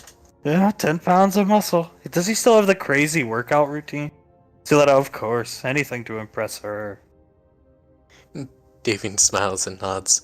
Sometimes I'll wake up and he'll be doing push-ups beside our bed and I'll just lay there and watch him for a couple of hours. I can do that. Not near your bed, if you want me to. I should know boys in the girls' barracks, Benny. Oh. Elizabeth looks at Sasha, then steps over to Benny, pulls his shoulder down so she can whisper into his ear. I wouldn't mind if you did that. Noted. He whispers to her. Biggsy, oh well, sitting down, you might have to let girls in the boys' barracks here pretty soon. There's something weird going on with Carter and Memory Ann. When they're apart for too long, they get ill. Sasha, oh. Concerned look on her face. I see. Yeah. Elizabeth nods. Yeah, this morning, basically, he was just constantly throwing up. He had like a fever of 102 or something. He was not doing good. And then as soon as Memory Ann came around, Memory Ann, forgive my language, but she sort of looked like a hooker. A hooker who had been doing coke. So let up. What? Yes, exactly, actually. A hooker who'd been doing coke. As soon as those two, hugged each other and kissed for a second, we all got flashbanged and everything seemed to be fine with the two of them. Letta looks over at Icy and Icy shrugs. Sasha, that bad? Icy, it was horrible. She looked horrible. And he's vomited all night. Elizabeth nods. I came out to get a glass of water, and I just saw Cotter with his head in the sink. The water was just running down his neck. Sasha runs her hand down her face. How long were they apart? I see the 16 hours, 17, something like that. I don't know. Yeah, just about that. Memory Ann had to leave for a basic thing. Headhunter scouting, basically. And then they slept on the kitchen table thing. Counter, ma'am. Sasha, what? Looking at Benny. Yeah, they slept on the kitchen counter because they couldn't sleep in each other's barracks, ma'am. Oh, fine. You guys can share barracks. Those of you who are couples, because if we let one do it and not everybody do it, that's unfair. So, I'll tell Julius when he gets here. Uh-oh. Stops talking because Carter and Memory Ann come through the teleporter. Carter, holding Memory Ann's hand, he just looks around and looks at her. I don't want a cat fight in my office, please. Soletta stands up, slight smile on her face and lines right up with Memory Ann. Carter lets go of her hand, takes a step back to give the two of them some privacy, and gestures for Memory Ann to go talk to her. At the same time, they both wrap their arms around them, cross their arms, and close their eyes and turn their noses up to one another. I feel like Icy can almost hear one of Davine's teeth, like, crack, it sounds like. She's gritting her teeth so hard. You have got to be kidding me. Oh god, they're so much alike. Carter looking between the two of them. Honey, you should go talk to your mom and, apologize, say, I love you, things like that. You need to talk to her. Keeps her nose turned away from Carter and eyes closed. Suletta doing the same thing. Davine goes to stand up as Carter spots her standing up. Fine, and he picks Memory Ann up and just walks her right in front of Suletta. Brat. I'm sorry. Flails her arms around for a second, almost hitting Carter in the face with one of her arms, and grabs her daughter, and they both start crying and hugging. That's sweet. She's watching. Davine sits back down. Thank God I didn't want to hit either of them. Oh, you hit her? Nice. Sasha, under her breath. Wait, which one? Well, I've hit both of them in the past, but Memory Ann was the most recent. I kneed her and then roundhoused her in the gut. Nice. Sasha's watching. So, Carter, I hear you're sleeping with, your, lieutenant. Carter stands straight up, looks at Sasha. Yes, ma'am.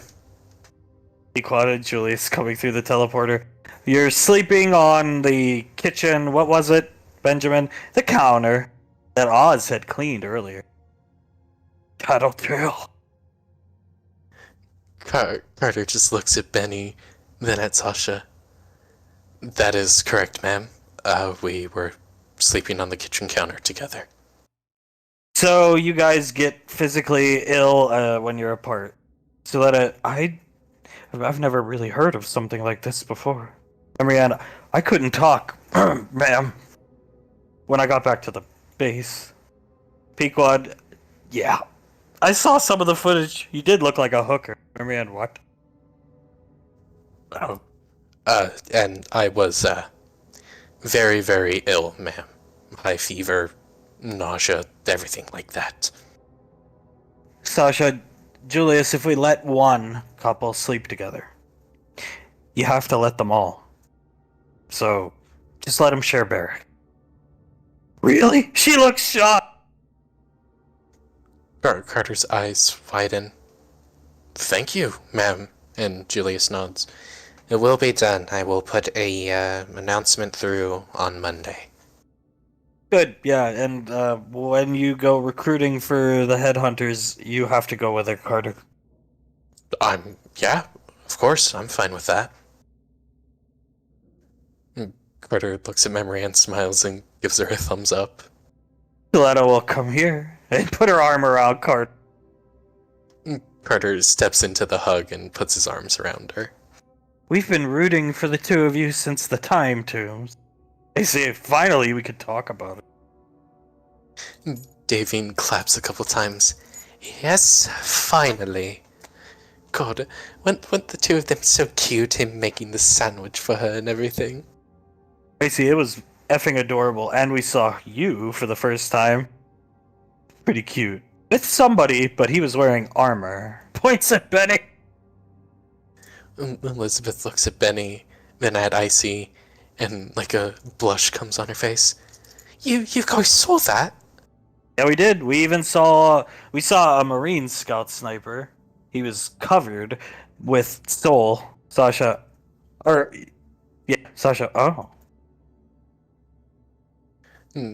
Davine looks over at Sasha and nods. Yes, as soon as I heard that you were naming your son Colt, I basically knew it was in the stars, if you will. I've always wanted them together for their sake. I could tell she liked him, but I could tell my son really liked her. So I'm glad for them. Well, he's afraid of you. Benny? Oh, yeah. I get it. Davine covers her mouth, looks at Benny. I quite enjoy you, Benjamin. Benny, thanks! He smiles at her. Sasha, I went about it all wrong with him. I didn't want him to go join the military, so I was like very hard on him growing up. Used to make him salute me like, this is what it's like. And I just, in a way, it prepared him for. Never mind. I see it all worked out. They're together now. Who the fuck cares? Sasha, true. Davy nods. Yes, it all worked out quite well. Very well, in fact. I cannot wait to see the two of them. Why do you have a scarf on the wall when everybody else wears one, but you don't, lady? General! He corrects himself. This lady doesn't wear one, but you know what? Maybe someday I'll put it on, but for now, I have other things to focus on. She pulls up her computer and starts looking at the town. I see. Oh, she's checking her UAV drone, watching Tommy. Julius looks at Sasha and just shakes his head. You know, Sasha, in liking or even enjoying Tommy isn't a requirement of the Rainfalls. You just put on the scarf. At least consider it. It hurts my feeling. Sasha, oh, I didn't know that. Looking down at the computer. You know what else hurts my feelings? Let go of my son. Stiletto will let go of Carter. This way, honey. She pulls Marianne away. Julius also takes a step back as Carter turns to his mother. Alright, yep. And then he just winces a bit. Do you know what else hurts my feelings? No, Mom. What is it? When my son maims my daughter. When he fractures my family, which is the only important thing in this universe to me. He leans back a bit. Yes, ma'am. I am so sorry. She steps on Carter's toe. Very hard. He, yelps a bit, leans forward. She knees him in the stomach, and then cracks him with a closed fist across the back of the head. It's the hardest he's ever been hit. All the air is pushed out of his body when she clocks him in the back of the head, and he just falls to the ground on all fours. Are you done now, Carter? She slams her boot on the back of his neck, fracturing my family. Are you done? You have your girlfriend. You were stupid and didn't capitalize on it when she was around. Are you done being a bitch? Yes, ma'am. Are you sure? She'll press down on Carter's neck. I can break it very easily. 110%, Mom. Please don't. Okay, the next time you fracture my family, Carter Rainfall, I will crack your skull open and throw you in the woods adjacent to Rainfall Lane. And something will make breakfast and or lunch or dinner, depending on the time of day, out of you. She presses on Carter's neck harder. He inhales a, raspy breath, and she could feel him under her boot, and he starts to nod. Yes, ma'am. Let go. Stand up. He stands up. Jesus. Sasha, watch. It's absurd. He deserved it. She comes over here. Davine, golf clapping, and Julius just whistles at Pequod. Marianne puts her arms out to Carter. Come here, Carter. He, stumbles over to her, leans into Marianne's ear. Yeah, are my eyes dilated? I feel like she gave me a concussion. You're good. You're good, honey. She starts rubbing Carter's cheek. We kind of knew this was coming. Julius warned us, Uncle Julius. So, yeah. Julius nods. And Carter puts up a thumbs up. I I knew I had to take my licks for what I've done. He rubs the back of his head where Pequod hit him. I would just like to say to all of you, I know words don't mean a lot to the Rainfalls. Actions do, but I am sorry, and I hope to better the family instead of worsen it as I have in the past. Apology accepted. She starts clapping. Pequod, she always took the kid's side. Always. Julius nods. Yep, every single time. There's no price of admission to Rainfall Lane for you two now. You've got your beating. Pequod said. Oh, thank God. If I had to have that crack in the back of the head every single time, Mom, I don't know if I would be alive. But Your sister's gonna get it too, don't worry. You're talking about Soul, right? Yes. Oh, I know she has, like, problems with her last name and everything like that. Just don't beat her like that. I don't know if I would never beat her. I'm just gonna rip up her birth certificate. Okay. Yeah. A fake copy of it. Don't tell her. Carter, Icy speaks up. I won't. My mouth is shut when it comes to that. Just had to look out for my little sister. Elizabeth got it too. She told me a little bit about it. Icy mom and dad voice at the same time. Eat your soup. It was pretty scary.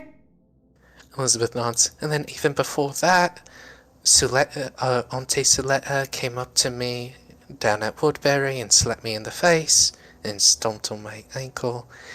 I definitely got my fair share. You were there. Suletta smiles at Memory. Yeah. Yes. That day it got super cold, Carter. Carter nods. Yeah, I was very confused about it. I thought you were doing it, but he gestures to Suletta. It definitely makes sense. I believe you two were sharing a root beer float in one of the alleyways. Yes. Yes, we were. Then Carter wrecked my car. That was fun. What? Julius looks at Carter and starts to laugh. And Carter puts his hands up. She was trying to teach me how to drive the hover car. And I sort of freaked out, didn't feel like I had control of it. And wrecked the car to Kingdom Come. I didn't mind at all, actually. She rests her head on Carter's chest. Carter smiles at her, kisses her, the top of her head, and Julius chuckles. Wow. Okay, don't tell your sister that I told you this, but don't feel too bad about it. Laz, the first time your mom took her out driving in the hover car, she completely ran into the side of the house. Freaked out. Arms going everywhere. It was sort of funny. We didn't really care about the house. We were more worried about her, but yeah, don't feel too bad about it. I think everyone sort of sucks the first time they drive. It made me think, because, like, Uncle Scar's reaction was like, oh my god, is she okay? Are you okay? I'll have this all fixed, don't worry about it. If you had done it, I wonder what his reaction would be, Carter. He probably would have hit me with his power loader. She crosses her arms, start laughing. Bagsy, I got rid of that, by the way, for you, Carter. Thank you. I wasn't the biggest fan. His eyes sort of widen. Where is it now, can I ask? Bagsy, in transit to Rainfall Lane. So Uncle Scar's gonna have access to the power loader when I'm at Rainfall Lane. As he holds onto Marianne a bit tighter. Pequod, I wouldn't worry too much about him. He's very busy tending to the golf course. Marianne, he can't get through my ice wall, Carter. Don't worry. Julius, like, silently scoffs at what Marianne just said. We will be fine. We're going to have a lovely kissing Carter's neck week. Yes, yes, we will. As Davine is just sitting back, watching her family with a big smile on her face. I imagine Elizabeth may be doing the same because she lost track of Benny. He's sitting down next to Sasha. You know, that's the chair I shot Mr. Wiseau for sitting in. Awesome! Julius looks at Benny. Oh, kid, let me tell you, you are pretty damn lucky. Can I get a selfie with you? Yeah, sure. So put her arm around him and let him take a selfie. Mr. Wiseau's pretty cool, but I think you're cool. I like you, Benny. Elizabeth looks very happy when Sasha says that, and Julius stares at Icy, points at the two of them, and starts to laugh. Icy shrug. Benny, I always thought your miniatures were the coolest, and your trading cards were the coolest. I won a lot of battles with your trading cards. I had a Sasha deck. Really? He looks down at it. He caught, oh, whatever. Carter leans forward to Marianne. I guess he just has a certain charisma about him. Yeah, he's sweet. Gullible. But sweet, I suppose. Kissing Carter's neck. He smiles at her as Davine, looking right at Benny, leans over to Elizabeth. I approve. And Elizabeth looks at Davine and nods, smiles. Yes, so do I. I think he's very nice, and he looks quite handsome, doesn't he? And Davy nods. Yes, quite handsome. You know how to choose them. It was a starter deck. It was the Ranger General starter deck, but not the classic one, because the classic one was General Lorelei, who is cool too, but I had yours. Sasha, I have a first edition one. It was the first one ever printed, actually. Pequod gave it to me. You can have it if you want. I don't play nor care to collect my own collectibles. Really? Sasha, yeah, of course. I'll get it when we go home. Next time I see you, I'll give it to you. Just no more paperwork down there, okay, honey? Of course! He smiles! I see, never seen anybody win her over that fast. Holy crap.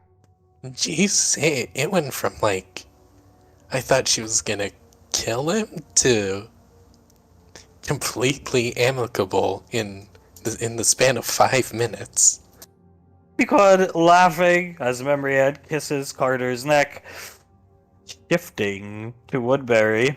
Ricky has gotten Colt and Soul here, Tommy and Yuri here. Soul's on Colt's lap. Tommy is not at the table though. He's got a pair of binoculars looking up in the sky. I'll be there 1 minute, Ricky. Yes, sir. So, how are you two doing? I mean, she's got hickeys all over her neck. Besides damaging her like this, good? How are you doing, Rick? I'm doing fine, yeah. It's a good day. It was cool to meet your uncle. Yeah, my uncle, he is awesome. I believe one time, Elizabeth called him a bit of a muppet, but we all know Uncle Banksy is like her favorite.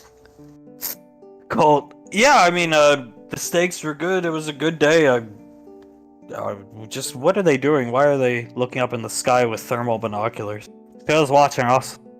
They're scared that your mom's gonna kill them. Whatever. He shrugs. So, Okir, he seems pretty done with you. What did you do this time? You get arrested again when we were up on Gateway? Nah, it's the thing with Delilah, man. I just can't.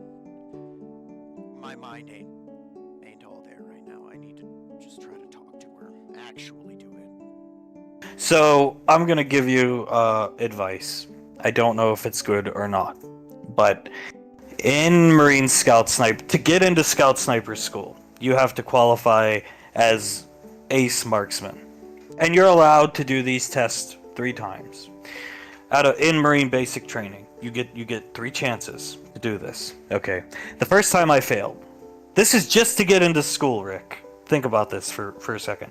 This is just to get the chance to get into the school, which, like, I don't know what the attrition rate is off the top of my head, but it's pretty damn high. Okay. So it's a chance out of chance. I failed the first time. You know why? And I'm not blaming her, but she was the only thing on my mind. It's not her fault. I could have called her any time. Did I not have your number? I had your number, right? She looks at Colt and nods. Yeah, I made sure to give it to you, before you, or one of the times I saw you before you left. I was not thinking about her as in, like, I was worried that she would find another guy. That's it. So I failed the test. Then I went to my sergeant, who said, well, you know, you failed your test. It's shocking given your last name, son, and who your mother is. I said, yes, sir. May I apply for a third time? He said, or a second time. He said, sure, next week. Whole week to practice. My last name paid off. They let me have as many rounds as I wanted to practice that week. Still worried about, wondering if she had a boyfriend. Failed again. Went to the sergeant, same thing. I made a call to my father and I asked, you know, do you think Sol has found a boyfriend? And he said, well, I can find out pretty quick. He called Julius and Julius said no. And wouldn't you know it, Rick, the next week I passed my test. Okay. So I know what I need to do. It doesn't make doing it any easier, you know? No, it doesn't make it any easier, but if something's on your mind that's strong, you need to address it. Otherwise, you can't move ahead, move forward. And thank you so much for not finding a boyfriend. I was so worried. She starts to laugh. Oh, trust me. There was no boyfriend that could have been better than you. And she gives him a kiss on the cheek. Imagine your father's reaction to my dad calling, like, hey, does Sol have a boyfriend? No, thank you. And then he hung up the phone. I'm sure he was very confused, but honestly, I think he just enjoys Towns' personality, so he probably just laughed at it. Oh, he kisses her on the head, but he'll keep the kiss planted there. I agree with what he said. Tommy coming back, looking up at the sky. You'll have to get this over. Shield's right there! As she goes out of the building and walks out of town to the parking lot. And there she goes. It's alright. I'll do it tomorrow. She should be here then, so I'll do it then. Good. Very good! Colt, do you think you could set Sol down for a minute and go get me a fountain soda? Here, Tommy line of credit. Get everybody something to drink. Sure. What do you want, honey? The strawberry lemonade. Rick? Whatever, root beer. That'll work. Tommy will just take whatever Ricky takes. Me too. I'll be right back. He walks up. Alright, so, listen to me very carefully. Would you like to go to ball? She tilts her head. A ball as in a dance? Yes, there is ball tonight. Small town, kind of adjacent to Melbourne. Town is called Winsdale. There is a big ball there tonight. Heads of corporate civilian entities coming to meet with military representatives. Okay. But I'm not someone like that. I'm not a military representative or anything like that. That's fine. Your last name can get you in. Rainfall. I think it would be good. You have beautiful dress he would love to see you in. Yellow dress. You bought him clothes? You two go have a good time. And, well, his mother will be there. Oh, he smiles at her. Toothy smile. Sol returns that toothy smile. Is that so? Yes, your mother was to be the guest of honor. She is the Primarch. First leader in EarthGov history who leads both political civilian affairs, and military affairs. She was supposed to be there, but she too busy with work. Sasha going to go for her. Imagine that! That is a very interesting opportunity, Mr. Wiseau. Thank you for letting me know. So, I say we do this. I give you Tommy's line of credit. All weekend. You, him, go have fun. Me, Ricky, Yuri, much work to do. All weekend. You can even have Tommy's vehicle. He gestures over here. You can have it. You can drive it.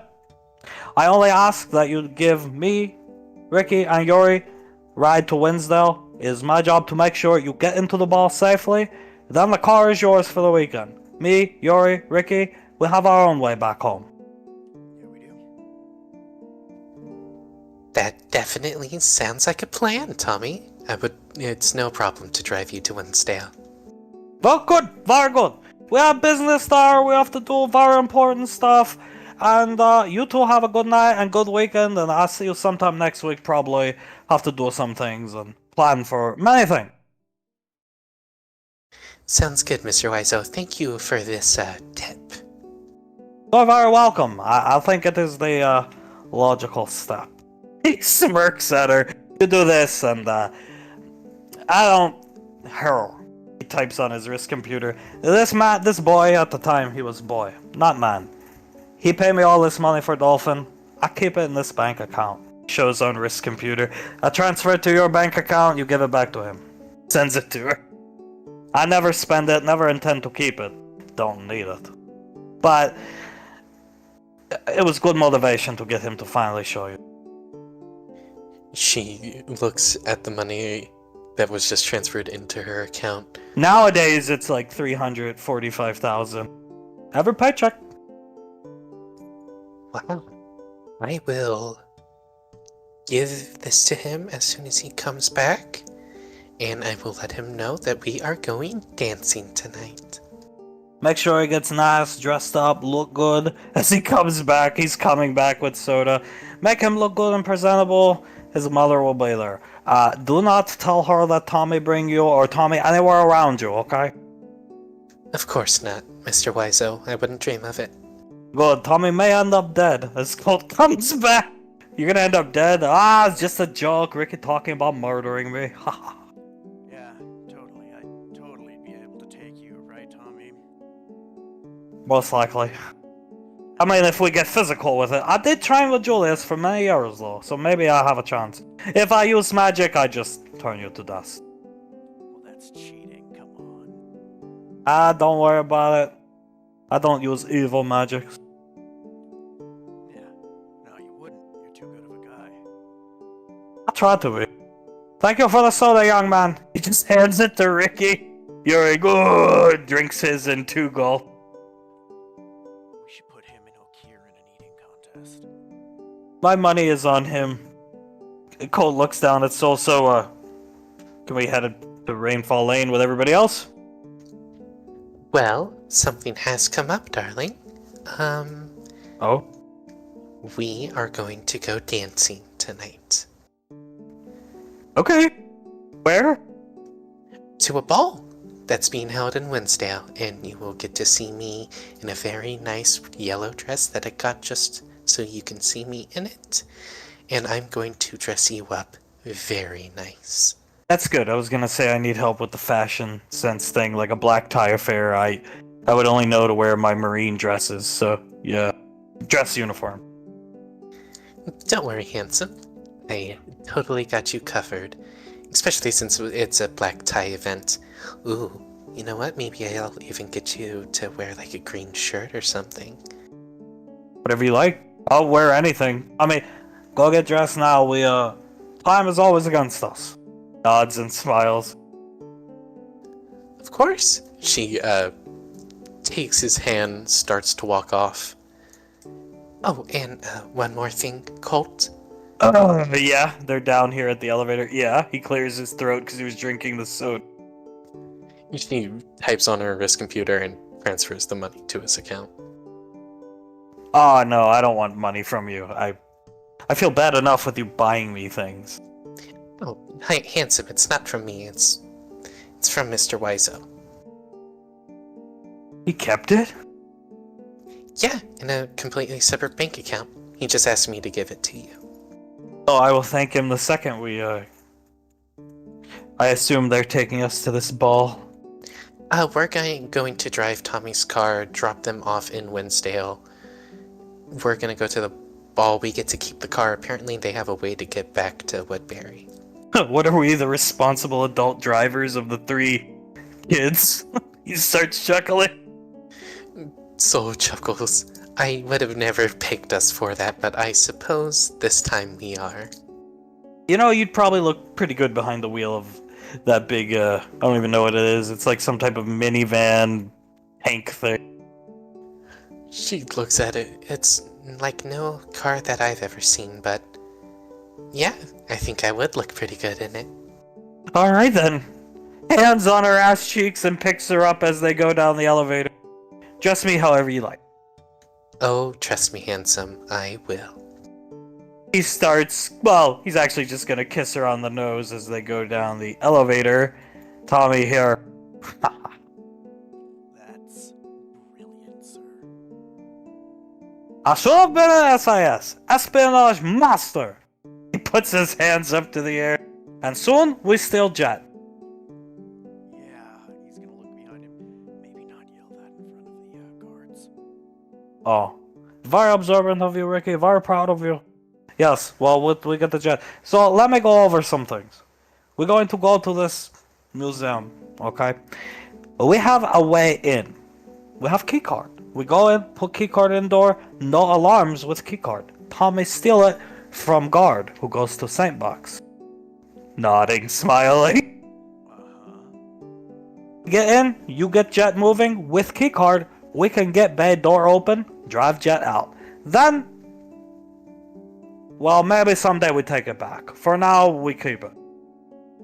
Okay, let's get to it then. Bye, good Ricky. And the next time you see Delilah Country, you must confront her. Nothing costs. Yes, sir. I'm ready to do it. Thanks Good. for This is why we are here. But please remember, Colt's mother will be at this ball. You are to stay in front of me at all times. Make sure you are Tommy bodyguard. If she shoot you first. Give me time to run away. Alright. If she sees you in front of me, she will shoot to wound. Trust me, this time she will shoot to kill Tommy. And this woman does not miss. Alright, if I die, I die. She will shoot you in the leg. You are the son of Ash. One day we take you up to Gateway, show you all the Rangers that want to beat you up. Rangers want to beat me up. Good. Yeah, sure. So, how red do you think she's gonna get Colt? How much do you think she's gonna get Colt to blush when she's in front of his mom? I think blush and fear. Probably a lot of fear, but it is dumb fear. Their mother want them together for years, so. I mean, it isn't to sound weird or nothing, but I think most people would be happy with their son dating a rainfall. Yeah, well, I mean, goes beyond the rainfall thing. Just, they always like one another. She good for, he a lot like his father. Girl like that is what he need. Without girl like that, won't amount to much more other than trigger pulling. Which is not what you should make your life about. Yeah, I mean, I think that's gonna be me. I like it here. I don't know. Well, you're not good at shooting. You suck. Oh no, I'm terrible at shooting, but, you know, I'm good at punching stuff. Oh, man. Yes, well, I mean, we need to teach you how to drive. Tommy will teach you. This is ridiculous. You are pathetic. How are you going to get a girlfriend if you can't drive? Yeah, that's fair. I will teach you too. I will teach you hover car. He teach you how to drive wheels on road, motherfucker. Yeah, I'd love to learn from you two. And hell, maybe after I get out of the military, I can just be your bodyguard full time. You need someone to take a bullet when you meet the Ranger General. That would be good because your father is very important to that woman. So she will always feel guilty about shooting to kill you. He starts laughing. Hey, you've already done so much for me, Tommy. I'll take a bullet for you any day, bro. Good. Don't worry about that. If we play our cards right, nobody gets shot. Tonight, we steal jet. He says quietly because this guy's walking past.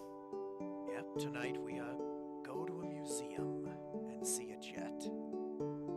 Very excited. Go get in your black clothing, Ricky, and here is this balaclava. Make sure you wear it. Yes, sir. Good, Rick, as he finishes drinking Tommy's soda that he had given to you. Flashing to the academy, all the rain falls from Sasha's office after Benny got many autographs from Sasha. Show up here. Benny, she is so nice, that woman. I see the fastest person I've ever seen to flip her, like I said. Yeah, I mean, even I didn't flip her that fast, and we were just sort of buddies from the beginning. Jesus.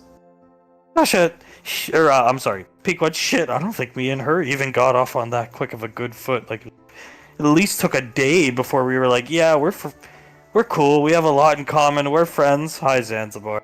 Uh-huh. Holding the basketball. Davine waves up at Zanzibar, and Elizabeth does it at the same time. He sniffs the air. Benny, awesome. Coming over, petting him. Carter smiles, holding Memory Ann's hand. He walks over and starts petting him. It was nice to see him down at base, Aunt Icy. Icy, yeah, he followed Mama Lan when she came to guilt trip Elizabeth. So, because Mama Lan had a melted sundae, and then your dad just let him kind of roam around the base.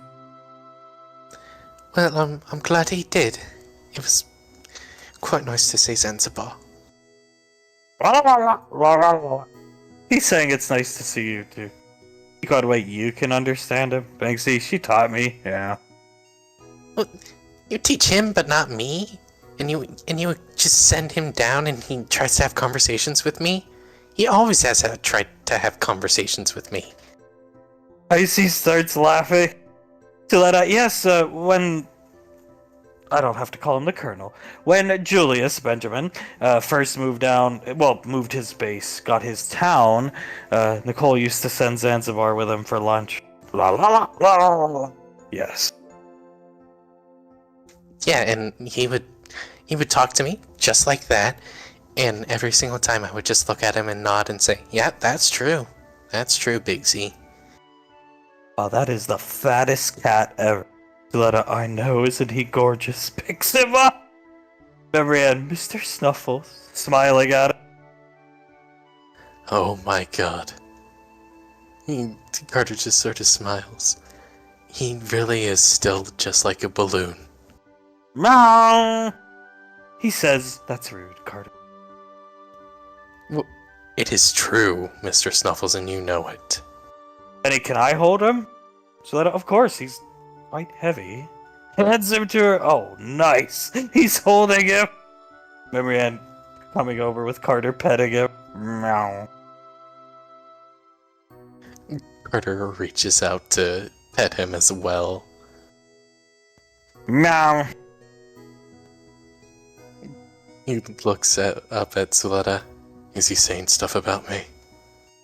He's saying, hello. She pats him on the head. Hi, Mr. Snuffles. It has been quite a while. You gonna come pet Mr. Snuffles, Elizabeth? Elizabeth was scratching Zanzibar's chin, and then she pats him on the cheek, runs over, and starts petting Mr. Snuffles as well. Meow. Meow to you too, Mr. Snuffles, as she gives him a kiss on the head. This is awesome.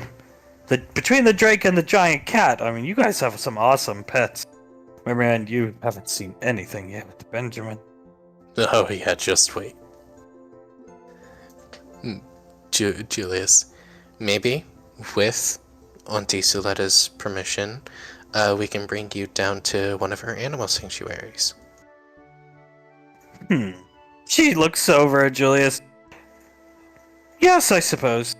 Maybe we could have lunch. Well, it's getting actually kind of late. I suppose at dinner, actually. Frost tyrants are always crowd pleasers. Those things aren't real, are they? Suletta. Elizabeth smiles up at Benny and nods. Oh, they're very real. Pequod, they are the realest of real, and they've been, we bought all the Frost Tyrants that were in captivity and sent, Aunt Icy and Julius and Sasha helped too to kill some of the poachers. So, we have them all here on Rainfall Lane. Holy crap. He's looking at the cat! Elizabeth smiles. When I told you that we sort of had their own ecosystems, I really wasn't lying. You really? Colonel, you really killed poachers? He looks over at Icy. General, see, just call me Icy and call him Julius. Please. Yeah, this is our place where we can be casual. Just call us by our names, and yes, we killed them without mercy. It was really fun, Benny. She comes up behind Benny. Sasha stole a bunch of Julius's kills. Thanksy. It's fucking usual. And you know what? I did most of the damage to them. She just manages to hit the shot before I get it. There was one guy who was like crawling up the ramp of his ship trying to get away. Julius was trying to act all cool, walking up behind him slowly, and Sasha headshot him as Julius's foot was coming down on the back of his neck. It was really fucking funny. He says, sucks to suck, Julius. Oh, come on, Zane. Oh my god. There wasn't even a neck that I could step on at that point. Blew his head clean off. Everybody says she's scary. She seems nice. Benny petting the cat. Yeah, she seems to be a bit nicer to you than some other people she's met. Pequod, I think she's warming with age, leaning back into Julius. Warming with age and just happy her son's finally together. With Soul. They didn't come home this weekend, huh?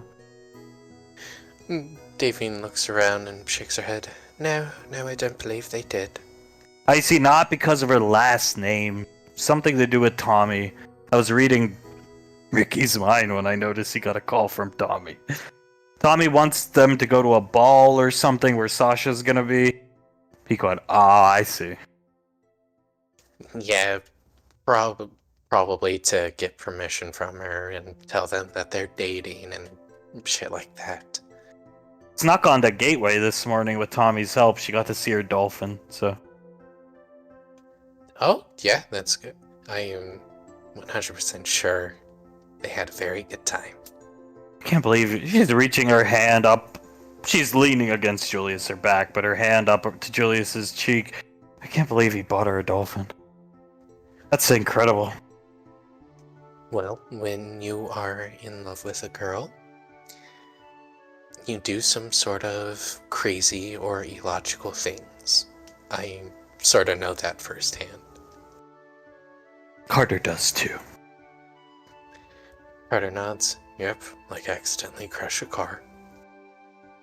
It was fine. Nobody got hurt.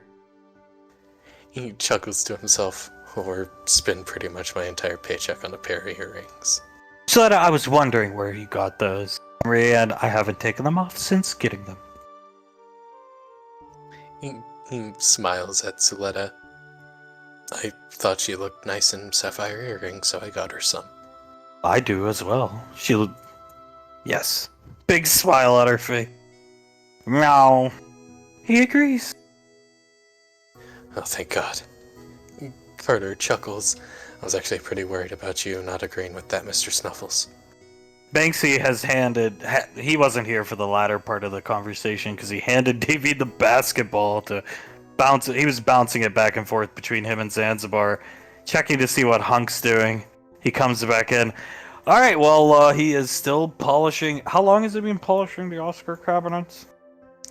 Since an hour after we got up. So she looks at the clock. I assume it's about like 3 to 4 at this point. Yep. Oh my, about 10, 11 hours. Okay, well, here's how it's gonna be. It's time to go meet Elizabeth's dad. Awesome. Gently putting Mr. Snuffles back into his hover chair. They can see Elizabeth taking a deep breath walk up to Benny and hold his hand tightly. Let's go. He's got a little backpack on. I'm excited. As am I. I cannot wait for him to meet you. And Carter and Memorian will be next in line because they have to see Grandpa, because maybe he has a choice word or two for them.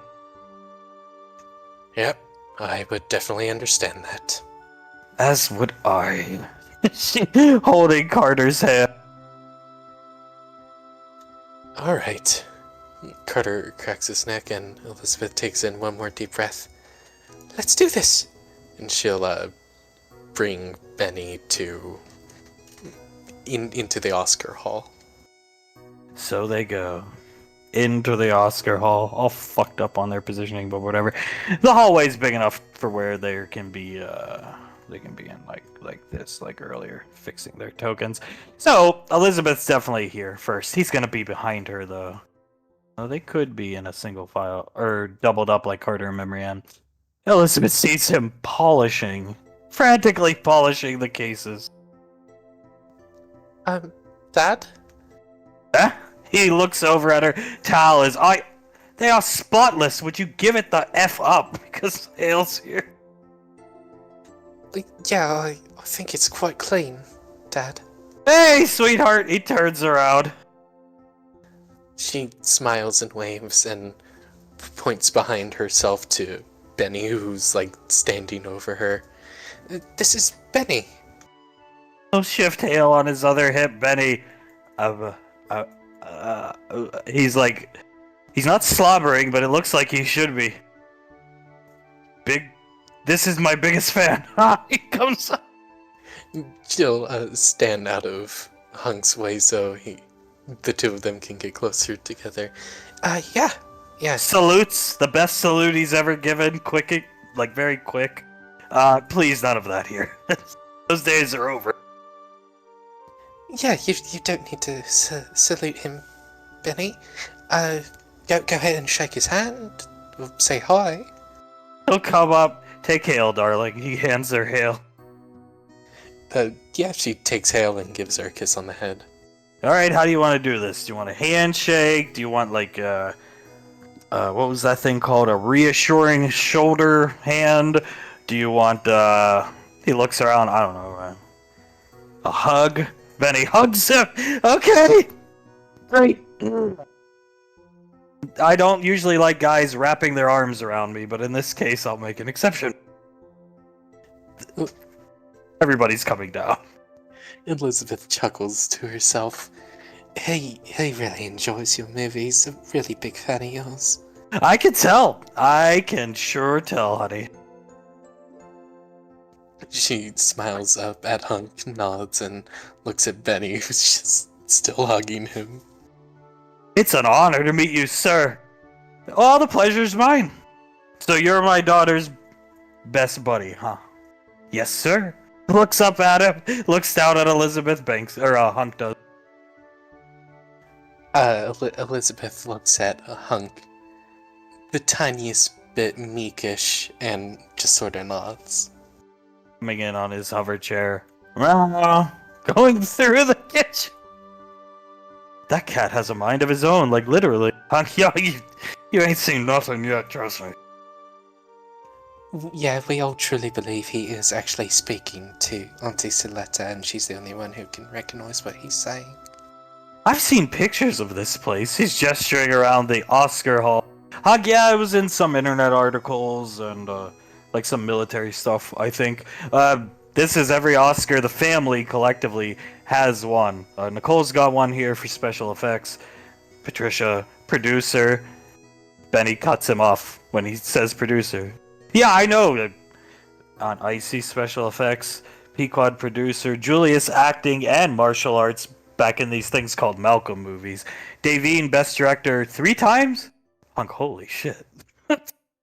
Yes, darling, correct 3 times. Suletta for sound, right? Yes. He comes behind Julius.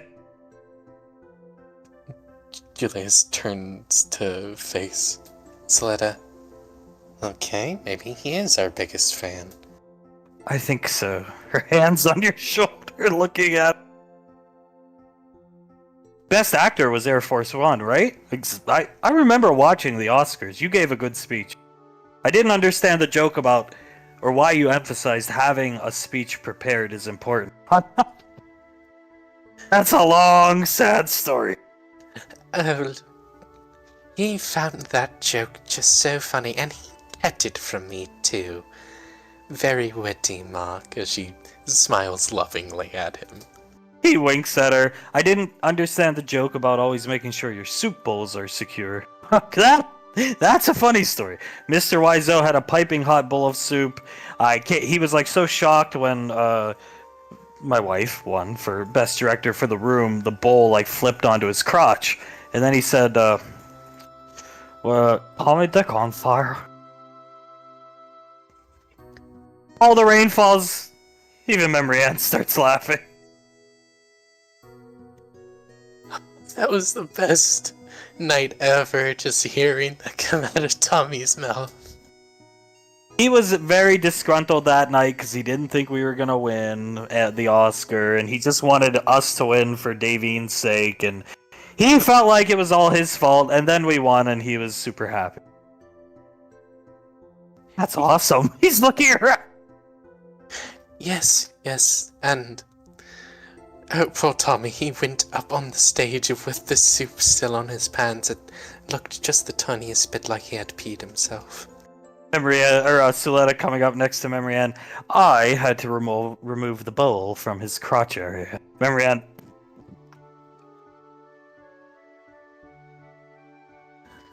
Oh, dear Jesus. And you also had to dab his crotch area with the napkins, I remember. Oh, she groans.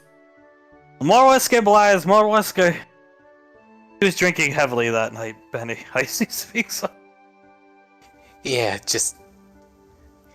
Oh, that was the most I had ever seen him drink. And the soup, it was one of the funniest things I had ever seen. Uncle Scar has, technically speaking, 3. He has one from like a Malcolm movie where he gets blown up in a truck. He's saying all this. He got one for Terminator, the first remake, and where he was riding the motorcycle with the sunglasses. Then he got one for Best Director for, I believe it was Air Force One Part 2. Hunk, you would be correct, young man, and that is quite impressive. Thank you. Davy nods. Do you have like an encyclopedia almost in your head of all this knowledge? Benny turns and looks at her. Growing up, a lot of people like this like crazy guy with the beard. But then the Rainfall stuff was really becoming popular, and I like the Rainfall stuff. I like you, son. He crosses his arm. Julius nods.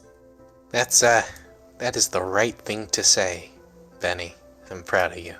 I think they called it the Malcolm stuff, which some of the stuff's funny. I saw this one. Me and Elizabeth watched this one where the bearded guy throws up on this like really ugly looking guy. He got off for fuck's sake. That is still the most popular Malcolm media to exist yet.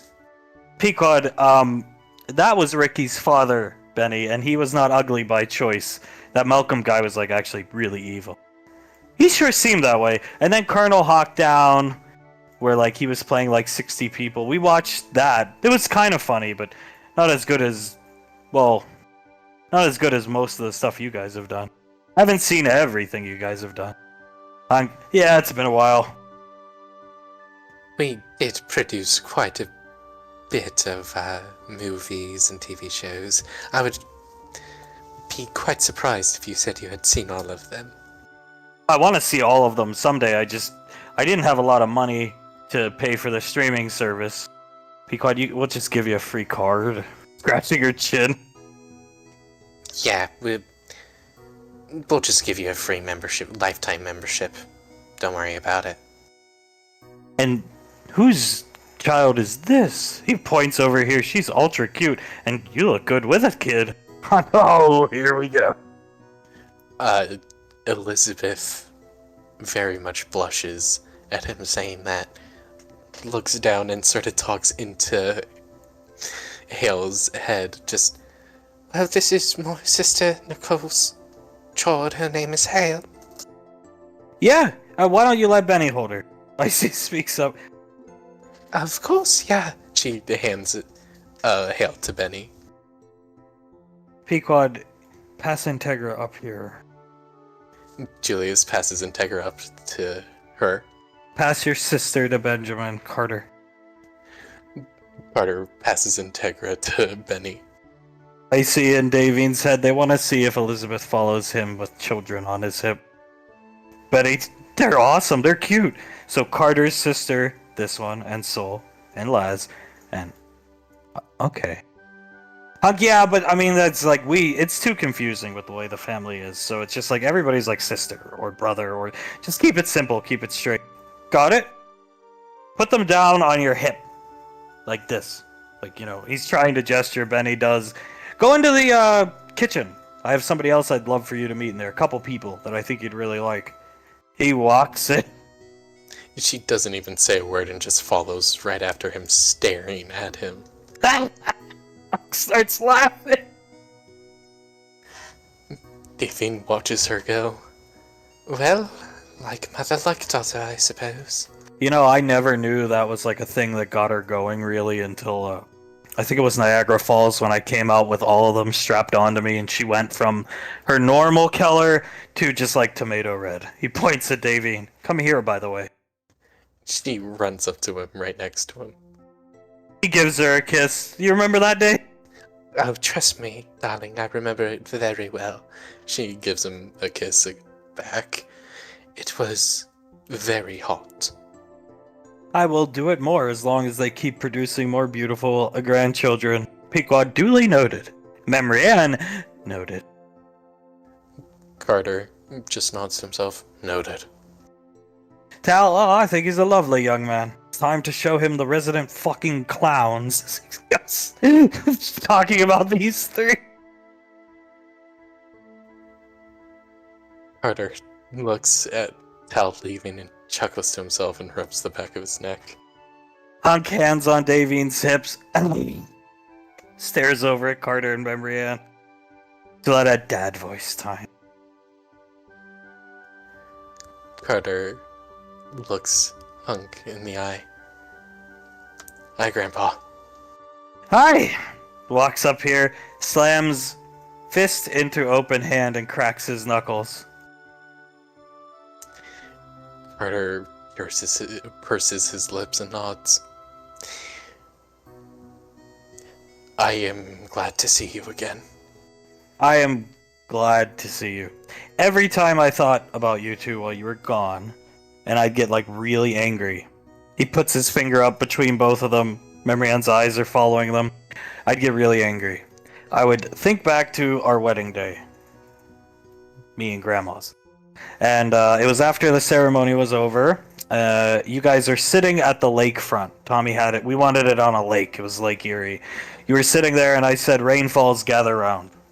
And you two had to sit down there at the lake and ignore what I said. So I had to raise my voice and say, gather round, I said. And she picked you up and carried you over quickly. And ever since, she listened to me.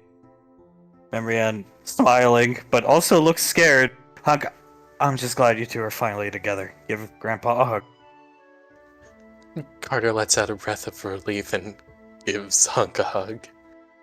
Memrianne hugging him tightly, crying again. And I'm just glad you're back and want to see you back when you can be. And when you want to be. Of course, Grandpa. Not a problem. Oh my god. I was holding my breath. I really did not want to be dad-voiced. No. I'd get really angry at you two. He kisses Memrianne on the head, messes with Carter's hair. I'd get really mad. Grandma will tell you. But that's what I would think about. So I just want to see you guys back. And I'm glad you're back. And look, there's a lot of people that are going to want to see you because it's been a long time, especially for Memrianne. So if you could, for me, just go, meet and greet everybody. Blaze, or Jennifer, Sunny, especially Blaze. It's been a long time. Yeah, of course. I've missed Uncle Blaze. Hand on her neck, looking in this direction. His office is still in the same place. Yeah. Carter holds Memory Ann's hand. We'll go say hi to them now. Thank you.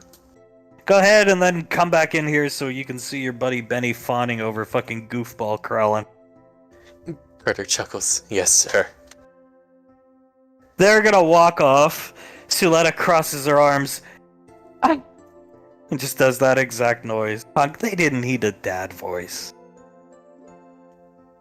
Julius puts his hands in his pockets, looks at Icy. I don't know, I thought it was gonna be pretty funny if they got dad voiced. I was really looking forward to it. Pequod, as was I!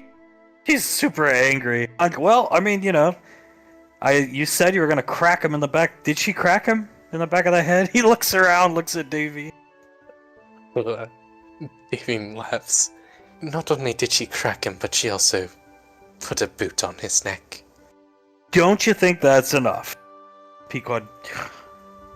Yeah, I guess. Maybe they'll fuck up later on down the line and you can dad voice them. Okay, if they do, absolutely. I promise you. Okay? Puts his hands. Julius chuckles. Alright, we'll hold you to it. Alright, come on. Let's go. I like that kid, actually. He's looking in this direction. He is very good for our daughter, I believe. Oh no, he's moving in on the goon squad. Come on, kids, let's go. I'll go in, but Carter and Memory Ann first. They're walking down the hall together. They can see into the office. There he is. That's Uncle Blaze, yeah. My mother used to tell me, I should always value my time with him. Because were not for the actions of our parents, well, my mom wasn't involved, but your mom, dad, aunt, he was dead. I helped bring him back to life, so... Carter nods and looks into the office. Then let's go cherish every moment we have with him. Starting right now. I always loved how he called me madam. Yeah, he would always call me sir, and it always made me feel a little good about myself. She clears her throat, grabbing Carter's hand very tightly. He smiles at her and opens the door for her. She goes to open the door, but she gets her hand on the knob. Unfurling from this door, he sees two gigantic paws, they both do, grab the sides of the doorway and or vestibule. Scar's head comes out, looking up at the ceiling, and he's unfurling out because he's so tall and he has to scrunch to get through the doorway. Takes a big inhale in. I knew I smelt a bitch. Carter takes like a stumbling step back. Uncle Scar! Well. If it isn't, she pushes Carter back. Carter, Rain, she's standing in front of Carter, fall. Carter puts both of his hands on her shoulders. If you stand in front of me, he's gonna accuse me of being a bitch, and I would rather that not happen. She'll snap her fingers and put the ice wall up. Carter lets out a sigh, stands right here next to it, puts his hand on it. Yeah, that seems pretty damn thick. She crosses her arms, smirking at Carter, her eyes glowing. He can't get through this. As I said, I'll protect you. Oh, my paw comes smashing through the ice. Oh my god! Carter just freezes, his hand still on the ice wall, and his eyes look almost dejected as he sees the fist fly through the wall. Another fist comes through this wall. Boom! Claws dig into the ice and he tears the ice down. Memory Ann in shock, the ice starts to melt instantly. Nice try. I should have expected that to happen. You go see Uncle Blaze. Us boys are gonna have a chat, Carter. Grabs Carter by the back of the shirt, throws him down the hallway, and storms in. Memory, oh, You hear her let out a whimper. She can hear when he hits the back wall just a loud fuck. Come on, Carter! Throws Carter through the door. Picks him up, throws him through the wall. I can break what I want, motherfucker. I'll fix it. Comes through into this tiny storeroom, the small table. Cracks his neck. The loudest neck crack Carter has ever heard. Carter coughs up some of the drywall dust that got into his mouth. He stands up. Alright. We both know you're gonna win, but I'm not gonna go down without a fight. As he puts his hands up. Fight you? He pulls out a beer and opens it. I don't want to fight you. What? What's going on down there, Carter? Down at this, That looked, pretty interesting out there. She protected you, huh?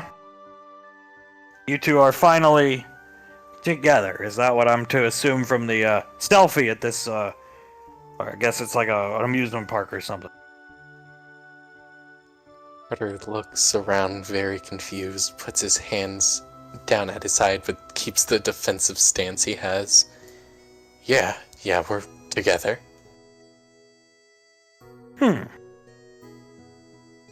Okay. Pulls out another beer from a pocket. Here He, pitches the beer, looks at it, makes sure it's not opened yet, and then he cracks it open. Just tell me the truth. Have you banged? You finally banged her. Yes, we have banged. Best night of your life? Even better than the best night. I'll drink to that. Toast me, motherfucker. He toasts him. He drinks the beer in one gulp. Carter just drinks a beer how you normally drink a beer. Gar pulling out another one, opening it up. Okay, well, you got what you want. Are you happy? Yes, sir. Good. Okay. Here's the problem, Carter. Now you got what you want. Now you gotta keep it. Make it happy. Her. So, who wears the pants between the two of you? He looks at Scar. She does. Okay. Let me tell you something about her. She's a lot like her mother, okay? Women like her... okay, Carter, you have to think about what you have here for a second. That woman and her daughter, so Suletta, and her daughter, they're the only two women in the universe that are ever going to look like that. That attractive, that gorgeous. Men would walk into the fires of hell to have a chance to be with them. You understand that. You're aware of this, aren't you? Yes, sir. All right. Good.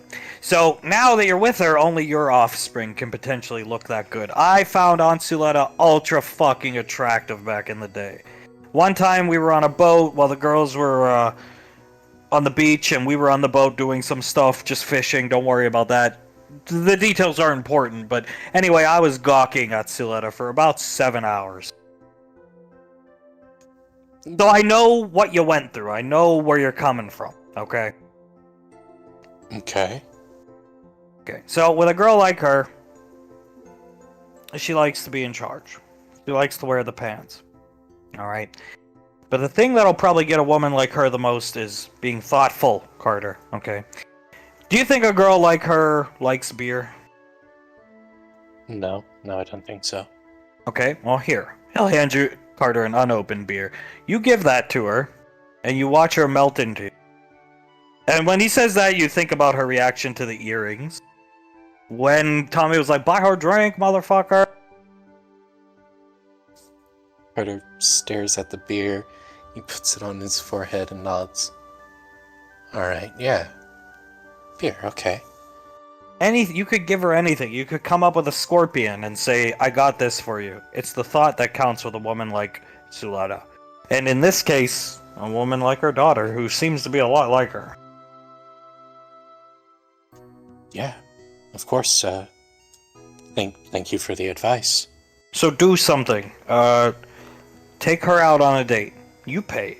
Take her out on a date. I bet you anytime you try to do something for her, she won't let you.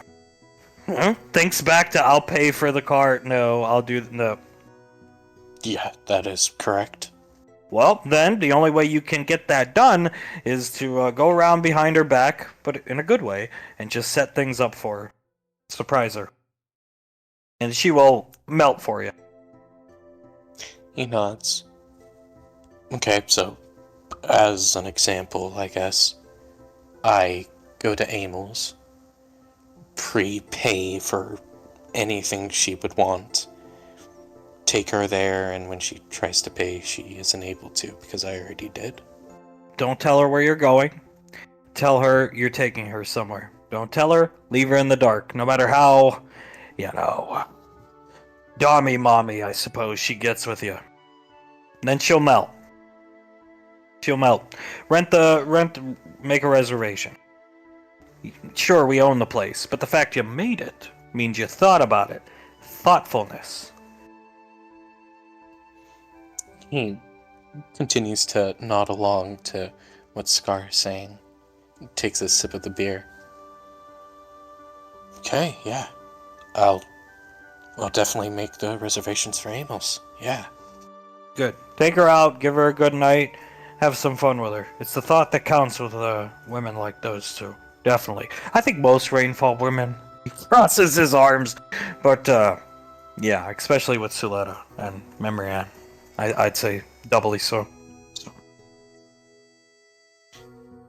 Yeah, I would say so. I gave her a pair of earrings like a week ago, I suppose, and she just sort of melted into me. Is that where you two finally flipped the switch? Hit the gas, whatever you want to say? Yeah, that's where we first kissed. Yeah. Well, often, not all women, Carter, but oftentimes very strong women like that really are looking for somebody to make that first move. And continue making the moves. Sure, they want to be in charge 90% of the time, but that other 10, you gotta make that 10 count. I watched Tal. Uncle Tal, he's with Aunt Suletta. I think he probably knew ahead of time, or it's just instincts for him. That's how I know these things. I never dated your aunt, obviously, but yes. Yes, sir. Definitely makes sense. Here, come on. Actually, before we go, I have some questions, but then I'm gonna, I think she went in to see Blaze, so, but I want to be there when you hand her that beer, and just so you can see her reaction, and I want to know I'm right. But I have some questions, if you don't mind answering them. Sure, yeah. He'll finish his beer, open another one. Cigarette? No, thank you, I don't smoke. Okay. So, your sister Soul, she was acting really weird here the last year and a half before boot camp or whatever you call it. What was going on with her, Carter? I could never figure it out, and I didn't want to, she was a young girl. I didn't want to, I'm a man. It's hard for me to relate to certain problems young girls might have. So, he just completely chugs his beer, sets it down. She... How do I put it? She sort of had a problem with her last name, not what was around her with it, what, things it brought with it. She always felt people were after something with her, looking at her as Rainfall and not Soul. Okay. Yeah, that makes sense, actually. Okay. So, yeah,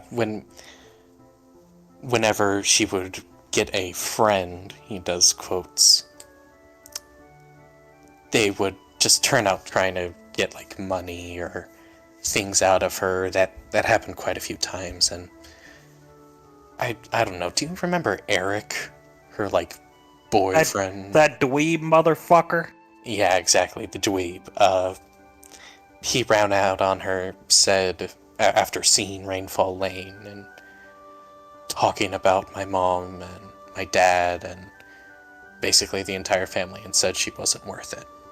He puts his hand on his forehead and starts shaking his head. Okay.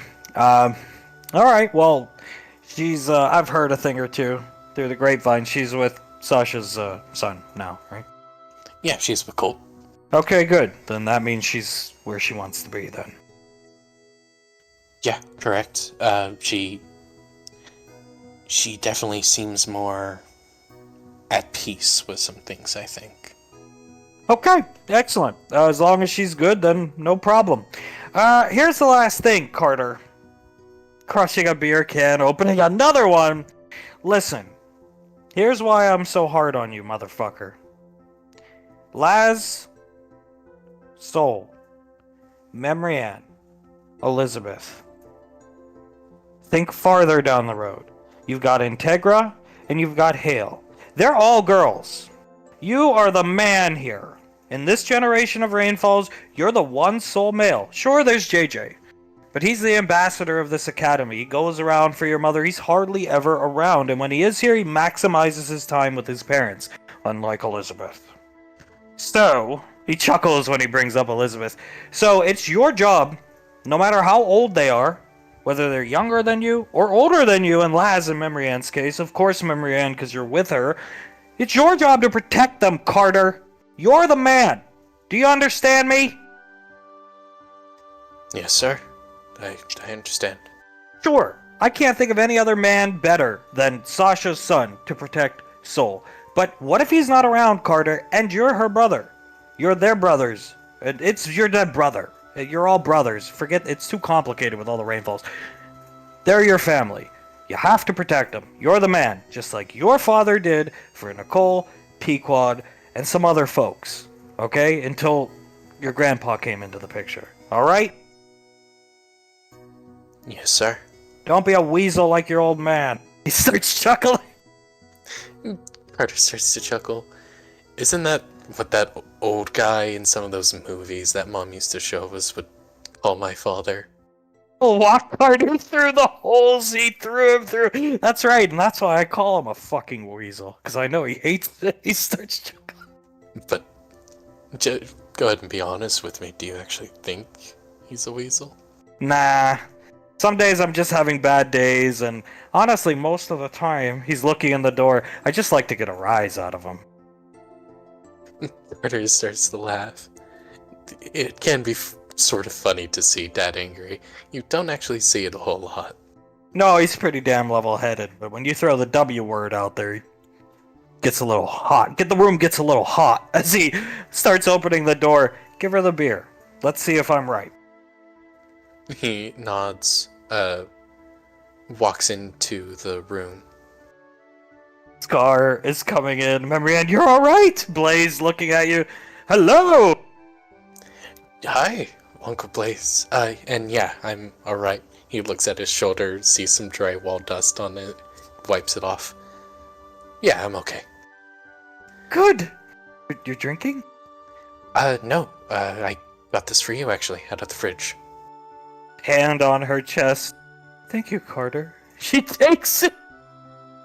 Pulls Carter into her, rests her head on his chest, and opens the beer. Scar just nodding up and down. Carter slowly looks at Scar and nods up and down along with him. I don't particularly care for beer, but we're home and I'm happy. He opens it and takes a sip, still just nodding slowly.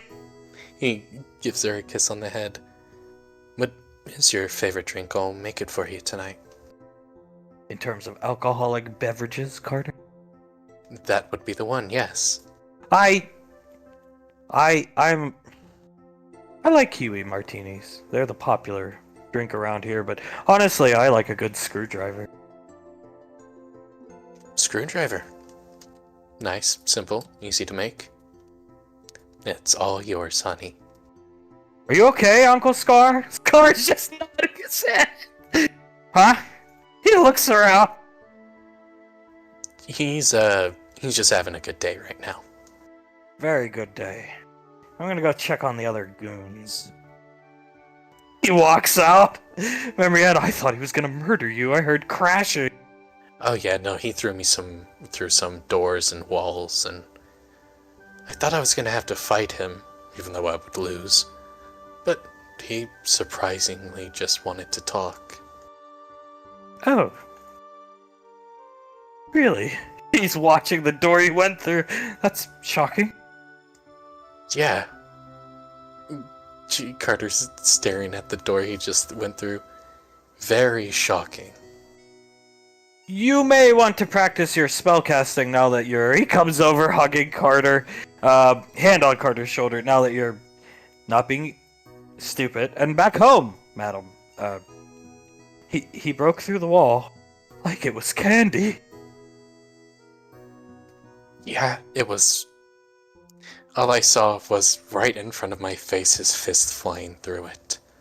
You haven't practiced in how many years? I mean, since I was promoted to lieutenant and got to the headhunters, and I have a lot of catching up to do. She's already greeted all these people. They're all coming up to greet Carter, of course. After Carter's done giving a hug to Blaze, he turns around, gets on both of his knees, gives a hug to Star, same to Sunny, Jennifer, and Rolly. I will tell you, sir. I thought a young Suletta was walking through the door when Memory Ann came in here, screaming your name, and he's going to kill him, he's going to kill him. He starts laughing, sits down. Carter starts to laugh, stands up, looks at Memory Ann. You were that worried about me? Yes, I was, Carter. Head back on his chest. Of course I was. I take care of you. Carter looks down at her, places a kiss on her head, and keeps it there for a second. Then, yeah, you do. But that doesn't mean that I can't take care of you sometimes too. I appreciate the beer. He's still sipping it. I haven't drank one since I was like 14, and your father let me try it. Carter laughs. Not a huge fan of beer? I can get used to it if it comes from you. Okay, if it comes from me, sure, you can get used to it, but I'd much rather make you what you enjoy, and you'll be getting a lot of screwdrivers from me. She pinches Carter's chin with her thumb and index finger, staring at him as up here he is just shaking Frederick's hand. What is Frederick doing? He's been shaking Frederick's hand for an hour. Not an hour, oh my god, like 20 minutes. They're all watching in shock. Frederick is just shaking his hand back. Very firm handshake. Carlin, nice to meet you. Shake me? Yeah, of course. I thought this guy was fake. Because no, he's real. Coming over here with Julius and Integra. Rowan is my personal best friend, and trust me, he is very real, Benjamin. Nice to meet you. Good offspring for Elizabeth. What? Elizabeth, clears her throat and nods up at Krellin. I think he means good mate. Krellin says our language is too complicated, so he's never fully grasped it. That's right. Smiling at Benny. You do get used to it after a while, although I went it quite quickly. Here, have Sunday. Was going to eat, but give to new friend. Thank you. He takes it, puts some to Elizabeth's mouth. Oh boy. He's whispering to Davine. Elizabeth's eyes wide with... Davine and Hunk can both tell just pure love coming through them. They're basically hearts to the two of them as she takes a bite of the sundae. He feeds it to her, takes a bite for himself. Ellen, very nice to meet you. Very fun. This... Samuel. Killer robot. Ancient. Awesome. I saw miniatures of them. They're way too expensive. He caught under her breath. Not anymore for you, honey. Frederick puts his finger up. If you so wish, Sir Benjamin, me and Quellen can procure them for you. Maybe do radio broadcasts. Join us someday. Broadcast about cool things. Not anything to do with Davine. Right, Samuel? Samuel beeps. Flitwick nods at Samuel. Yes, very good. We will talk about cool things like the tabletop game, and he looks around for more topics. Sundays. And Sunny, dog that say, look like rape. What? He starts laughing. Pequod, it's not too far from the truth, I think. Yeah, we'll introduce you to our two dogs, Rocco and Honey. Honey has a certain look on her face. Has had that look for the past 20 plus fucking years under his breath. Davy nods. Yes, that poor dog. Hunk squeezing Davine's hand. He's about to say something, and then Davy notices he's looking out the window here. Scar is just holding the beer, squinting in, tilting his head back and forth, like John Travolta in the Wild Hog. Davy looks at Scar, looks at Hunk. What is he doing? Is he trying to fucking intimidate this kid? I don't know. Maybe he's had too much to drink. Look what he's got in his hand.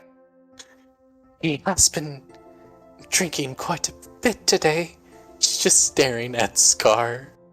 He lights up a marble red and comes in the kitchen. Thinks he comes over here. Davine takes a step back into Hunk's body, just like, I actually don't know what's about to happen. Gilletta backs up with Hale, guarding her. He chugs the whole beer, throws it in the trash, opens another one, chugs it. Benny's looking at him in awe, throws it in the trash. That's enough of the cheap stuff for the day. He's fixing his belt, walking up to Benny. Elizabeth, finally out of her trance on Benny, looks over at Scar and is sort of taken aback by him, but also grabs onto Benny's arm, ready to pull him out of the way. You must be Benny. Is that right, Elizabeth? He's looking at him awestruck. Yes, that's Benny. You are as big as you looked in the Terminator. When you were riding that motorcycle, we had a model kit of you at the orphanage, of you on the motorcycle, and we took turns building and painting it. I wanted to do more of a retro paint job on it myself. I wanted to do your glasses in red. There was this concept sketch. He pulls out a book from his pack where Pequod wanted you done this way. Oh my god. Elizabeth sort of shakes her head in surprise. You've had that the entire time. Yeah. Scar. Yeah, I remember that sketch. I think Julius did it, right, Julius? And Julius gives him a thumbs up. One of my favorites, actually. This sketch was, and then he cuts him off. This is what Tommy's Terminator, he wanted the costume to look like. I think it was too flamboyant, too many colors for a Terminator, a villain, let's say. Scar, yeah, that's right, but then Julius did the sketch of me in the proposed coloration of the costume. The weird retro red glasses. Yeah. He's just looking down at him. Benny's showing him the picture. Yeah, I wanted to do a sketch do our model like this. But they wanted to do it more like the traditional colors in the movie. Scar, maybe we got a model lying around, you can do it. Something like that, huh? He looks around. Julius nods. Yeah, I'm sure we got a model lying around that you could do exactly that. Yeah, and paint. I got paint at home. Nice! I'm Benny, nice to meet you. Scar. Nice shake! Elizabeth goes up to Icy and just whispers, Is that 2 for 2 that he's managed to get under his charming personality? He bends down on her knees so she's like ear level with Elizabeth. He's chopping them down like trees. That is impressive. Yeah, well, what do you think of Rainfall Lane? I take care of this place. It's amazing. It's excellent. I heard some crashing noises coming from back there. I'll fix that. Don't worry about it. Maybe I could take you out to the golf course, show you around. Do you like golf? Oh, I don't know how to play. I could teach you. I know how. The course is up to PGA standards. Come back anytime, any weekend. Do your work first. Be good for Julius over there. What's the plans for today?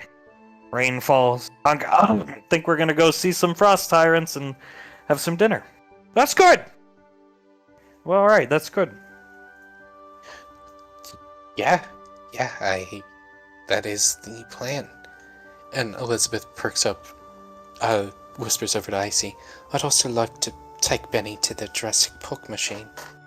Done and done. We will totally take him there. I'm just awestruck that he's chopped down 2 for 2. Scar, you look like a healthy young man. Very nice to meet you here. Just mind your manners around here, and, there's a lot to learn. It's a high learning curve, but, at the end of the day, everybody's pretty cool here, I'd say.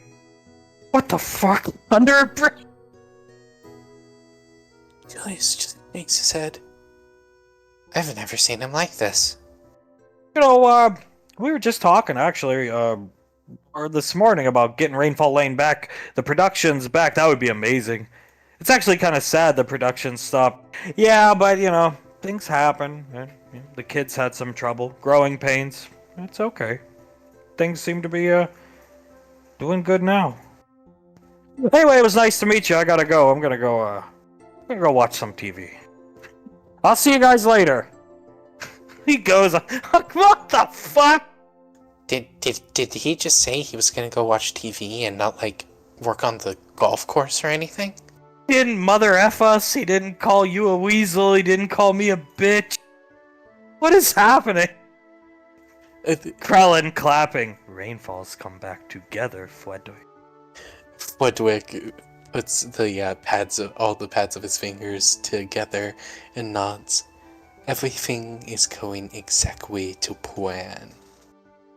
I can't believe this! It's been weasel and bitch every time one of us sees him the past, how many months? Davine, awestruck, takes a step over to Benny, puts her hands on his shoulders and leans forward. Darling, are you the chosen one? Looks at her, it would be cool, hopefully. You have taken 2 of the hardest personalities within the Rainfalls to get acquainted with, and you have done it expertly. I just try to be polite and respectful like General Lorelei taught me.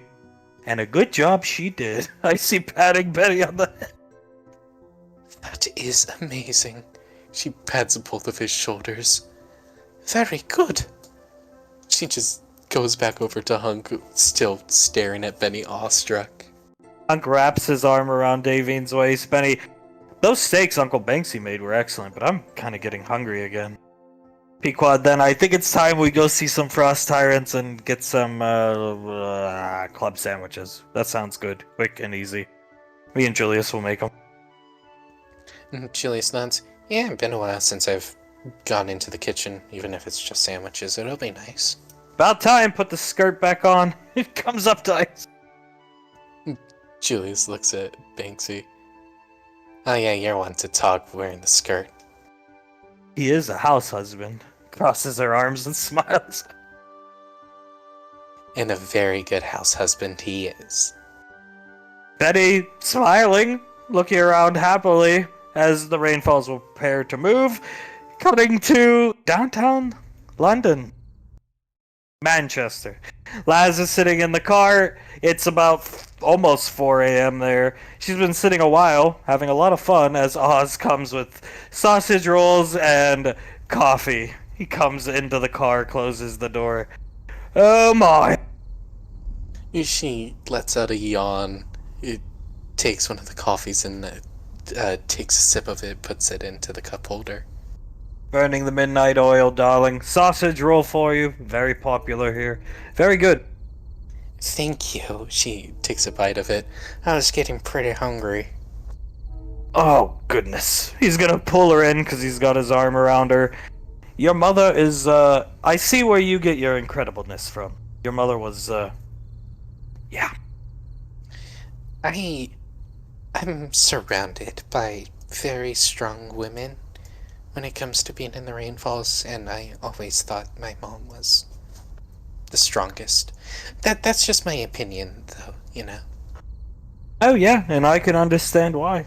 I almost shed a tear when she paid your debts off, and I mean it, seriously. It was very nice. She smiles to herself. It's definitely a weight off my shoulders, all the interest that was building up. If I had gotten a job as a teacher, which was my plan for after the military, I would have never been able to pay him off. Couldn't couldn't you be a teacher at this academy? Someday, hypothetically speaking. Oh, most definitely. Honestly, that was probably the place where I was going to get the job. But yeah, they teach arithmetic and things like that there. Oh god, what would I end up doing? Gardening with Uncle Scar. She chuckles and leans on him a bit more. Well, you could always be my teaching assistant. You are very smart, Halsey. Wouldn't mind. I know a thing or two about avionics mechanics, so maybe there's somewhere at that Rainfall Lane place I could be useful. Helping Uncle Scar build aircraft to kill Carter with. She laughs. Yeah, avionics mechanics, or you could pursue a hobby like the music. I know you like music. That is true. As long as I'm around you.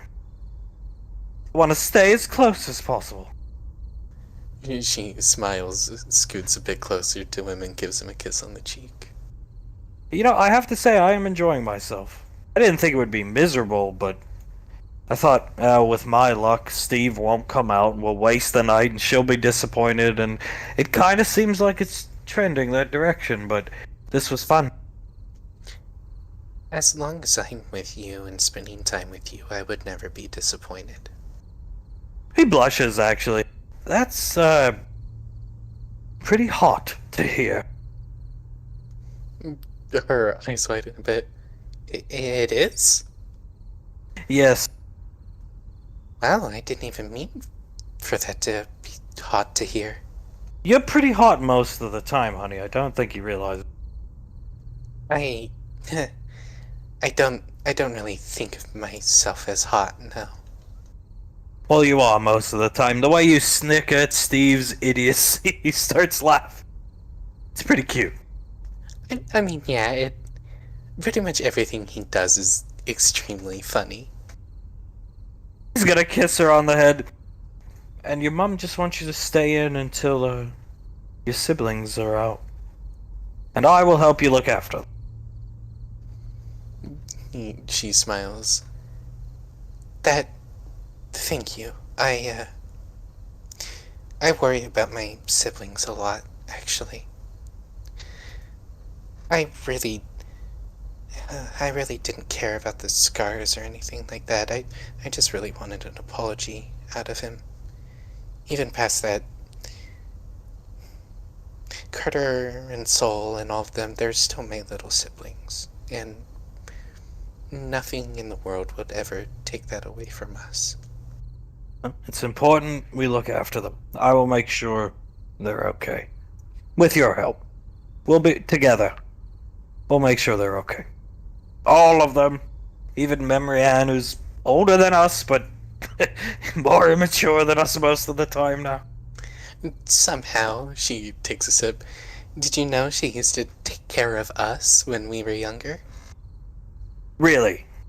Oh man. The Memory Ann I met was, prim and proper and all this type of stuff, but, then Carter showed up and it was just like, teenage high school drama game on, baby.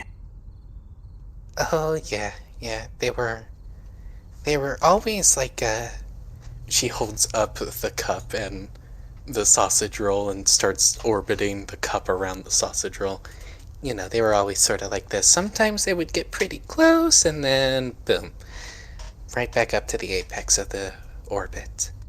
I don't have any concerns anymore. The first couple weeks I was concerned about this squad, but now, I mean, even Ricky's struggling with his training apparently, but a dysfunctional team we would have been now, not so much. We'll be fine, no matter what gets thrown at us. She nods. Yeah, most definitely. And with us too, as their eyes in the skies, I don't think anything too bad will happen to them. And definitely you on the guns and me piloting, because for God's sakes, I am horrible. I'm struggling. Yeah, honey, you need to work on the targeting system. I'm a lover, not a fighter, darling. What can I say? Oh, trust me, I know you are a lover, but if you can't use the auto-targeting system, if there's too much interference, or if there's even just one target, use the manual. It's the little trackball next to you. Well, maybe, if you, next time, just, instead of watching Steve videos, just give me a hand, okay? I'm sorry. I got distracted, darling. It's okay, I don't hold it against you. She chuckles, gives him a kiss on the cheek. Do you want to, turn in? At this rate, I think we're screwed. Maybe he's dead of the heart attack weapon? She starting to yawn, and then she interrupts it and starts to laugh. Oh, no, I truly hope not. That would mean he didn't do his running up the flight of stairs 20 times in a row. As she says that, she sees movement at the door up here, and Steve coming out with his bike, mumbling to himself. He hasn't noticed. He's looking down at her. I swear I was targeted to the heart earlier today. Going down to Tesco, going to have a grand old talk. They sent me an email recently, and I think I was targeted when I was reading that. What are you looking at, darling? He kisses her on the head. She starts to hit him on the chest. That's it! That's it! That's it! Oh shit! Give me your coffee and the roll! Get him, girl! She hands the coffee and roll over. She turns the car on, puts it into drive, and slams on it. Screeching here! That's target, vehicular harassment, target. Just jump into the building. Jumps into the building, the bike goes flying. The coffee, he saved the coffee and the rolls. Oh my fucking god! He dove! Combat dove! Ranger Steve! Ranger Steve! Oh my god! His fucking bike! Do you want that? Yes? Yeah, he's gonna get out of the car, look around. Oh, I'm sure Steve can afford another one on government assistance money. Parks the bike, puts the bike in the back of the rent-a-car they had. There you go, love, coming in. When he comes back in, her head is on the steering wheel and she's just laughing. Steve comes out of the building again, trying to retrieve the bike. They came after me. They targeted me, but I'm not gonna let them. I need to get my... Where'd the bike go? I knew I could target. They stole my bike. This is a trap. Oz hits the horn of this car right here. Oh god! Stumbles into the building, tripping and rolling in. You are such a bad influence, and I love it. Oh, I love it too, Ozzy. She gives him a kiss. All things considered, it was worth it. We got him twice. He'll never leave the house again. Not when we're all around, at least. This was, he's fixing the coffee. This was fun. Yeah, it was. Especially since I got to spend the time with you. You beat me to it. You took the words out of my mouth, actually. He won't kiss her. He'll wait to see if she goes to kiss him. Well, it's almost like we can finish each other's sentences. And she grabs both of his cheeks and just plants a kiss on him. Oh, he'll take it. I think that's a good place to cut for those two, because they're going to have fun at Steve's expense right outside Steve's fucking house. Arriving at the ball, Tommy is... Okay, I told you, get the fuck in front of me. Colt has not noticed his mother's presence here quite yet. Soul's just whistling to herself. Wow, this really is fancy. Yes, it is. This is where you belong. You will have a lovely night. Colt's just staring at her. That's why he hasn't noticed her in her nice yellow dress. She looks incredible to Colt's eyes. You two look great, and this is going to be a good night for you. I'm very happy. Just please drive safe, okay? Get home safely. No drinking! I wasn't planning on it, Tommy. Good. You can drink when not drive. Go back to Rainfall Lane, have some drinks. Ricky, make sure you... He's ducking behind Ricky! I know, Tommy. I'll make sure to keep you completely covered. Good. Trying to cover up Tommy more.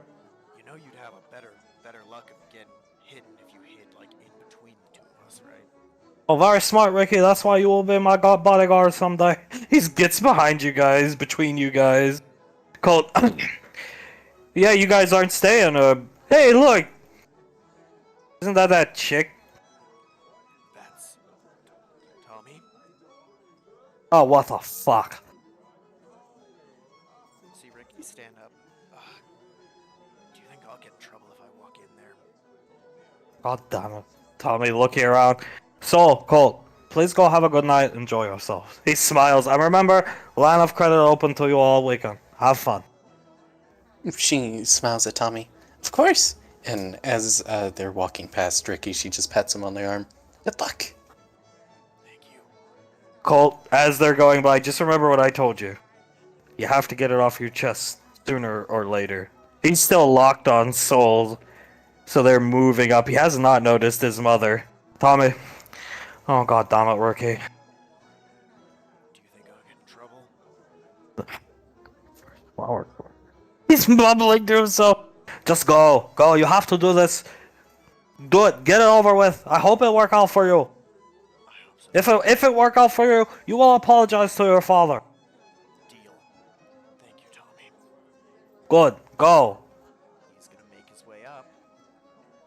Please just let this work. He's mumbling to himself. Ricky hears him. We will go with where is she leading him exactly? I need to know what she's doing. What's her gameplay? So she's going to lead him somewhere close to Sasha and Towns, and eventually, as they're dancing and getting like into the groove of things, she's just gonna teleport them both right next to her.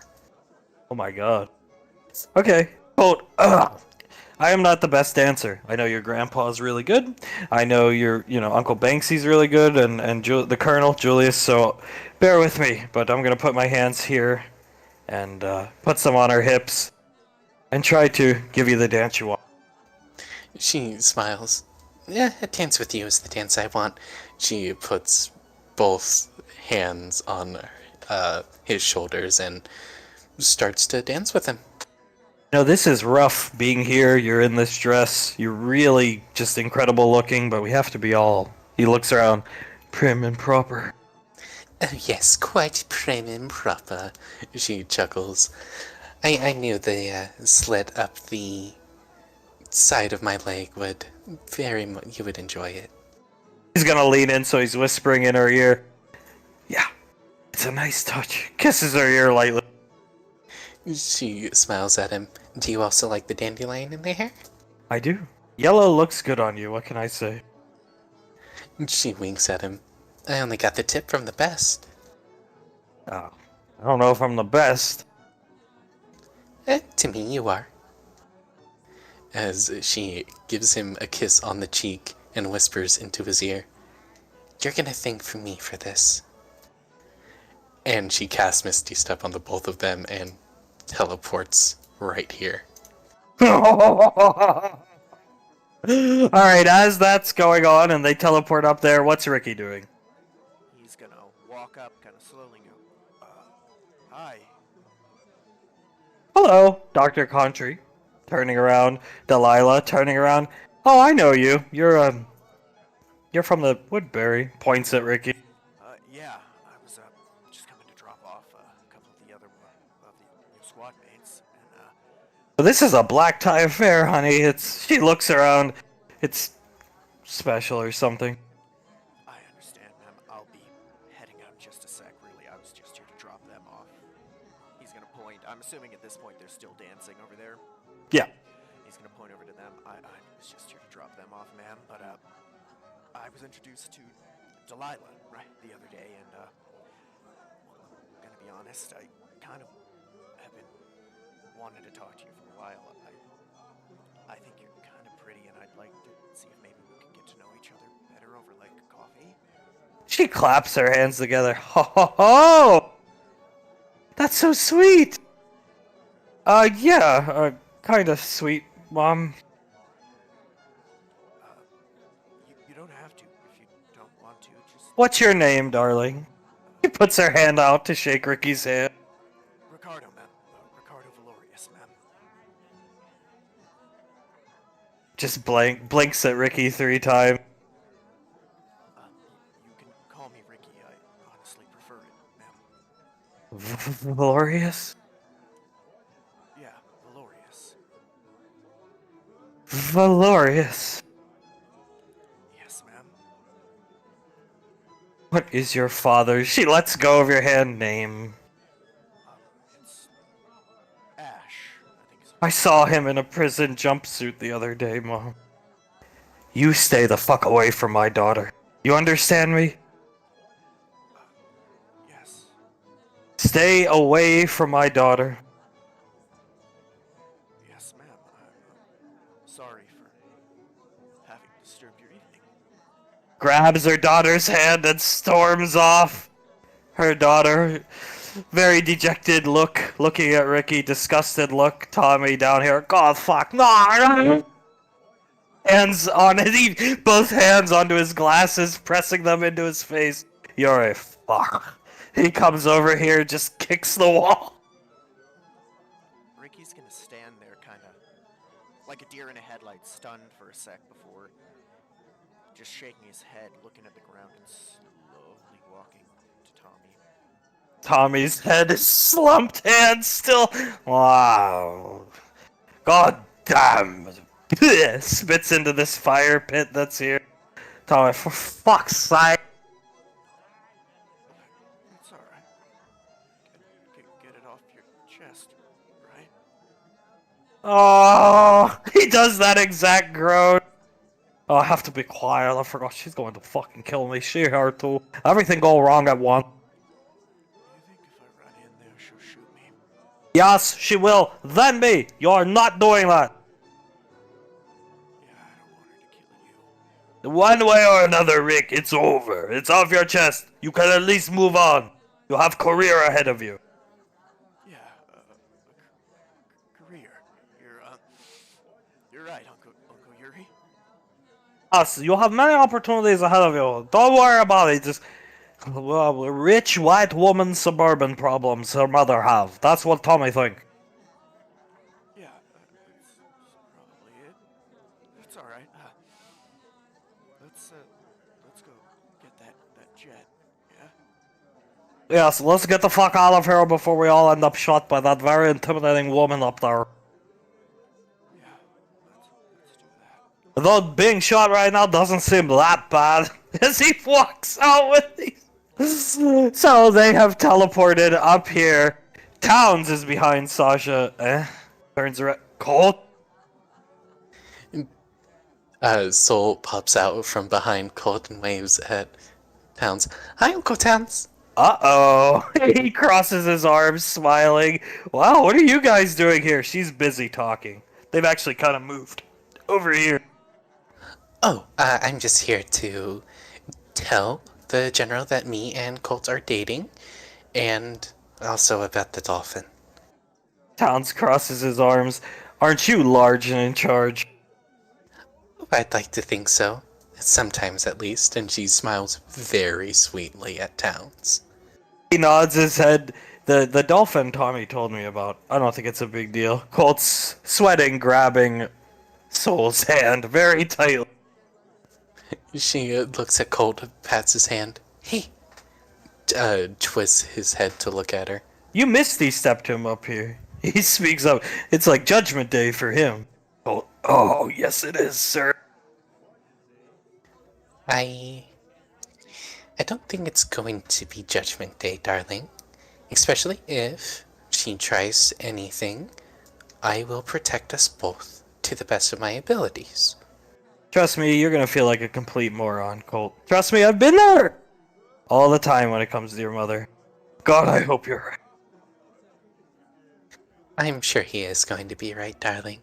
As she pets his arm, looks at Sasha. Does the conversation between the four of them look like it's going to be done anytime soon? No, but Towns will just whistle, and Sasha, huh? Looks over at Towns. Towns, and points to these two. Oh. She looks confused for a second, and then waves these people off and comes over. Soul stands right next to Colt and waves at Sasha. You look so much like red hair, but holy crap. She comes up to Soul, hands on her cheek. I was like taken aback 20 years ago, just if your mother had red hair. It's incredible. Yeah, red hair and silver eyes. The silver eyes, but God, you are gorgeous. She smiles at her. Thank you, ma'am. That means a lot coming from you as someone as beautiful as you are. I try to be. She looks at Colt. You guys are all dressed up. You look good. How did you get here? She's looking at her.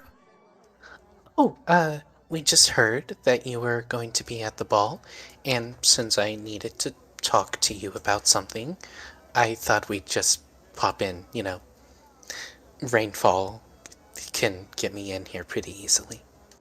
That's true. Here, if you ever need me, here's the same line Elizabeth has. She'll send it to her wrist computer. Right to me, forces my phone to answer, so. Soul's eyes widen.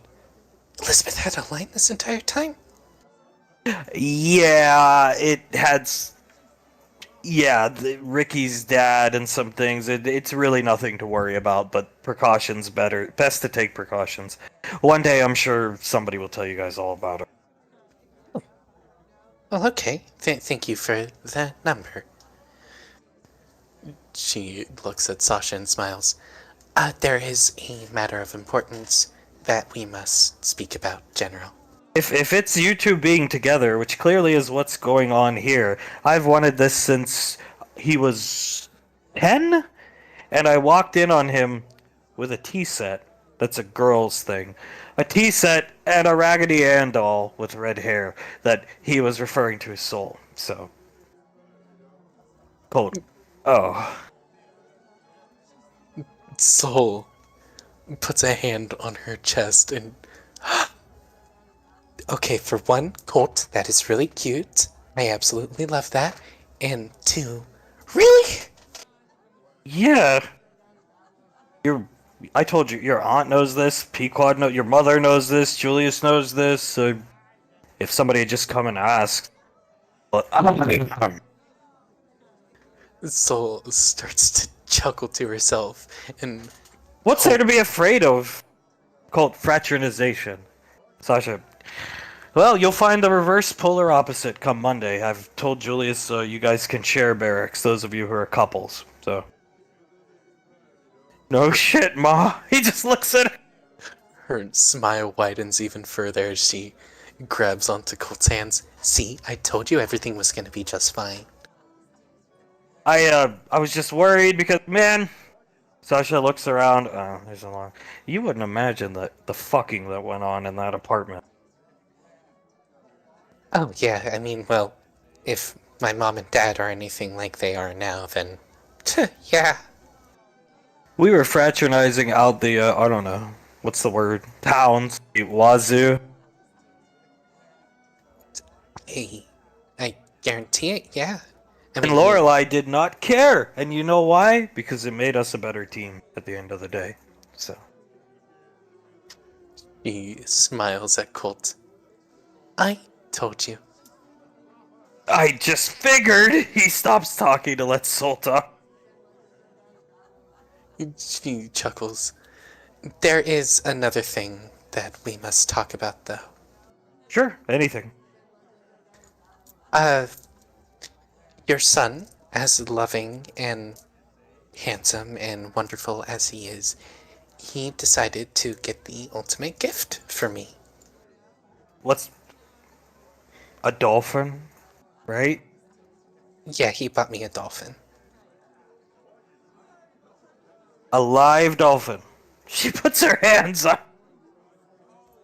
Yeah, a live dolphin. The How could you afford that? With the last what? Excuse me, honey? last one of its genus. How could you afford that? Oh, you can't talk. He wanted to impress me so much that he spent his life savings on it, and he got a payment plan with Mr. Wiseau that ended when he told me about it. Oh, now I have to thank Mr. Wiseau. She crosses her arms and looks at the ceiling. Towns, I told you he's a good guy. Soul smiles. Yeah, he's a very good man. Very sweet and helped us out quite a bit, me and Colt. Colt, I figured you'd be mad, because all the money I saved, gifts, birthday gifts and stuff, money I saved, and then all my checks since basic and my sign-on bonus, Sasha had no mad. Comes over here and just, boom, hand on his head. It means we raised you right. Your father raised you right. Starts rubbing his head. Thanks, Mom. Soul tilts her head and smiles at that little exchange and just grins widely at Colt. I mean, it means your dad was a very good influence on you. And, honestly, I never even wanted you to join the military. Colt.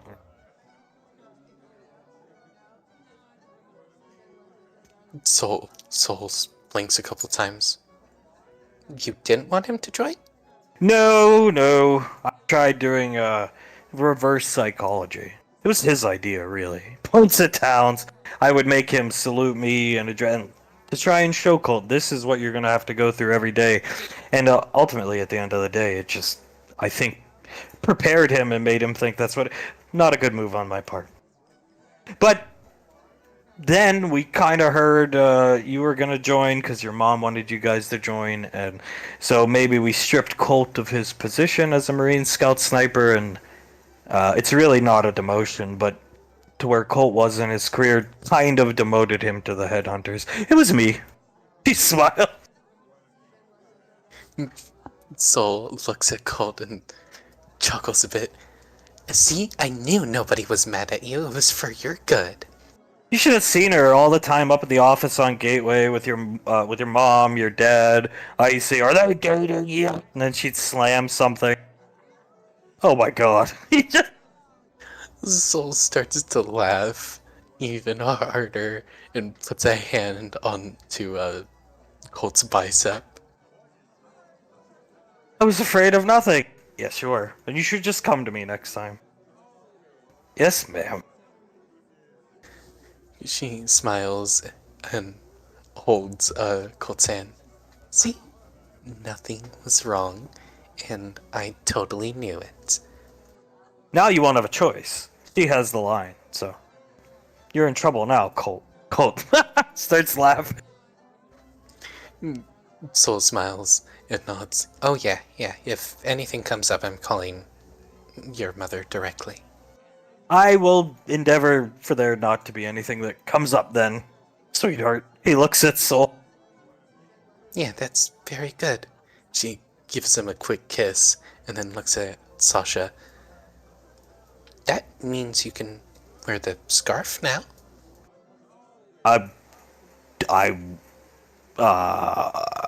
He's dumbstruck. Yeah. He can wear one, right? Points at Colt.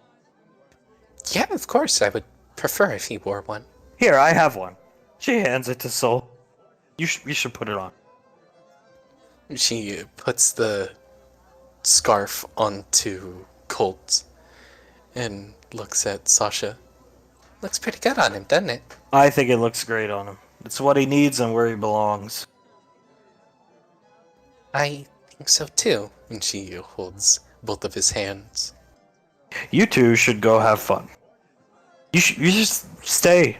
It's gonna be dancing all night. The food isn't out yet. Did I see Ash's fucking son here out of the corner of my eye? Colt, no. No, he didn't come with us. Good. He better not get arrested again. What a fucking joke stopping him. She starts laughing. Oh yeah, he better not get arrested. Oz even told him not to. Well, I trust he has his father's wits. Yeah. Look, just go have fun. Enjoy yourselves and, apply yourselves in the military, but apply yourselves to find what you want to do after you're done. She smiles. That's really good advice, ma'am. Thank you. You're welcome. And now I have to thank Mr. Wiseau. So thank you, Colt. Sorry, Mom. Soul chuckles. Well, you two have a very good night, as she holds onto Colt and Misty steps them back to the dance floor. Town's whistling, watching the Misty step out here. Colt, I feel like the biggest moron in the world. Soul puts her face into his chest and starts to laugh. Oh my god. Oh, it all turned out just fine, honey. Maybe your dad could have told me. Yeah, that was... Well, he gave you express permission to date me. Oh my god, he did. He even said something about my mom. Oh.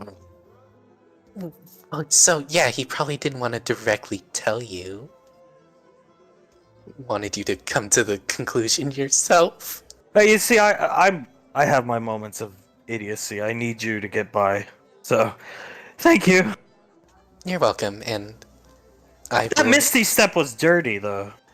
And she shrugs. If I had pointed them out and started to just suddenly walk up the stage with you, you would have never done it. So I had to, be pretty sudden with it.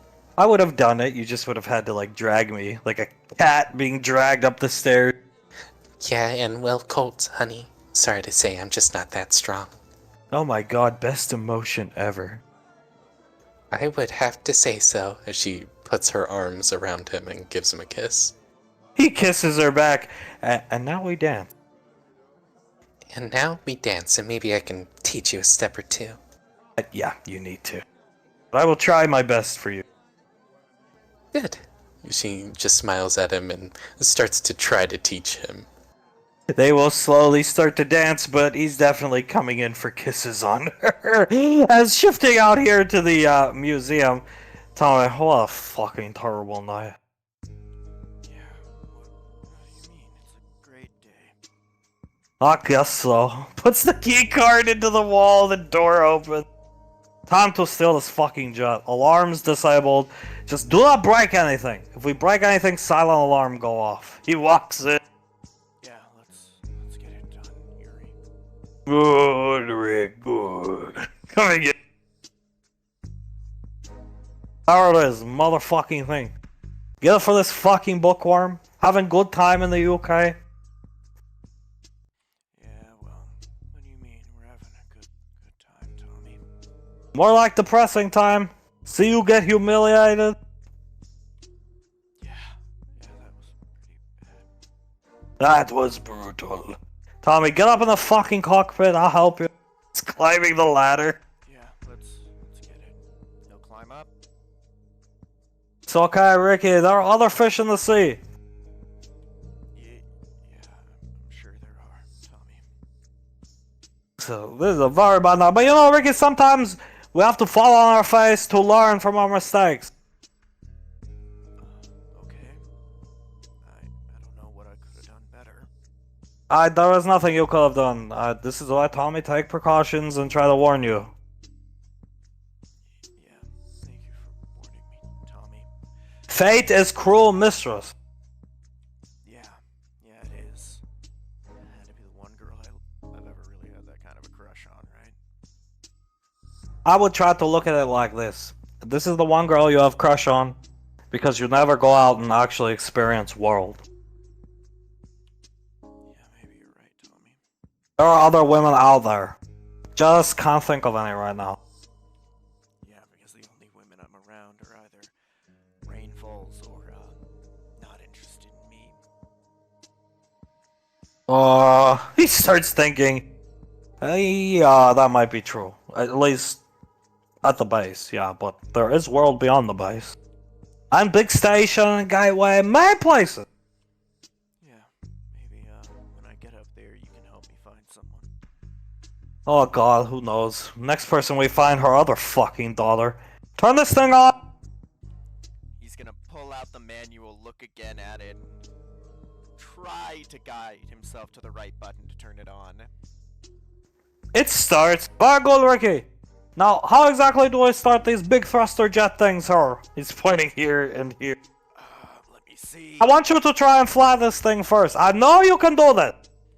Tommy, I can't fly this. I might. Do you know the police attention we will attract if we go down the fucking highway in this fucking thing? Okay, he is flipping through it wildly now, trying to find just how to turn the thrusters on.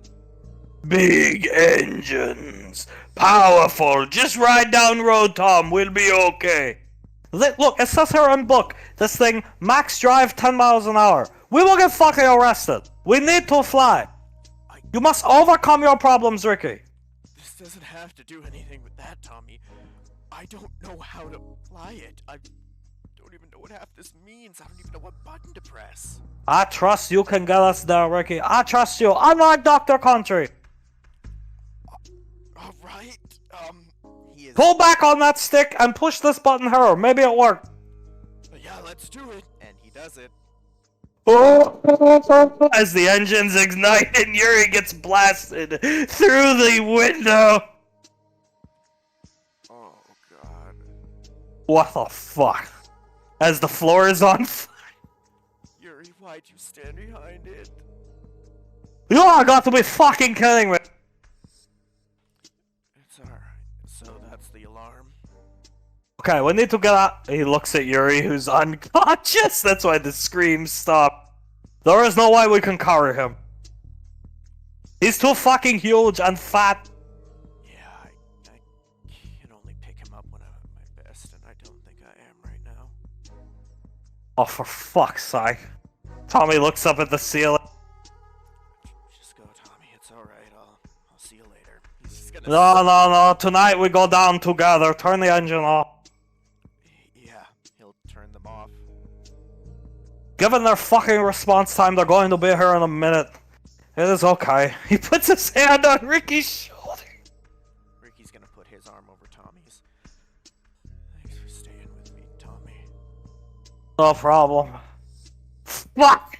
He just curses loudly as cutting to Reefball Lane. The cops are coming, don't worry. Everybody's having a good time out here. Club sandwiches are abound, and Carter's sitting on Memory Ann's lap right here. Carter looks at Marianne. You know, I don't know why, but this is giving me like a lot of nostalgia. It's just like when we were kids, when you were a baby. Yeah, it is. Except now I do this, and he gives her a kiss. Now you may, yes. Moving closer here. He smiles at her and just runs his fingers through her hair. Benny, so he's looking around. This is one small portion of Rainfall Lane? Pequod, yes, one very small portion. Suletta will clap her hands together, give it a few minutes. They'll be here. Okay, he's just looking around. Elizabeth is just smiling up at Benny as he's taking it all in. It is pretty amazing, isn't it? Banksy picking Hale up, Memory Ann moving closer. Yes, it is. It's so nice to be home. Carter nods. It actually feels very good to just be surrounded by family again. Banksy will take her, trying to hand Hale to Carter. He takes her. You two should take her for a weekend play house. Memory Ann. Huh. That would be fun. Yeah.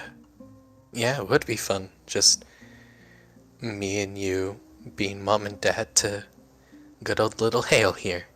We could go shopping. Push her around in the cart. Yeah, that sounds like a good weekend. Davine smiles as she leans onto Hunk's shoulder and hugs around his arm. I mean, it sounds like a wonderful weekend. I think it sounds like the best weekend. So, just this Hunk. Full stop, no tilt.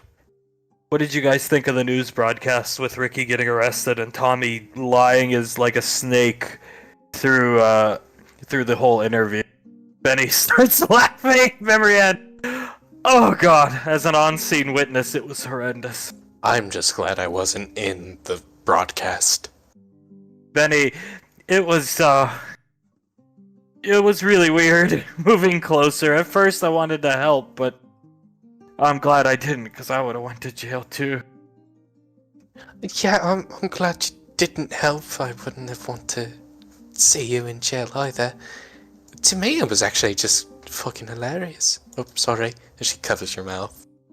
Memory Ann nodding. It was shocking to be there. We came out of the tunnel of love, saw Benjamin there standing confused because Uncle Yuri had been arrested for accidentally walking into the woman's restroom, which provokes a loud laugh from Hunk, Icy, Pequot, and Sua. Julius and Davine do the same. And then the sirens abated. They came quickly, and then I quickly realized it was not just the police, it was a SWAT team. She's playing with Carter's hair. It was a very interesting end to that day. Then we went into protection mode, trying to hide our Headhunters logo, and hearing Mr. Wiseau giving the interview saying things like, I'm working Valorius, I'm the best Headhunter. I was just, oh my god. Thank God for everyone's quick thinking in hiding the Headhunters logo. You saw that cop was looking over Oz and Laz, looking for the logo, right? Oh yeah. Yes, he was. Pequod playing with Julius's chin. It's all fixed now. So Ricky has no arrest records. 0 arrests! Like it never happened. Memory Ann, but those of us who were there know what happened that day. Starts chuckling. Julius chuckles. Oh, yes, we do. That and the news broadcast was, basically erased from the ENet, which, thank God for that. And Elizabeth holds up her wrist computer. I'll still have a copy of it. We all got copies too. So that it was that the day that the first. Did you guys finally get together on that day? Is what I'm asking. Yes, we did. So the eyes and the hair that day, and Mr. Wiseau thought it best to stop a roller coaster with the use of physical force. Yeah, because I don't know. He thought I was gonna mess it up, maybe. Oh my god! He just shakes her head. Damien does the same. She shakes her head. Well, his intentions were in the right place. Yeah, no, I mean, his intentions are good, and we appreciate it, but let's avoid getting people arrested, okay? If we can. If you ever suggest somebody do something that might lead to somebody getting arrested, let's try to talk him off the ledge, alright? Yeah, obviously. If he makes one of those plans known to any of us, we're gonna try and veer him off that path. Good boy, Carter. Pequod, it was so fucking funny. He showed up here, he was ha ha ha in his Tommy way, fixing his hair in front of the TV, and your dad was just like, I'm trying to watch TV, Tommy. And Tommy looked back, and the look of horror on his face. Carter starts to laugh, and Elizabeth nods. It was so funny. Just the face, Mr. Wiseau's face, just the awestruck and surprised look. My favorite part was when, he tried to throw, Ricky under the bus. He was like, "What can I say, Julius? You should have never let him in the headhunters," or something like that. And then he's, "Oh, I told him to do it." He's just because Sasha was there glaring at him, and he knew he was gonna die if he said the wrong thing. I think it's. Yeah, he just immediately backpedaled on whatever he was gonna say. Oh my god, that man. He is a saint. He knew a saint, and he is also a saint at the same time. He is a very nice man, looking out for the best of the Rainfalls, and I am eternally grateful for that. Thudding out of the forest, a gigantic frost tyrant sniffing the air, Benny. Oh my god. Elizabeth points at the frost tyrant. This one? That too. This one coming up this direction. Oh Jesus, that one was actually pretty silent. She actually jumps a bit. The water freezes here. Benny, what? And coming up, opening its mouth, eating the frozen water, chewing on it, looking at Benny completely wet. 3.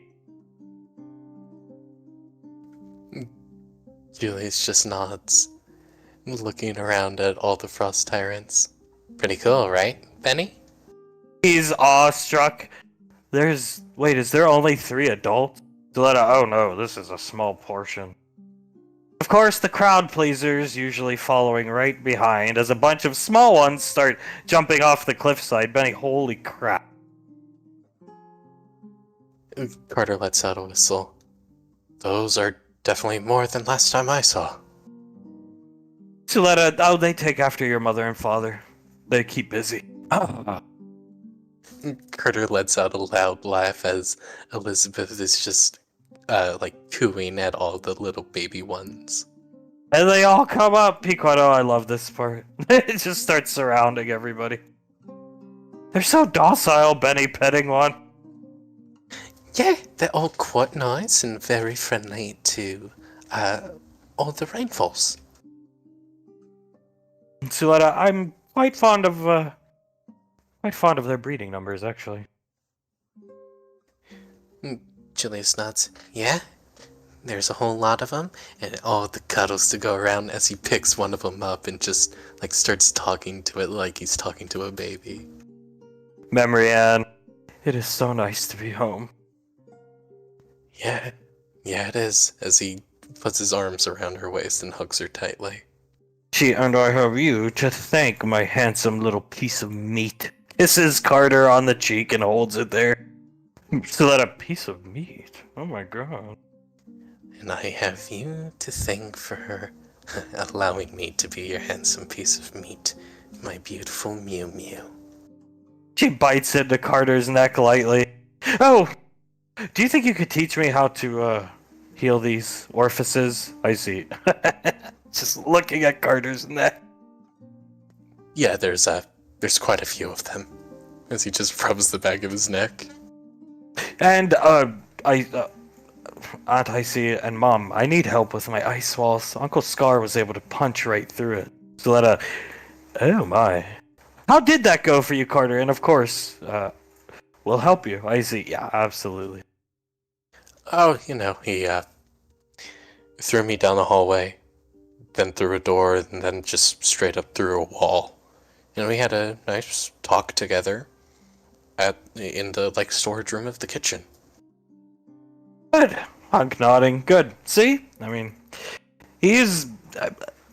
Uncle Scar's been weird lately, but there's more that goes on with Uncle Scar than you kids, Hunk looks down at the ground, can understand. So, it's not just he's angry at you. Trust me. Julius nods. He's a lot more complicated than you guys might realize, and you just gotta bear with him sometimes. He's a very nice man, and he cares about all of you a lot. Memory Ann. Noted. We could do something for her. Yeah, why don't we take care of the golf course one day so he doesn't have to? And Julius just, clicks his tongue. I don't know about that, mate. You can ask him if he needs help around Rainfall Lane. You could do that, but He's very particular about that golf course, Carter. And Carter nods. Duly noted. Icy eating her sandwich. Yeah, I think Benny struck gold with him. Maybe you could ask him to teach you how to play, Carter. Memory Ann. Benny, of course, playing. He's got 2 of them in his arm. He's a fan of golf. We have a golf course, but we don't really know how to play. Benny, you don't? No, it's an old tradition of ours. We just go to the golf course and sort of just straddle our significant others. I would like to try that. Yeah. I mean, we are here for the entire weekend. I'm sure we can visit the golf course at one point. We should play house. That would be so fucking fun. He's looking at Hale. She's so adorable. I mean, with the cat ears and everything, and he looks right at her. I would love to practice having a chat with you. Then we should. Where could we go? Banksy, you can go to me and Icy's place. We never use it. We prefer to stay here. There's a small town close by. Grocery store, nice couple places to eat. You can play legit house. Yeah, it'll be good training for the future. Yeah, it would. He looks at Memory Ann. Can you just imagine it? At one point, like, a board on the porch breaks and you come out and I'm shirtless fixing it with a hammer and some nails. You bring me some lemonade and I drink it and you're holding Hale on your hip. Oh, I'm getting excited just thinking about it. You could pour the lemonade all over yourself and I'll lick you clean. She licks Carter's chin. Hunk, sounds like the Lorelei type of stuff. Memory Ann. Julius leans back. Oh my god. Is she meaning Lorelei? Oh shit. He looks over at her. Maybe? I never realized. But holy crap, she might be. Well, I mean, hey, Lorelei was a very passionate woman. She had it out for you, so, yeah, It's not a bad thing, right? No, not a bad thing at all, especially for Carter, if he's into that sort of thing, and he definitely is. Did Lorelei call you a piece of meat? It sounded vaguely familiar, but I don't know. I can almost guarantee she's called me a piece of meat in the past. He starts chuckling. Memory Ann. So, we weren't trying to make a scene and get barracks, male and female barracks for couples. We don't know what's happening to us. Yeah, we were hoping that Auntie Soletta, either of you know what's going on? Soletta, I don't know. Oh, you see, my teacher used to say spellcasters getting together was very rare. Exceedingly rare. Usually it involves outside circumstances. Like one of them raising the other and having a strong bond. Sound familiar? Marianne nods. So, when you guys... I think this is just going to be your normal life from now on. I don't think there's any way around it. I don't think there's a healing process of it. I don't think it gets better like your maturation process clearly did. You know, the hair, the eyes, no more glasses, which you look way more handsome without them, by the way. So, yeah. Yeah, that's, okay. I can definitely deal with being near her for all my life. I mean, there's not a lot. I was telling, Sasha, there's not it's not like there's case studies on this. It almost never happens. I've never met another spellcaster that is with a. Yeah. She bites her sandwich, memory, and oh my, aren't we special, Carter? Oh, the most special. Especially since you're one of us. I got my scarf back on. Can't believe you took it off, you bitch. Memory Ann. Oh. Carter looks at Memory Ann, but now you have it back on, and it's as good as new. As he looks at the scarf, moves it a bit, and kisses her neck. Honestly, I thought Auntie was going to strangle me with it when I saw her in my room. I I would never strangle you, darling. Hit you a couple times, of course, but not strangle you. Pequod, well, it was for your own good, and it paid off. You get to be back here. You get to. She looks over at Benny, who's holding like 6 of them. You get to have fun. He's having fun. Look at him.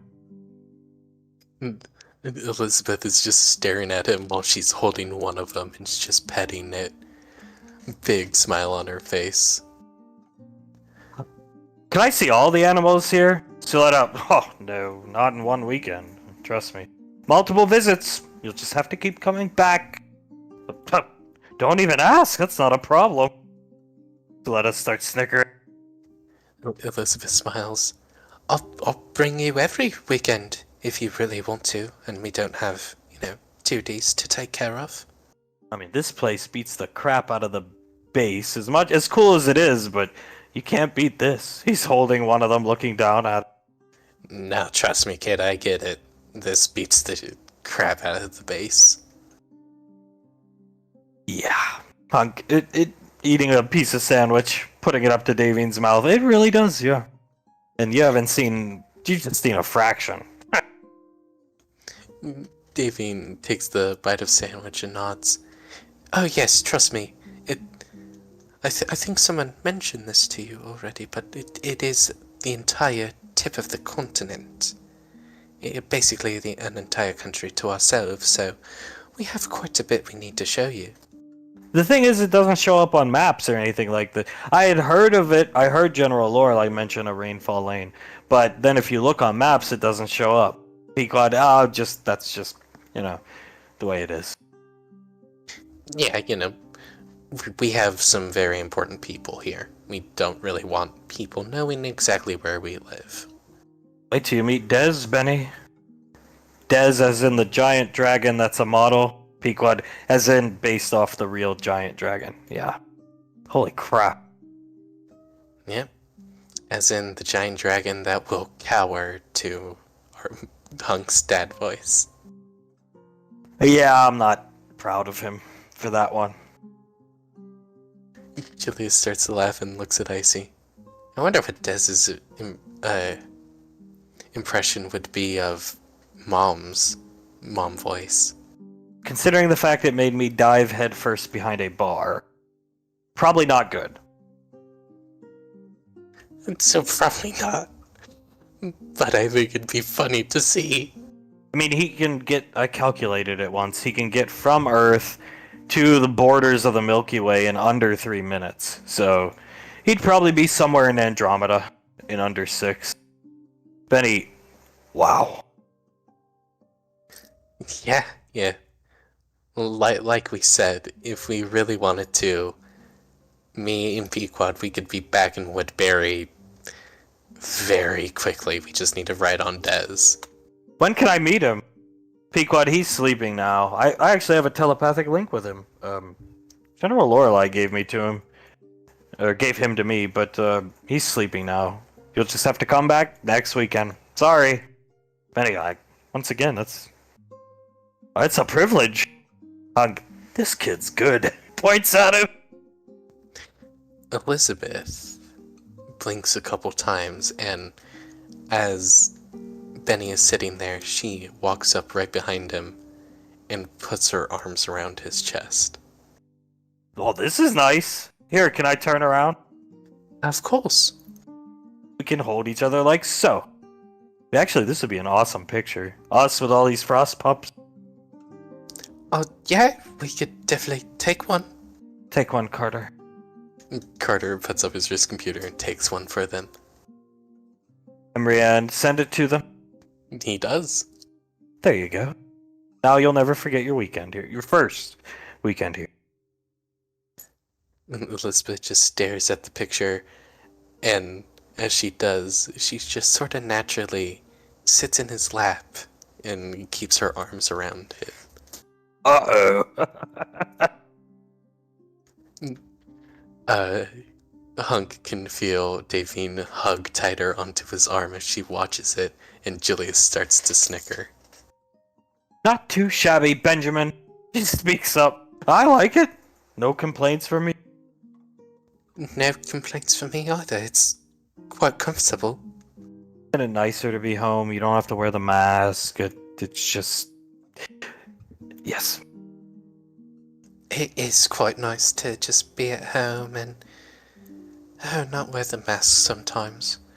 Most of the time it's quite comfortable. Uncle Blaze did an amazing job on it. But sometimes it does get a bit stuffy. Hank, I would like to see... what is his name? I heard it in passing. Oz, right? Yeah, Oz. I'd like to meet him, like to see Laz, and I cannot wait to see Soul fucking large and in charge, bossing Colt around. Pequod, if she's anything like me, then yeah. Julius laughs. I definitely think she is a lot like you. Good. And wait till you guys hear about Crazy Steve. I'm crazy. What? Who's Crazy Steve, darling? Well, he's Oz's, so Laz's boyfriend's estranged brother, who is crazy. Banksy, oh Christ, under his breath. And actually, Oz and Laz went to where he lives to terrorize him. Yeah, she's a lot like Mom, too. Definitely has the same kind of humor. And it is a very good humor to have. I think they're pretty adorable together, personally. What do you think, Carter? Playing with his chin, kisses his cheek. I think that him and my sister go very well together, and he treats her very well, so I approve wholeheartedly. And Colt and Soul were a given. That's why I used Carter as my demonstration of rainfall weaknesses, like the ears and the hands. She'll kiss Carter's hand. Try it, Benjamin. He'll kiss Elizabeth's hand. Elizabeth just stares at her hand for a couple seconds. Good, then she was teaching you and looking after you. I mean, of course I was. Yeah, she taught all the kids quite a bit. Mostly about how to flirt with the Rainfall kids. But she taught us quite a bit.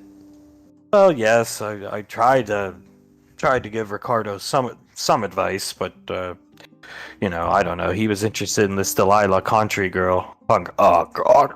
Oh, yeah. Yeah, oh Jesus. Is that Country's daughter? Yeah, that's Country's daughter. Oh Christ. God, he's fucked. Oh man. Oh yeah. I A didn't. woman has not mellowed with age. Pequod speaks up. Let me tell you. Yeah, I didn't even really think of it when she like called me up and was like, "Hey, can you do me a favor? My daughter wants to work in your clinic as a headhunter thing." And I said yes. I didn't even really think of it. And then Ricky came down and I started to get very scared. I'm sorry, Dr. Country, is this the one at the headhunter's base and all that? I see yes, Tal. Oh, goodness gracious. Davine just shakes her head. Maybe I should have made him 4 steaks. I see no amount of steaks is gonna fix that problem. Yeah, I don't think so, bud. Oh, well. As he shakes his head, that's a bitch. Pequod, she has not mellowed with age. Julius knows. Oh, yeah, she, let's just say she's the same exact country as she was before. She will not hesitate to either destroy you psychically, well, you know what I mean. She won't hesitate to destroy you mentally, or put you to sleep using some concoction of medical drugs. She has not mellowed with age. What's the big deal? Delilah's a smart girl. And I don't know. Ricky and her probably would have looked good together. Pequod, not now.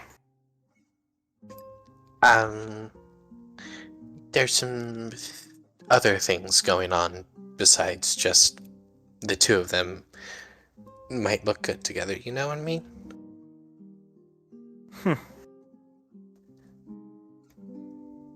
Carter looks up. Yeah, that, and I'm pretty sure Delilah saw him in the prison jumpsuit walking up towards us. Oh gosh, you're right. Oh my god. Benny, yeah, that doesn't help. Stroking Elizabeth's head. Elizabeth, with her head on Benny's chest, just shakes it. Oh yeah, I don't think anything good will come of that one. How does Dr. Contry, whoever this is from 20 years ago, Pequod, not now? And that's the end of the discussion. Lest you want the mom and dad, or grandma and grandpa voice. No. No. She'll turn Carter's head towards her and kiss him on the lip. He just smiles at her and holds Hale up closer. She'll keep that kiss held on Carter's lips as flashing to jail. Oh god. Tommy, Yuri, and Ricky sit on the same bed. You can't make out what he's saying. He's just mumbling to himself as Yuri's sitting there with his head. He's finally been woken up, still covered in glass and debris. You know you didn't have to do that, Tommy. That's okay, Ricky. Don't worry about it. It's alright. I talked to my friends. They take care of this for us. They know what to do. Trust me. They know what to do. Alright, so I guess we're... I'll just tell them I told you to do it, and then they will fix the problem for us. Everything go wrong tonight for us. Except for, I think Colt and Soul, everything worked well, from what little I could tell. But everything else just blew up in Tommy's fucking face. No, it's just me who blew up in your face, Tommy. I can't believe that woman's still upset about this. Happened all these years ago. Yeah, I don't know. Your dad very much so disturbed this woman, and she had to work with him in professional capacity a couple years after, when she was head doctor of Rangers, and she always was polite to him, but definitely disturbed by some of his actions, and, she never let this thing go, and then, yeah. Yeah, another woman he really messed with. I guess so. I don't know. I really wasn't there all those years ago.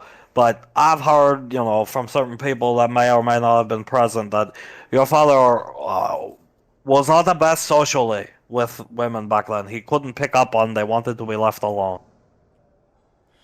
Yeah, that sounds like him. I don't know. You think she would have forgotten? Maybe he left such a bad impression. Tommy, clearly, as soon as she heard the name Valoria, I think she was on Ricky's side of the fence. Then, he said last name, and just 180 is not good. That's exactly what happened. She was nice, and then I said my last name, and she, repeated it a few times, and then told me to stay the fuck away from her daughter. Great. He's just looking at the wall here. And when they were walking away, Delilah looked at me like I was... I don't even know. I've never had someone look at me like that before. Well, you have to look at it this way. That girl is in the rearview mirror for you. So, it's time to move on and make strides in hand-to-hand combat, or you're gone. And then you're stuck working for Tommy, which actually I think would be better. But if you like the military, you'll need to prioritize this. I mean, yeah, I'll get to training with Hook here. I mean, it's not like I got anything else to do with my time. Don't worry about it. It's just don't Dr. Contra daughter. So maybe I'll talk to Julius, get her sent somewhere else.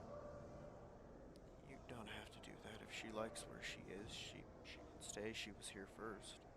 Oh, maybe she's already putting in the request. Who knows? Tommy does not know all these things. I don't know, man. Just, It's better this way, I think. It's better, it's over, it blew up in your face. Had you got to know her, then you meet Mother, I think it would have been worse. Personally. maybe. I don't know, Tommy. It certainly doesn't feel better. Oh no, I can understand, trust me. I just can't help but wonder, what if my dad were a normal dude? Oh. I mean, define normal. What is your definition of normal? Someone who doesn't creep out women. Well, it doesn't do it anymore. There's that! Points at you. Yeah, there's that. It took him what did he say, 30 years? But he's like that now. Well, yeah, it takes some time, and many fallings of the face or stepping on the landmines to learn. But yes, Is that what I did tonight? Stepping on the landmine? maybe yes, but at least we prepared you for it. Knew this could happen. That's why Tommy tried to warn you about this girl and have your dad come talk to you about her. Yeah, but even after, I just couldn't get her out of my head, man. I don't know what to say. Well, maybe that's part of what your father's problem was. Always focusing on this woman he wants, you know. And you have to move on. If you don't, I don't know, nothing good will happen. Yeah, I mean, you're right. Well, I've moved on. Just I mean, you look at life whatever way you see fit. This is the beauty of living. It's your choice to see it.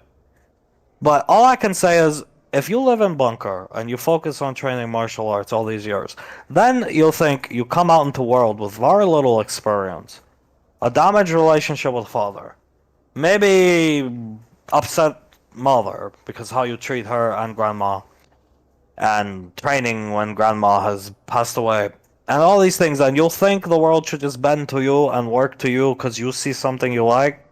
That is not how it works. You have learned the hard way. So you're surrounded by beautiful rainfall women. That is not how it works either. You never would have been with one of them. Tommy been working for years to set them up. Even Oz and Les, working for years. You are never in the cards for any of them, and you'll never will be. But that does not mean there are not other women out there. Just have to. If I could walk around Gateway safely, I could find somebody for you. didn't you say the Rangers on Gateway wanted to kill me? Yes, well, you know, they like your father. He is best ranger captain. And I don't think you go around saying my son is a dickhead or anything like that. But word travels. So, no, you need to fix your life, Ricky. You can't even take care of yourself. Why are you worried about having girl? How could you take care of girl? I don't know. I honestly. You can't even drive. Yeah. Tommy will teach you. Thanks, Tommy. Honestly, at this point, I don't think I want to think about a girl right now. I can understand that, believe me. You see, the movie The Room, based on my life. I was with beautiful woman. Then she cheated on me with, at time, my best friend. I'm sorry that happened to you, man. I know how it feels. It feels fucking horrible, trust me. Then you end up with this motherfucker. You're just nodding his head. Hey, Yuri's good. He tries to help me, so I'm happy you're around Uncle Yuri. Thank you, Ricky. We do good together. And don't worry, I don't hold it against you for blowing me through window and almost killing me. Yeah, sorry about that. If I'd known you were behind the thing, I wouldn't have. All we can do now is you, A, focus on your job. B, we focus on teaching you how the world works and teach you how to drive. That is number one. And C, we focus on helping your friends. They are your friends, you want to help them. At any cost! At any cost. Anything for them, man. At least they're happy. Yes, definitely, I think they are. They are having much better time than us sitting in this fucking jail cell, that is for sure. And do not tell them we got arrested! I'm not saying anything, man. Wait. As I saw news crews coming towards the scene as cops took us away. Hopefully they did not see us. They were aiming cameras near us, but hopefully they did not see us. Yeah. And hopefully that we didn't get caught on any cameras or anything. What do you mean? Cameras? Yes, there was 18 cameras in there, Tom. What the fuck? It's a museum, Tommy. Aren't there always cameras in them? I didn't even think about that. Why didn't anybody bring this to Tommy's attention? You said you had everything under control. Yeah, what Yuri said. Oh god, now they have us for sure. Wait a minute. Aren't we in the same town as the Ranger General? Oh my god. Well, that's one way to cap off the day. The Ranger General's gonna kill me. Nah. Just me, I think. She will let you go because your father is very important to her.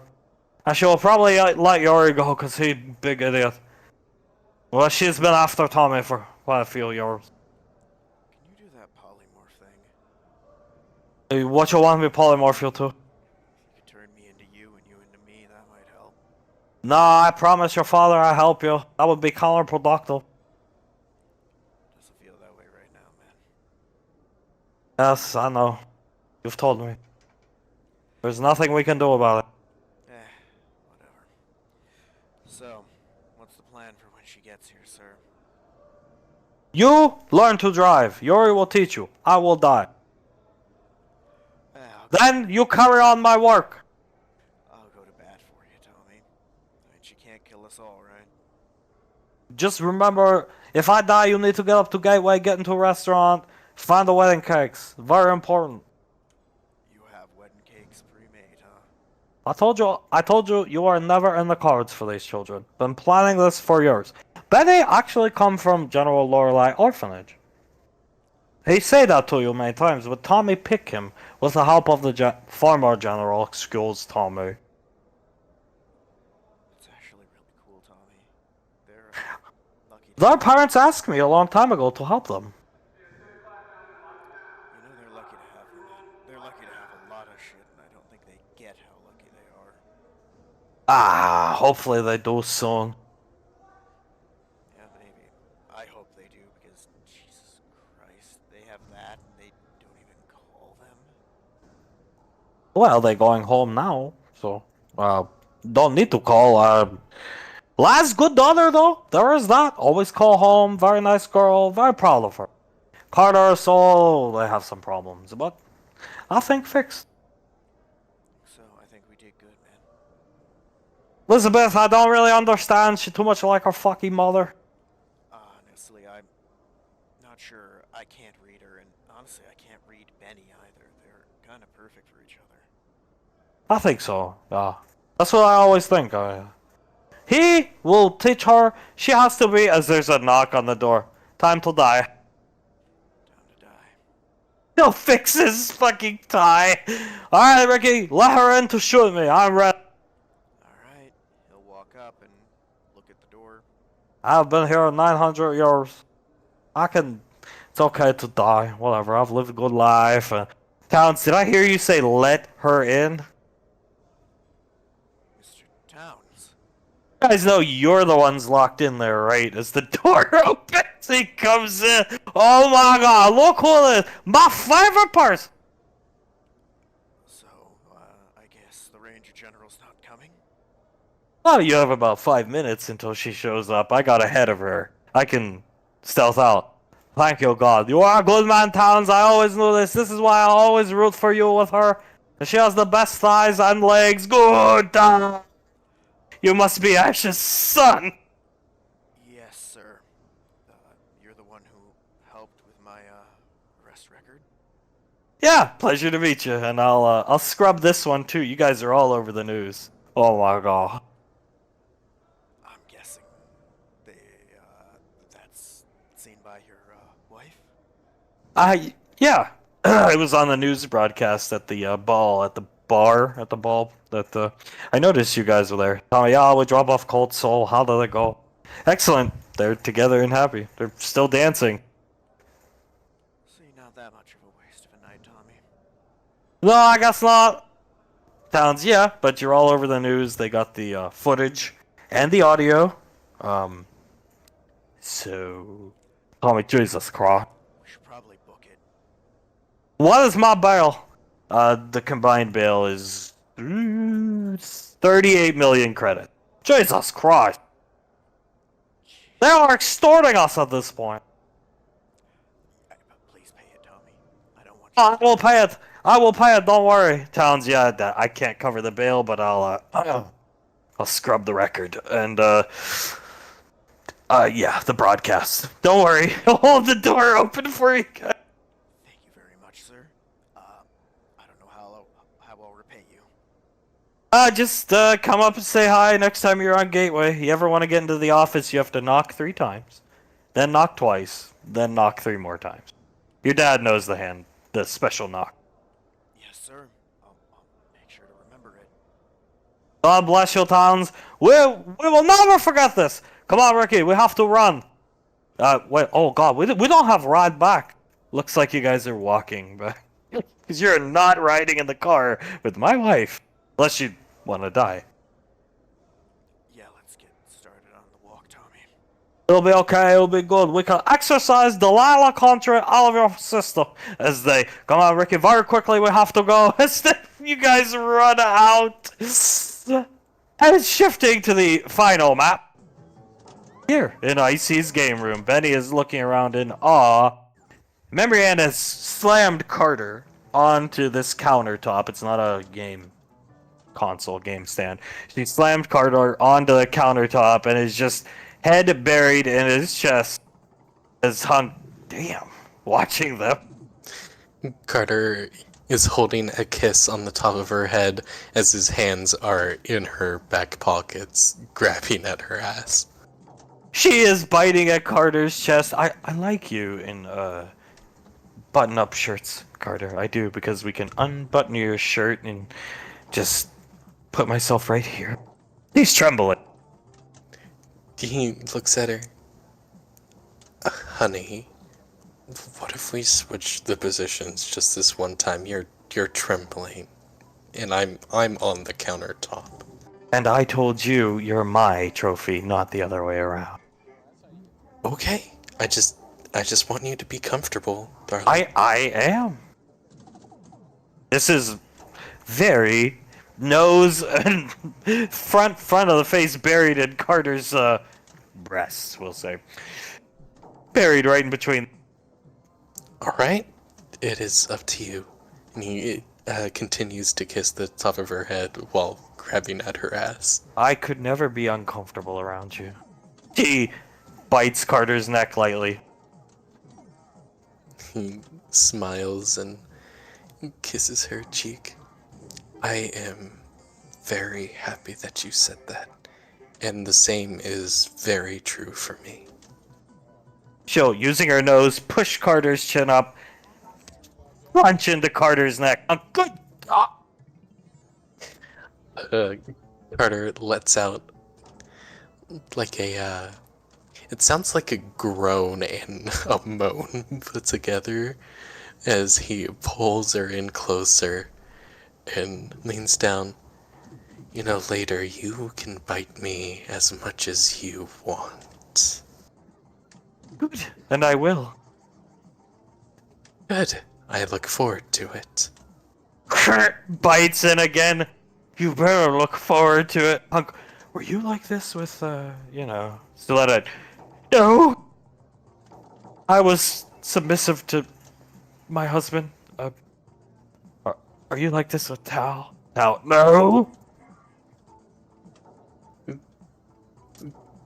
Evie just shakes her head. I truly don't know where she got this from. I'm not like this with Hank. Well, I bite him every so often, but not as much as that. Pequod, oh my god. Banksy is shielding Hale's, or Integra's eyes. Thank you! Uh-huh. He's just head recoiled watching them.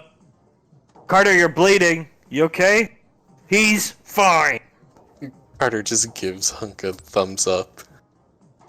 Alright, good. I mean, hey, whatever. It's not my business. Holy shit, that's a lot of blood, honey. Oh my god. That is... She really bit into him, didn't she? Pequod sitting on Julius's lap. Well, I mean, hey, if that's what he enjoys. I just never... You always picture them as the little kids, and they never did it. Oh my god. Yeah, no, they never... She definitely never bit him to the point of bleeding, and... Oh my god, she just continues to bite him. No wonder he has all those bite marks. Yeah, well, you could teach her how to heal it, right? No. But Nicole will. Yeah, yes. Yeah, I don't necessarily enjoy having to explain to some of the guards why my son has the bite marks on his neck. Probably think there's like some type of, even though vampirism's gone, a rogue vampire lurking around Woodbury. Just one managed to keep the curse and no one else did. Man, she twists his neck like he's her little doll or something. That's something else. Holy shit. Oh my god, look at... I'm surprised by it every single time I see it. Look at their eyes. And Davy leans forward. Oh, they are glowing. Yeah. That's good, right, Hunk? I assume so, right, Auntie? Yes. I assume. I mean, mine would glow when I was with my... Yes. We just didn't bite each other and like that. We bit one another. Holy shit. He's just watching. Well, it is certainly, probably the most unique relationship I've seen, at least in terms of physicality. Well, hey, if that's their thing, I'm happy for 'em. As am I. Whatever... She covers her mouth and shakes her head. Whatever floats the scrotes, I guess. Pequod, I think it's exactly what Carter needs, is kind of like animalistic as it looks. It reminds me of like crocodile or something coming out and eating something on those wildlife shows. Holy shit. Yeah, you think she's done biting him, then she leans back, stares at him for a while, they just stare at each other, and then BAM! Bites into his neck again. Soletta, I think the outburst she had with me, where she told me she hated me and that he was interested in Carter, but imagine he was way too young, and it's a strange, it's pent up years and years of pent up. Oh my god. Davy nods. I mean, yes, imagine... She looks at Hunk. Imagine me and you being separated from each other for... How long were they separated? Like 5, 6 years? That would be, I wouldn't even know, I couldn't go on. So yeah, I can understand. Yes, as can I. She holds Hunk's hand very tightly. He'll kiss her hand for her, and I mean, hell, even if we were separated, we wouldn't have been separated by like an age gap like they were, and that had to be rough. Yeah, it did. Soletta looking at her memory and they knew they were supposed to be together. At least she knew. She was older than him, so... Julius just nods. It could not have been easy at all. But now they very much are together, as she continues to bite his chest. Well, hey, she knows what she wants and what she likes. Fine, Carter. She'll stand back, let go of Carter. She's got blood all around the ring of her mouth. She'll lick it all off and spit out of the side of her mouth. Let's go sit with our parents. I'll sit on you. I think you've had enough. I wouldn't want you to pass out from blood loss. I don't think that's what I would pass out from, as he picks her up and carries her over to the parents.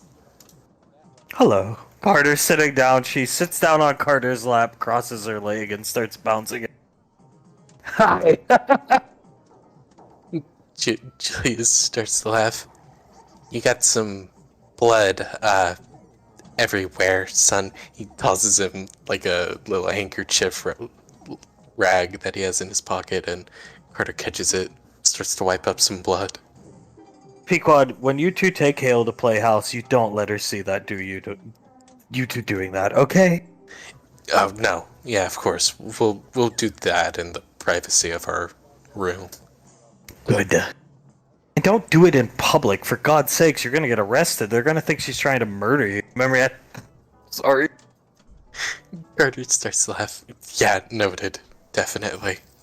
We should We just thought, it's cool to do it right here, Rainfall Lane family, Pequod, no, do it anywhere you want in Rainfall Lane, anywhere. I'd rather see you guys like this, happy, and here.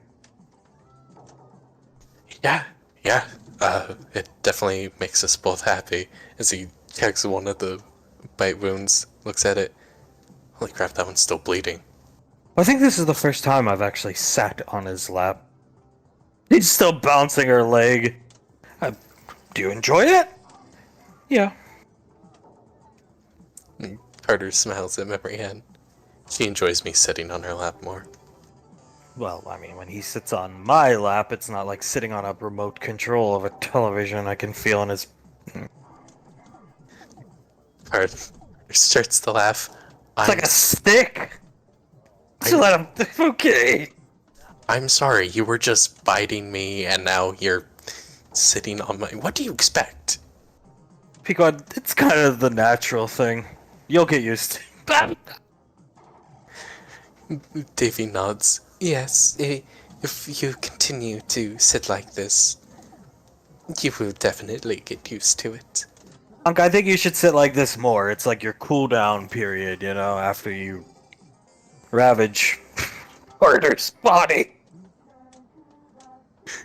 Carter starts to laugh, puts the handkerchief down next to him and puts his arms around Marianne's waist and pulls her in close. She'll reach behind to the back of Carter's neck and start rubbing it with one hand. With her free hand, she puts it in her mouth. Oh. Little blood on her finger and just wipes it off and spits over this way. I will clean up my spit, of course. God, we'll just have Scar do it. Trust me, he'll be happy. I do believe he will be, with you two acting like, well, two loving, consenting adults. God, wait till Scar sees him in action. Jesus Christ! Jesus Christ, Carter, I didn't know you could take that much damage. It's like there was one time... Marianne, you were like 12 or 13, but Scar walked in on us here. We were doing it in my private office, and Scar had come in to... I don't know why. I told him I don't want him changing the trash bags in the house. So I can do that. But he likes to keep busy, so he came in, and we were in the middle of it. The Spider-Girl costume was off, and he just, oh, would you come the fuck on, and slammed the door. Carter starts to laugh. Oh yeah, I remember that time well. We had just gotten the Spider-Girl costume off too. Beats the hell out of, I mean, I don't know why I guess people from back in the day still see me as 16, which is fine. I appreciate it. But he walked in on me and he gestures over here. I see, I don't even know why he was in our house. I think he had come to like change the air conditioner filter. He was like, he's underage, for God's sakes! And I was 25. So, yeah. Remember that starts laughing. Carter starts to laugh.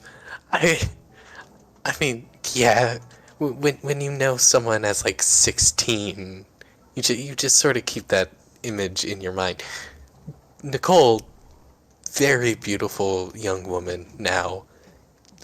Most of the time I still see her as the 16-year-old little sister that I first met. So she was like basically a cougar. Banksy, yeah, I was 16, she was 21, but I mean, it doesn't matter. Didn't matter to me, anyway. Carter nods. Yeah. And he pulls Marianne in even closer. When it comes to the person you love, it really doesn't matter how much older than they are than the other. Unless it's illegal, then no, fuck that. Pequod, I mean, the age difference between Julius and me is not too dissimilar from you two, so... Julius nods. Yeah, well, you're only about like 1 or 2 years greater than me and Pequod. Still rubbing the back of Carter's neck. Good. So I'm a cougar then. Banksy, yeah, kind of. It's not a big deal. Starts chuckling. Oh yeah! Yep. Now you take after your aunt. So that, I guess you do. Ryder chuckles, and trust me, I prefer it that way. And he kisses one of her ears. Still rubbing the back of Carter's neck is down here. Benny has walked around everywhere. I just don't understand. You know, most of these are like 700 years old. I see. Yeah, and when you can point-to-point teleport things, you can have whatever you want, Benjamin. She laughed. Elizabeth nods, holding onto Benjamin's hand, just looking around. Yeah, it's all really cool. My favorite was always the Gallagher machine.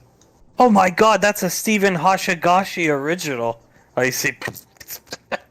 Yeah. Yeah, we stole it from a comic convention or something years and years and years ago. What? I'm actually quite surprised that you know who Stephen Hoshigashii is. Oh yeah, heck yeah, he invented these machines. I see, I think Julius met his, like, daughter there or something like that.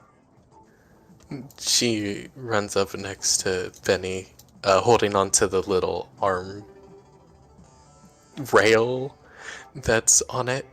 Yeah, it's pretty cool. It's been here since I could remember, honestly. Oh, we can't play these things. These are antiques.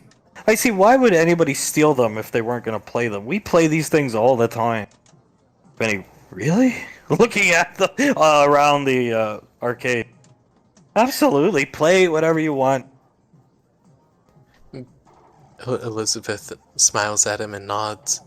Yeah, any game that you want to play, the Jurassic Park one is over there. She points over to the machine. But any that you want to play, I'll gladly play with you. That ball pit's really cool. I see, it was, I can't remember, we went to pick up a pizza from some, like, place, and they had it in, like, their kids zone for Hale's first birthday party. She kisses her on the head, so I took it. Benny, you are just the coolest. Yeah, she really is. She looks up at Icy, just starstruck. Hey, my teacher always said if you're gonna learn point-to-point teleportation, you may as well make the most of it. And this room, we made the most of. Elizabeth looks around and nods. Yeah, I imagine you and Julius always got up to shenanigans, and that's how you got most of these. Always, we still do. I duck out of duties with Sasha all the time, hiding in Julius's office, and then she calls down like, "Have you seen Nicole? It's been 7 hours." Oh man, I'm glad you two have a really good relationship. Yeah, we do. And we have one with you now that you're home, thank goodness. She smiles and squeezes Icy's hand a couple times. So, do you guys, like, play the Rainfall TCG card game? And they do, Benny and her play. Benny, yeah, we're trying to get the rest of the squad to play with us, but yeah. We're pretty good at it, right?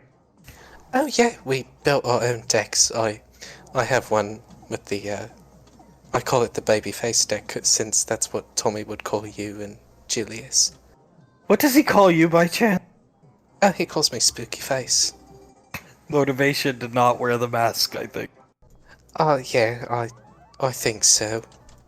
It's working, trust me. You know what the best part about, like, these type of games is? If you teach somebody how to play or they play and you beat them. That's the funnest part. Benny, yeah, winning's fun. I mean, Elizabeth usually wins, but yeah. We want to get the others to play. Oz said he'd play with us. You want to beat Oz since he seems like really smart. Elizabeth nods. Yeah, and I'm trying to get Laz into playing it too. If Oz plays, she'll most likely get into it also. Do you want to beat them, like, easily, since they're smarty pantses? Oh, 110%. Then she pulls out from her coat pocket, "Take this." She hands it to Benny. He just looks down at it. Elizabeth looks at the card and looks at Icy very surprised. Benny, I have never held something this expensive, I think. I wouldn't have thought you had. She looks at the card. That's your Master Yen card, Nicole. She nods, with kind of a sad smile, but yeah, it is. Benny, one of 6? I see 3 now. 3 of them got ruined somehow. Oh my.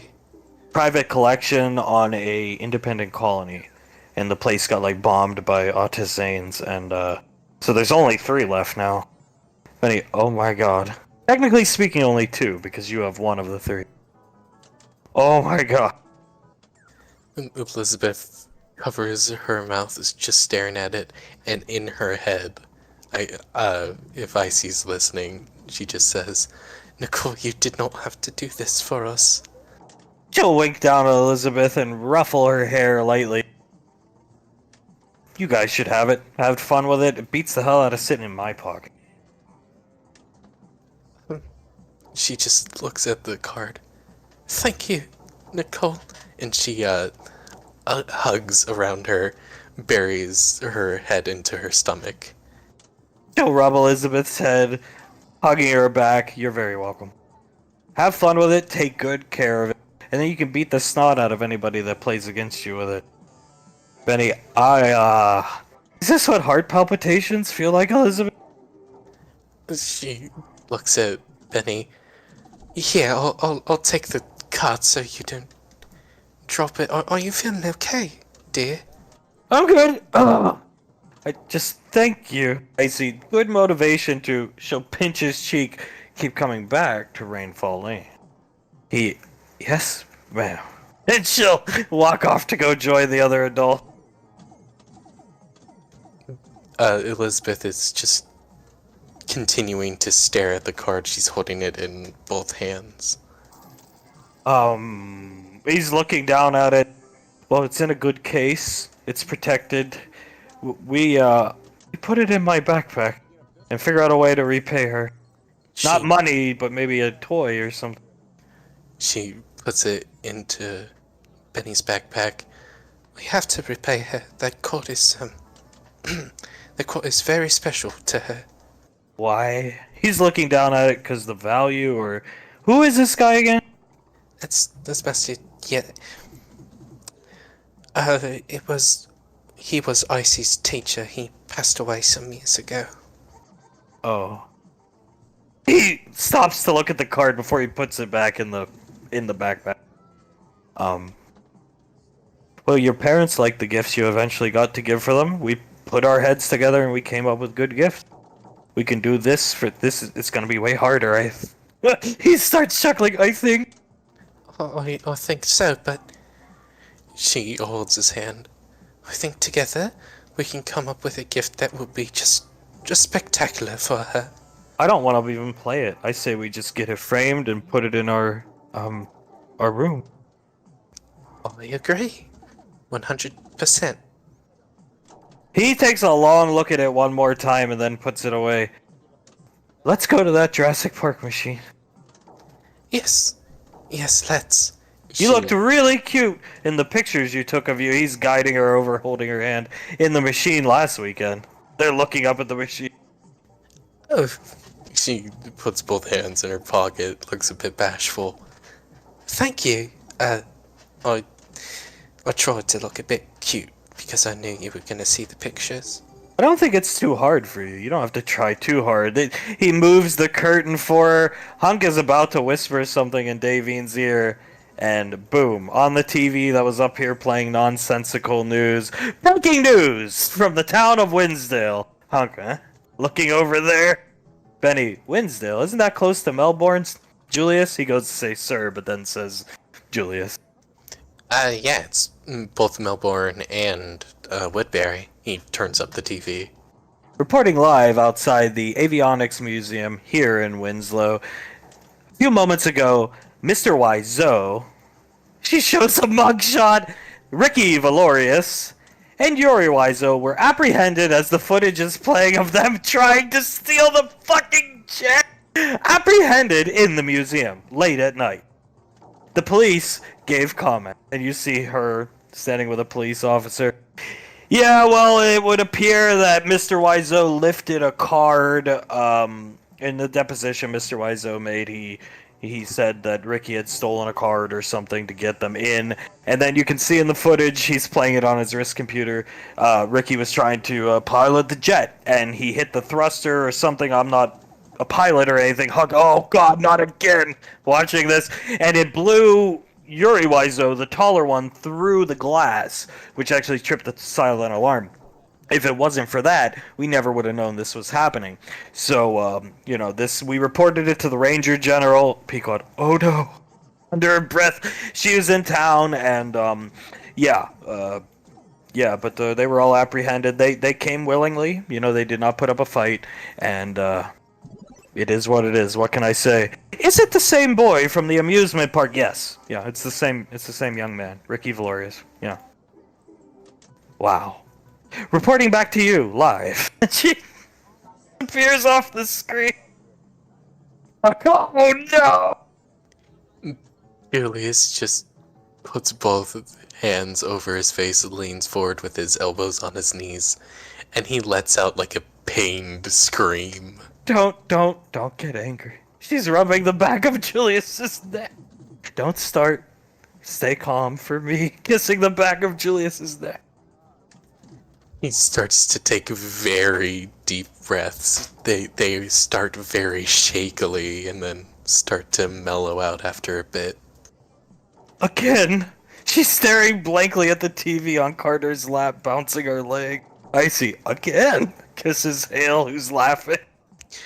Carter, with 2 fingers on both sides of his temples, just rubbing him. Hey, Mom? Tell me if I'm wrong, but that was Lass's favorite jet, right? Oh my gosh. You are right, Carter. Any guesses as to why Mr. Wiseau was stealing her favorite jet? Julius knows. Tommy has mentioned to Julius he was trying to acquire the YFF, Lockheed YFF, but the museum wouldn't sell, even at like a 50 billion price tag. So Julius knows. Pequod has no idea. I mean, maybe for Laz, He was trying to buy it, but they obviously wouldn't take any offer. So I guess he decided to steal it. Why didn't he just have me teleport it? Nicole! He turns around. You expect me to know that answer? I don't... You know what? No. Maybe it was because there is no time. We have to do this on our own. We cannot tell Ramfalls about it. Something like that? I don't know. I guess because of my association with the woman who's going to kill him. She starts laughing. You know what? Next time she sets eyes on Tommy, I guarantee you Tommy is dead. Oh my god, Ricky's been arrested twice in 2 weeks. Mariette, is he going to be removed from the headhunters? I don't know if I can legally do that, seeing as he has no arrest record. As he looks on his wrist computer, does this arrest come up? It does, but partially. You see a lot of it redacted. Towns is working as you're looking at. Oh, Towns, you sly fucking fox. He bites onto his knuckle for a second, then shakes his head. Yeah, I don't know if I can legally do it, because I have no concrete evidence of him having an arrest record. Mariette, yes, because I do kind of feel like if Mr. Wiseau wasn't involved, he wouldn't be getting arrested. She starts laughing. Carter nods. Yeah, Ricky's a pretty nice guy. I don't think he would be doing this kind of crap if it weren't for Tommy. Benny is just shocked, holding the curtain, looking up at the TV still. He got arrested again. Didn't Oz ask us not to get into trouble while they were gone? He, he did. He very much did. As she starts to laugh and she leans onto Benny's arm. Oh, man. Well, look, he's trying to help. You can't be that angry at him, Julius. Julius just continues to rub his face, breathing in deeply. Yeah, he's just trying to help. At least he didn't say anything about the headhunters or anything like that this time.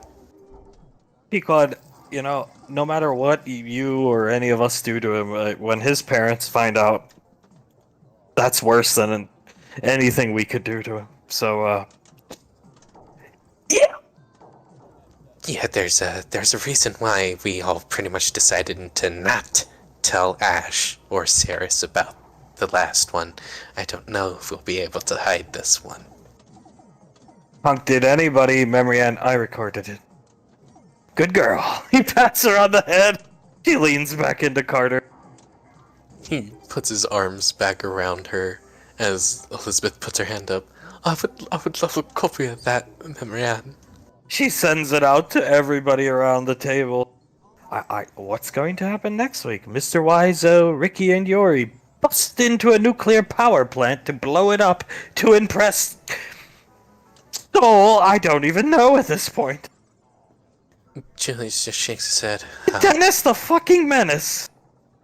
Maybe he's gonna rob the Australian National Bank to get more money for Colt so he can spend it on Soul. Who the hell knows? Who is a member of the richest family in the... Yeah, that sounds about right at this point for Tom.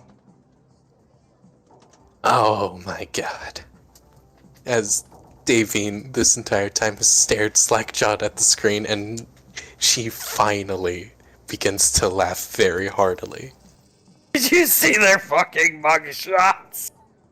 They made poor Tommy take off his glasses so you saw the lazy eye on full display. Oh my god, you're right, look, they made Ricardo remove his sunglasses. Hug, does he always keep them on? Memory head, yes, he's very proud that Tommy gave him those, and he looks so dejected. Yeah, whenever we see him with them on, we just call him Wiseau Jr. Poor Wiseau Jr. without his sunglasses on. And Yuri is smiling in his covered in glass, it all makes sense. Well, at least it seems like Yuri was having a good time. Hug plays back the footage. Oh, and Yuri gets blown through the glass. Oh, fuck. Both Elizabeth and Davine at the same time, in the same way, start laughing. I see, well... It's Laz's fault! Why Hardjet have to be the rarest jet in fucking existence, Julia? Just get ready for that Monday morning. Oh god, You know what, I'm gonna tell him that they spent the whole weekend off in London, Manchester, together on a whole weekend date. Just those two. Hope Mr. Wiseau doesn't do anything to get himself and Ricky arrested on our account.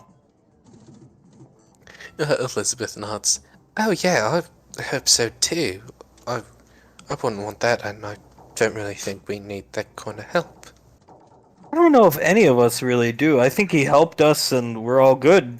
And then he just started doing things that gets Ricky arrested. He's such... Maybe he thinks that he still needs to help because we're not all the way there yet, I guess.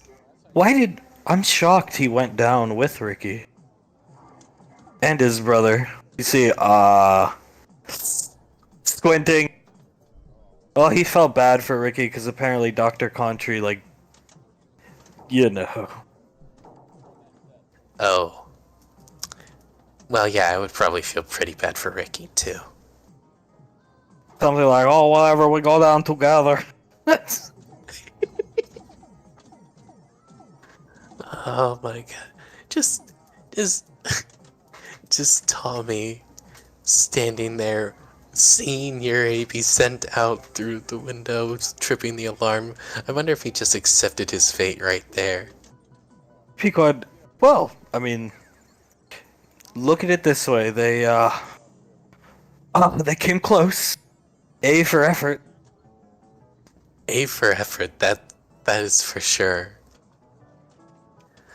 Oh god, oh well, this is gonna be an absolute shitstorm to deal with on Monday. Maybe Ricky will have a growing collection of prison jumpsuits. God, I hope Sasha doesn't find them.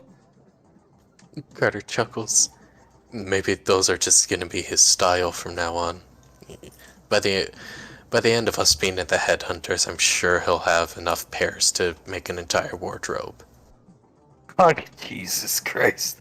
I'll go, Banksy, you wanna go down there and, next time 10 steaks for Ricky. I don't know. He just shrugged. I don't think anything can pick him up from being arrested a second time. Oh, God. Memory Ann, it's not so bad sitting on Carter's lap. I kind of like it, actually. Carter smiles. See, it is pretty nice. I prefer it the other way around myself, but this is rather comfortable, I will admit. Yeah, of course. I quite enjoy sitting on your lap as well. Just sometimes when both of us need a rest, I'm more than willing to be your couch. You don't have to bounce your leg like that, you can just relax. Fine. And relax fully back into Carter. He holds her tighter, his hands going up her waist, around her chest, and he kisses the back of her neck. Ooh, that's nice. She perks up. Yeah, it is, isn't it? As he lays his lips back down onto that same place and keeps them there.